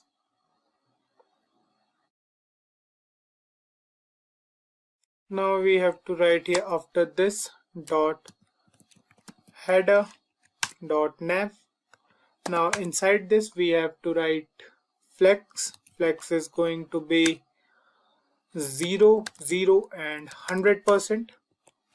We are done with flex. We have to write here max width. Max width is going to be 100%. Then we have background color. Background color is going to be white. So we'll write here this. Then we have padding. So we'll write here padding as 0. And then we have display as none. And then we'll write here dot header again. Then we'll write here dot fixed. Then we'll write here dot nav. Fine. Now we'll define the border top. So we'll write here border top as 1 pixel, solid in nature and of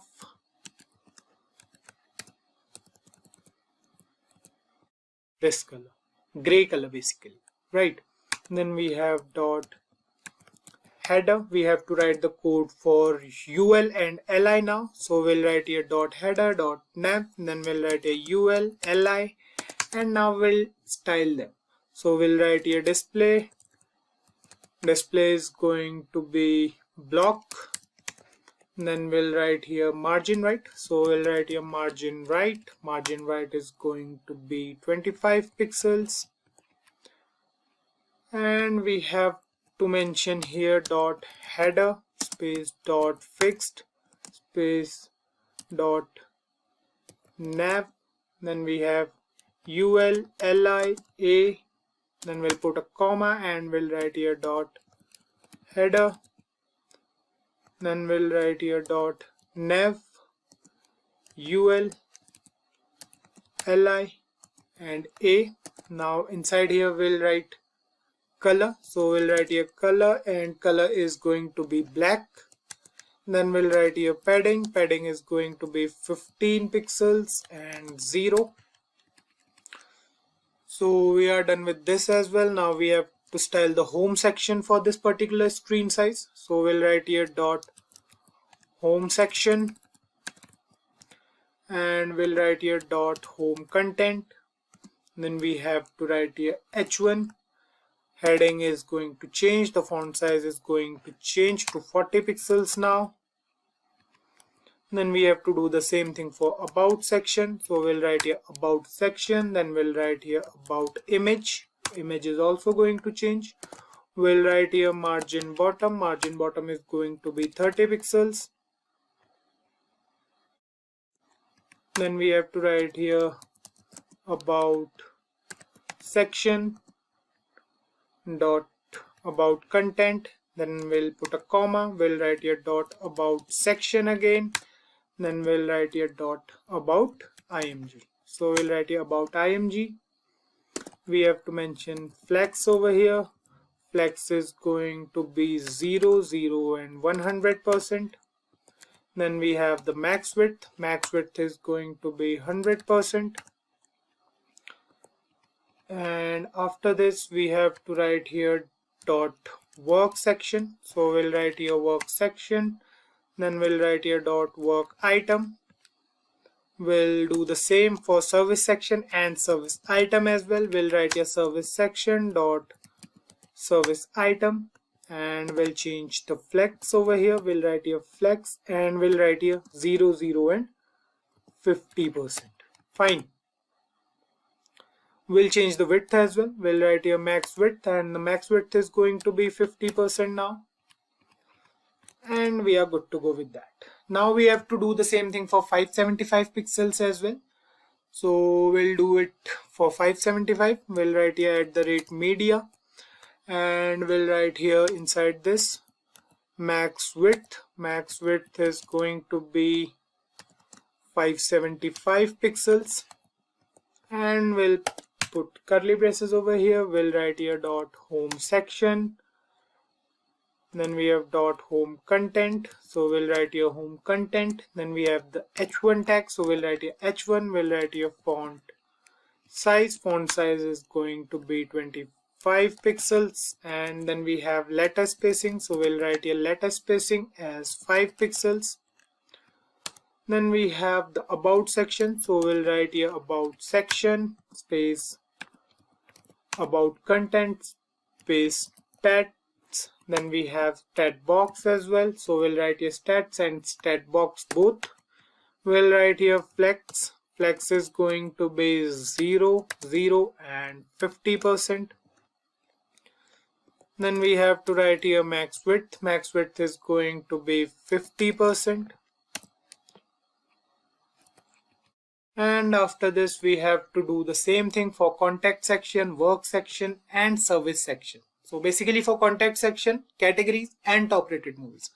So we'll write here contact section, then we'll write here contact info, then we'll write here info item. Now after a comma we'll write here dot contact section again, then we'll access dot contact form, then we'll access dot form, then we'll access input group left.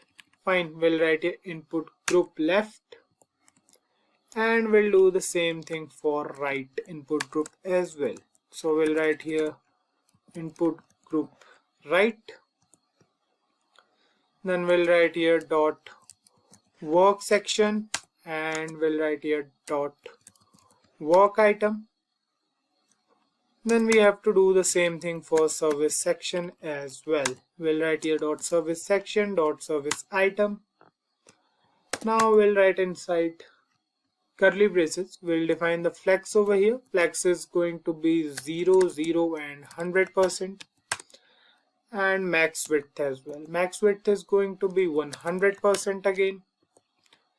Then we have contact section again. We'll use contact form from here and we'll define the padding for this part. We'll write here padding as 0 pixels and 35 pixels. Fine. Then we'll write here dot contact section dot contact form, and then we'll write here dot form and we'll define the padding for this one as well. Padding is going to be 55 pixels and 5 pixels for this one.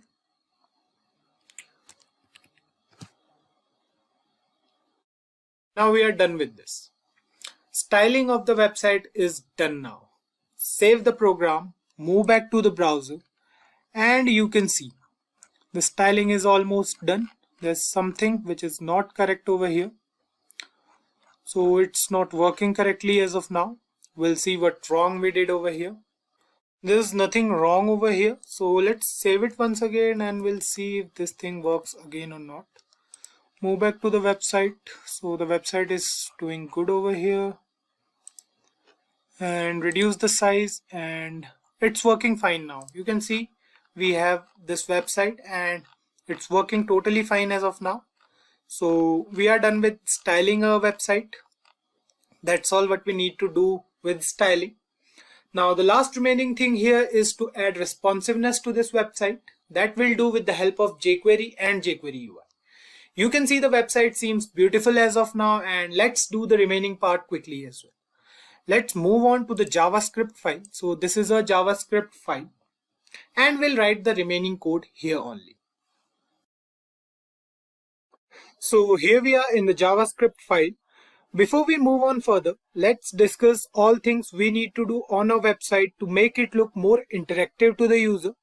The first thing we need to do is to add the preloader to our website. A small animation will take place before the website opens. The next thing we have to do is to make the web page workable for smaller windows. Here, if I show you this thing in the website itself, if we move back to the original website, you can see on zooming out the Chrome browser, you can see the website adjusts itself according to the size of the browser. The navigation menu is changed to burger menu and the layout of the whole website is changed accordingly. Some more changes we need to make are related to fixed header, smooth scrolling to all the links, light box, and the dialog box on button click. That's all we'll do for this particular website. Let's start the code for the preloader. So what we'll do is we'll write here let index is equals to 0 and we'll write here const total work items. Fine. So we'll write here total work items and we'll access them. So we'll write here dollar. We'll write here the class name. So the class name is work item. So we'll write here work item dot length. Fine. We'll need this part of code later on. So the next thing we are going to do is we are going to write here dollar. Then we'll write here window dot on. We are going to use the load event. So we'll write here load comma function. So we'll create a function. Now inside this function, what we'll do is inside the body of this function, we'll write dollar CSS parts. So we'll remove this comment from here. We'll paste it here. Fine. Save the program now. Save the JS file as well. So here you can see we have the preloader over here. Now, the next thing we need to do is we need to write the code for nav toggle. So we'll write here dollar. Again, we'll write here document. Then we'll use the ready function. So we'll write here ready. Then we'll write here function. So what we'll do is we'll keep all this code inside document.ready function. So we'll paste it over here first, save it now. Let's see if this thing works or not. So here you can see the preloader is, we are getting it again and again, so it's not stopping as of now. What we'll do next is we'll move back to the JavaScript file and we'll write the code again here. Now what we'll do here is we'll write here the code for nav toggle. So we'll write here $, then we are going to access the nav toggle class. We'll write here nav toggle, then we'll write here click, then we'll write here function, and inside the body of this function we'll write $, we'll write dot header space dot nav. We are going to access two different classes. Then we'll write here slide toggle. Fine, so we'll use the slide toggle function from jQuery.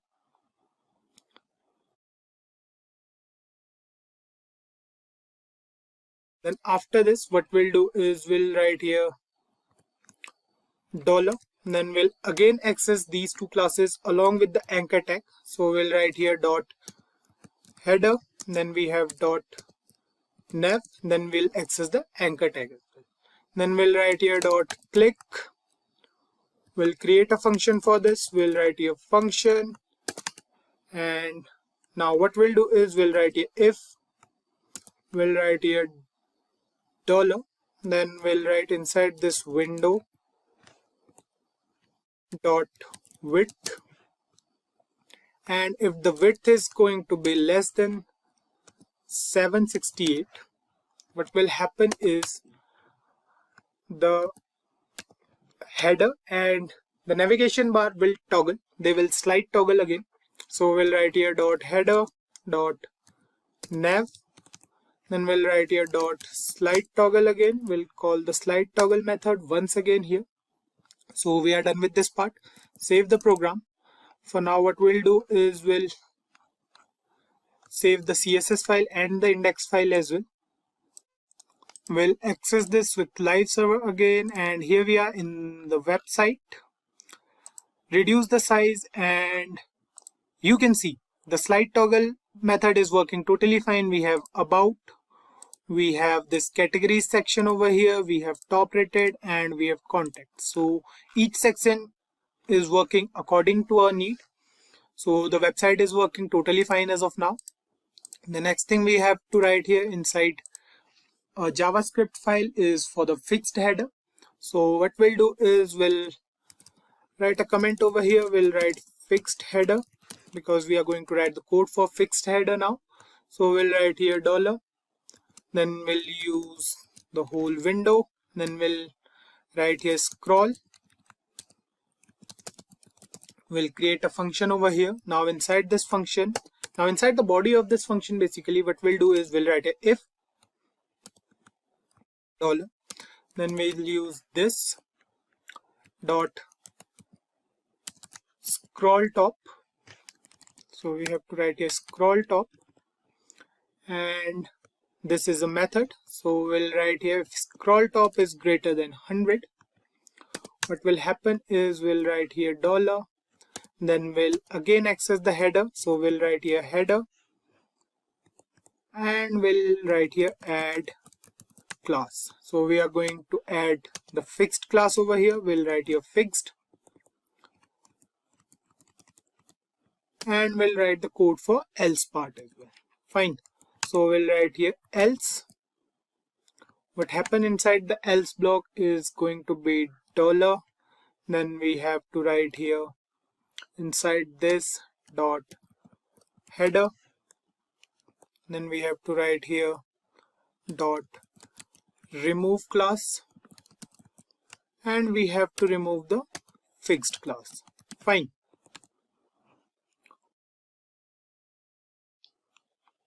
So we are done with this part as well. We are done with the fixed header part.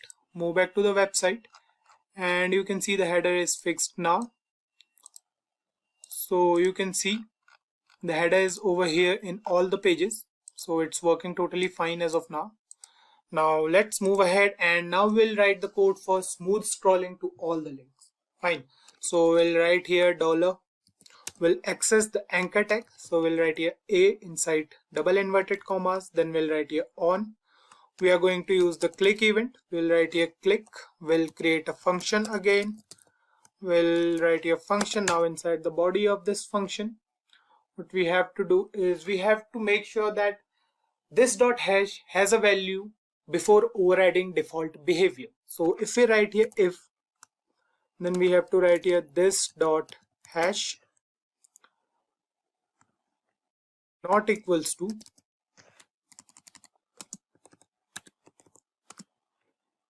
and we have to put a space over here. Then inside this we have to prevent the default anchor click behavior. We'll write here event dot prevent default. So this is a predefined function.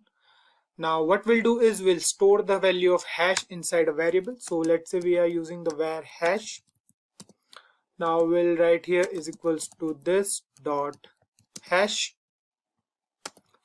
Now we have the hash variable present inside hash. So we have the value of hash basically present inside the hash variable. Now we'll use jQuery's animate method to add smooth page scroll. So the optional number, which is 800, it specifies the number of milliseconds it takes to scroll to the specified area. So for that, what we'll do is we'll write here $. We'll write here HTML comma body. So we are going to use these two tags. Then we'll write here animate. So inside this animate function, what we have to do is we have to define the properties as well. So we'll write here scroll top. Scroll top is going to be $. Then we have to access hash over here. Then we'll write here offset. We have to call this offset method. We'll write here dot top. Fine.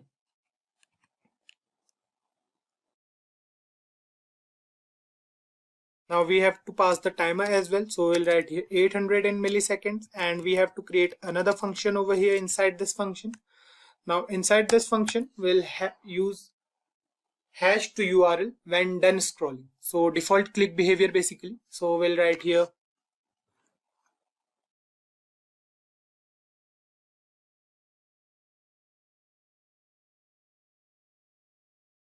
window dot location dot hash. Fine, is equals to hash.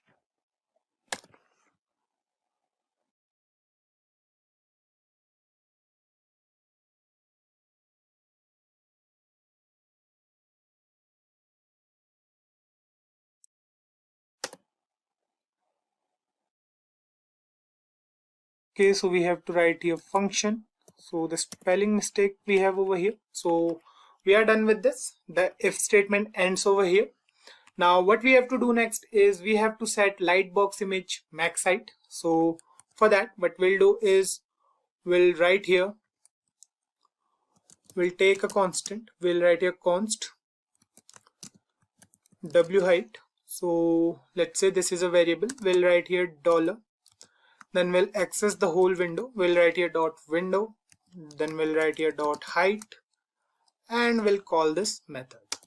Then we'll write here $. We'll access the lightbox image class. So we'll write here dot lightbox image. So we'll write here lightbox dot image. We'll use the CSS property. So we'll write here dot CSS. Then we'll write here max height. So we'll write here max height, and we'll write here w height plus pixels. Fine, so we'll write here pixels inside double inverted commas. Now we have to do this for lightbox as well. So we'll write here after this $. Again we'll write here dot work item. So basically we are taking the top rated movies, the inner part from them. So we'll write here dot inner. Then we'll write here dot click. We'll create a function for this. So we'll write here function. Now inside the body of this function, what we have to do is we have to write here index. Index is going to be $. This dot parent, and inside here we'll mention the work item class. So we'll write here work item, then we'll write here dot index, and in the next line we'll write here dollar lightbox again. So we'll write here dollar dot lightbox, then we'll write here dot add class. So we'll add the open class over here. So we'll write here dot open,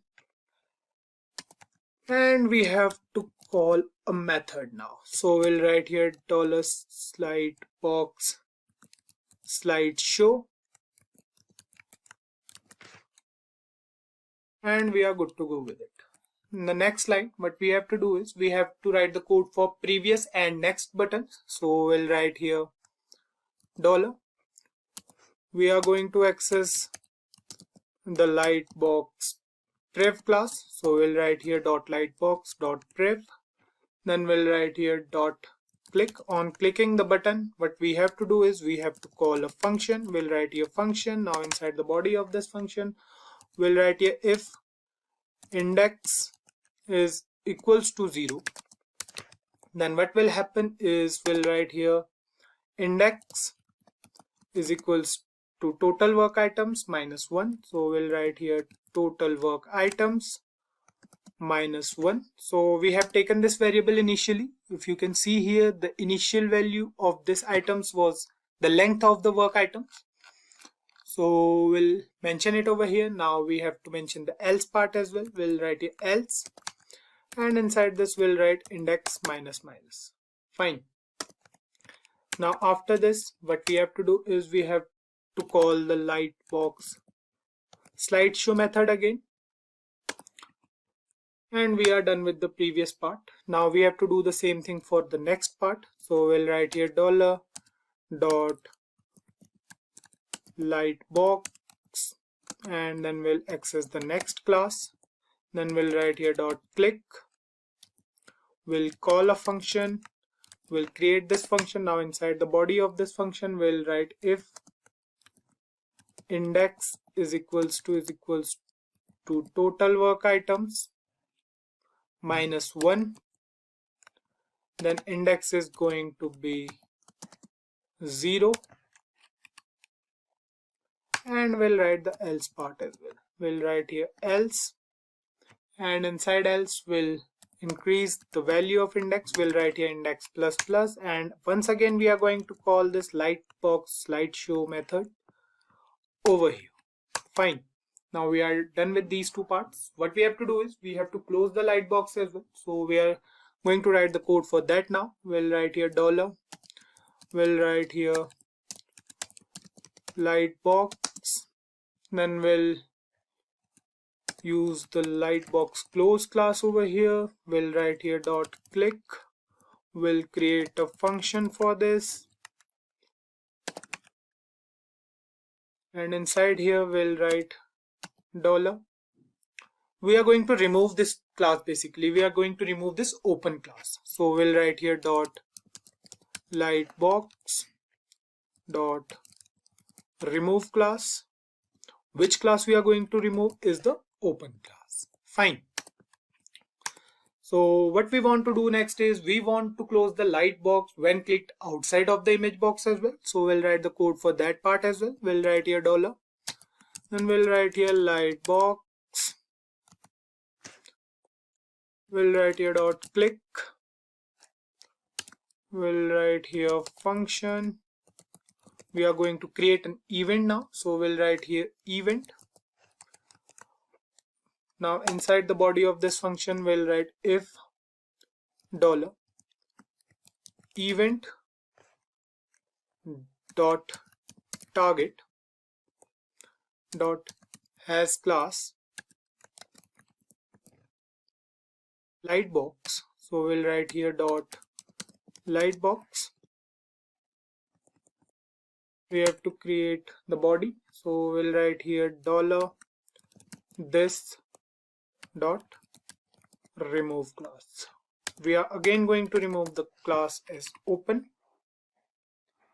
So we are done with this as well.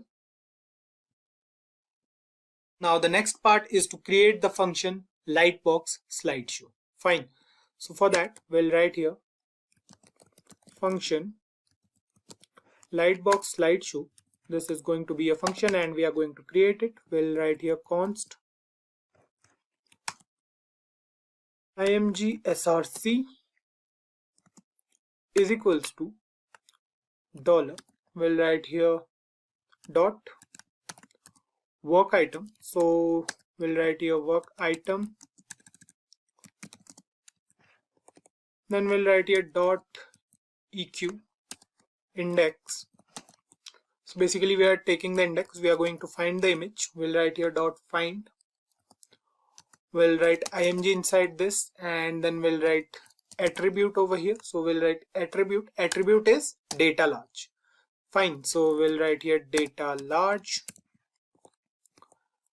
And then we have to take another constant. So we'll write here const category.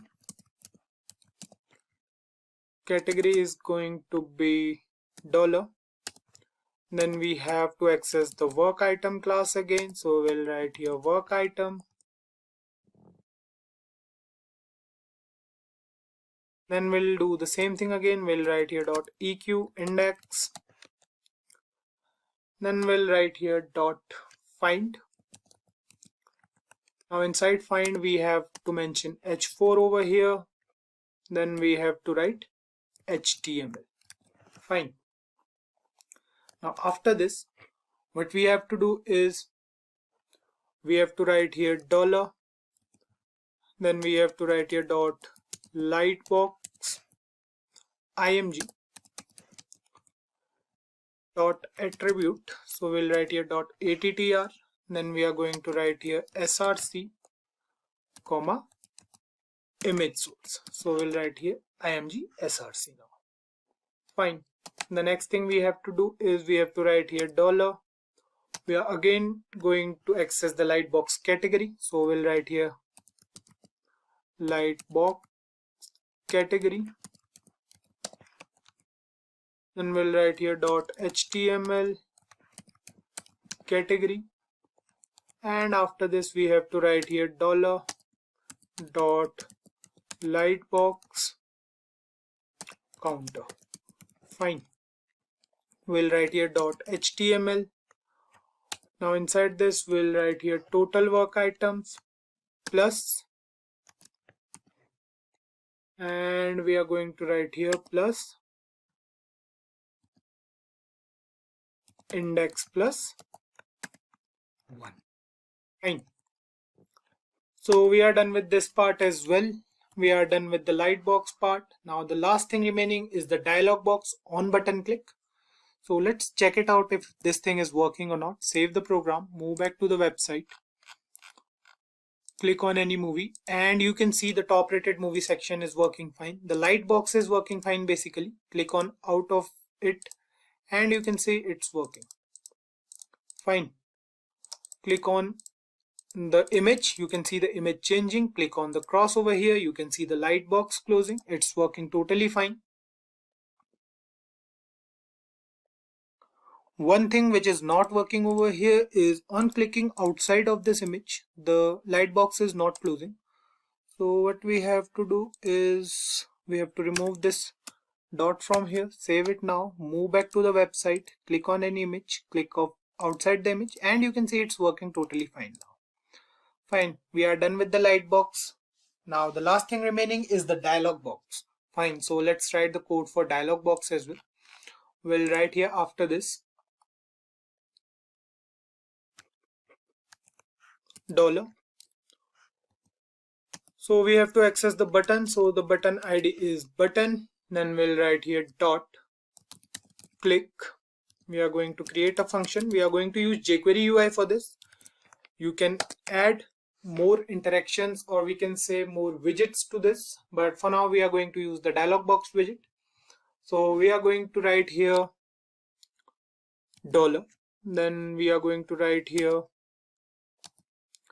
hash dialog, and then we'll write here dot dialog.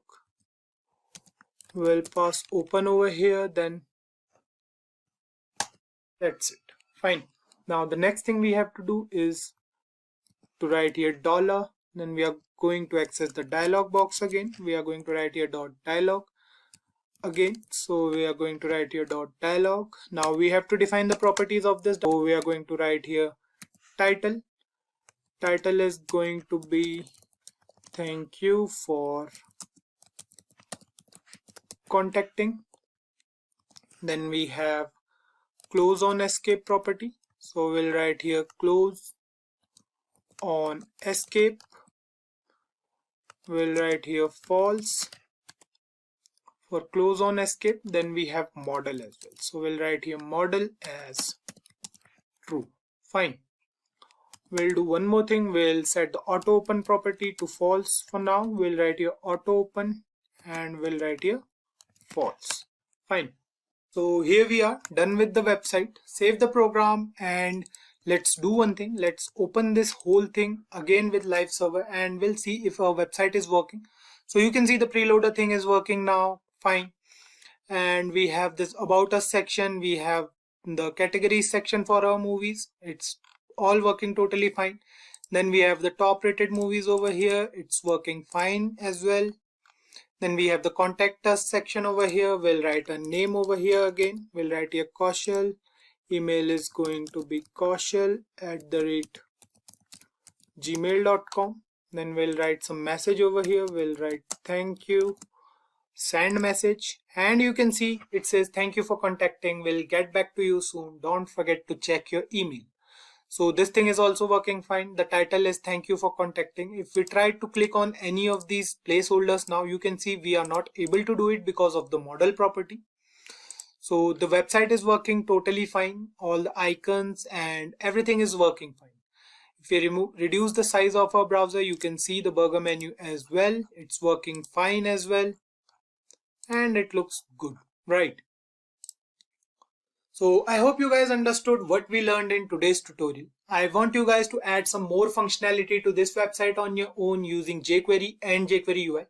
What you guys can do is you guys can add widgets, interactions, theme customizations, and many more things. And with that, we have come to an end of this full course tutorial. I hope it was informative and interesting. If you have any question about the topics covered in this video, feel free to put them in the comments section. Our team will help you solve your queries. Thank you for watching, keep coding, and stay tuned to SimpliCode.